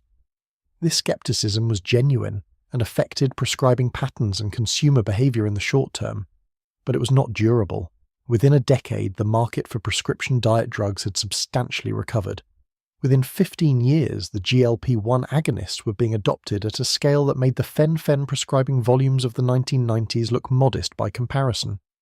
The underlying pressure had not changed. The cultural ideal of thinness had not changed. The medicalization of weight as a condition requiring treatment had not changed. The pharmaceutical industry's investment in the weight loss drug market had not changed. What changed was the specific product and the specific regulatory framework. The cycle continued, as it always had, with new chemistry and new branding and the same fundamental human wish to weigh less than the culture said you did. The story of 1970s diet pills is ultimately a story about what happens when a cultural problem is addressed through commercial solutions within an inadequate regulatory framework. The cultural problem, which is the specific and historically constructed pressure on women to conform to a body size ideal that is unachievable for most people through ordinary means, is not a pharmacological problem.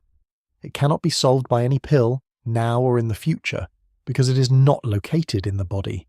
It is located in the culture. The pills work, imperfectly and temporarily, to shift the body toward the ideal while the culture continues insisting on the ideal. When the pills stop working, or when they are withdrawn for safety reasons, the ideal remains exactly where it was, and the pressure to conform to it remains exactly what it was. A new pill is developed. The cycle begins again.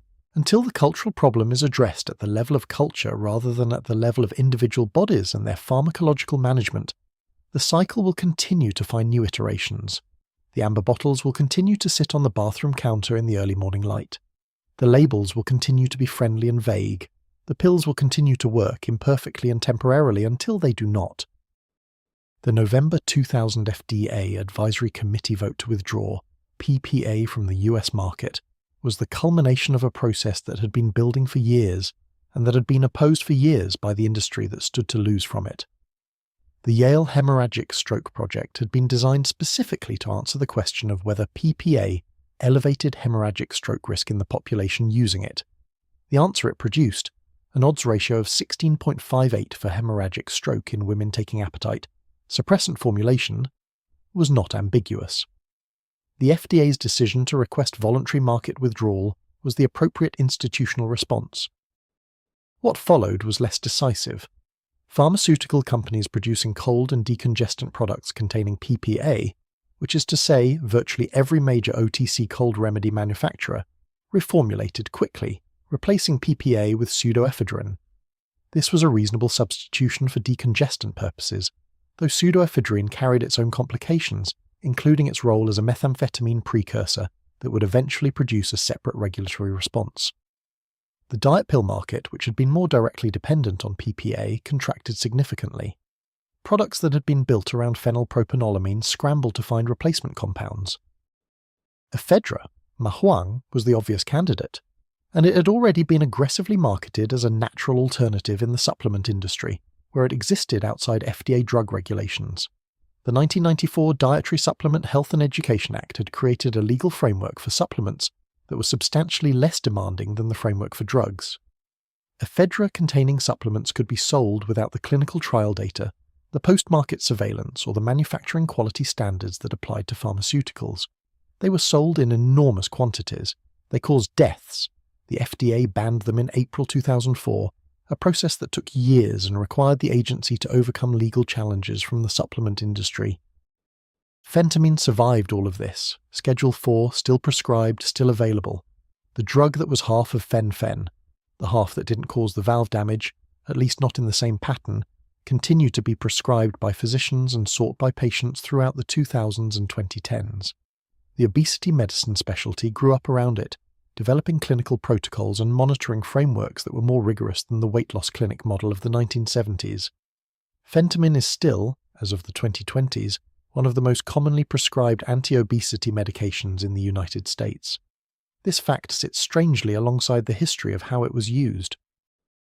The GLP-1 revolution that began with semaglutide represents something genuinely new, a mechanism of action different from the adrenergic stimulants, a safety profile that does not include cardiovascular acceleration, and efficacy data from trials more rigorous than anything the previous generation of diet drugs was ever subjected to. Whether it will ultimately produce durable outcomes, whether the weight stays off when the drug stops, is a question that the data is still answering. But the pharmaceutical category it belongs to was built on the wreckage of the previous one, and the women whose bodies were the terrain on which that wreckage was produced deserve to have that acknowledged clearly and without euphemism. The lesson that the pharmaceutical industry drew from the fen-phen disaster was largely about liability management. The lesson that the medical community drew was more complicated, a growing recognition that obesity medicine required more rigor, more evidence, longer trials, and more honest communication with patients about what drugs could and could not do. These lessons were real, and they mattered.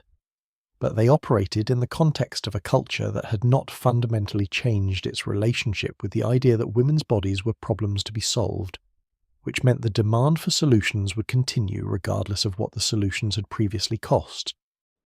The question of why phentamine survived, why it remains on the market, still prescribed, still sought by patients, still fundamentally the same molecule that was in the Schedule 4 tier of the 1970s diet pill infrastructure, is worth sitting with. Partly the answer is empirical. Phentamine's association with cardiac valve disease is not established in the way that fenfluramines is. When fen-phen was studied, the valve damage appeared to be primarily attributable to the fenfluramine component. Phentamine's post-market safety record is complicated but not characterized by the same signal, so it survived on the evidence. But partly the answer is something else. The demand never went away. Patients continue to request it. Physicians continue to prescribe it. The obesity medicine field has developed more sophisticated protocols around it, shorter courses, more careful monitoring, combination with behavioral interventions, clearer conversations about what to expect. These improvements are real. They exist in a context where the underlying cultural message that bodies require pharmaceutical management, that thinness is achievable and obligatory, that hunger is an enemy to be suppressed, has not fundamentally changed. The drugs change. The context that makes them seem necessary persists with remarkable durability. The women whose bodies were shaped by decades of pharmaceutical intervention, whose metabolisms were altered by years of stimulant use, whose relationship with hunger was disrupted by pharmacological suppression, who experienced the specific despair of regaining weight that had been lost chemically, are not statistical abstractions. They are people with specific lives, specific bodies, specific memories of the culture that told them what they needed to look like, and the industry that sold them the tools to attempt it. Their experience is part of the historical record, even the part of it that never made it into a clinical trial or a regulatory filing. That record is worth reading. That history is worth telling carefully and slowly, and with the full weight of everything it contains, which is what we have tried tonight to do. And now, in the quietest part of the night, we return to where we began, the suburb somewhere in America. Early morning, the grey-blue sky through the kitchen window beginning its slow surrender to dawn. The percolated coffee, the transistor radio, very soft, the small amber bottle on the counter. The woman who reaches for that bottle in 1973 is not doing something wrong.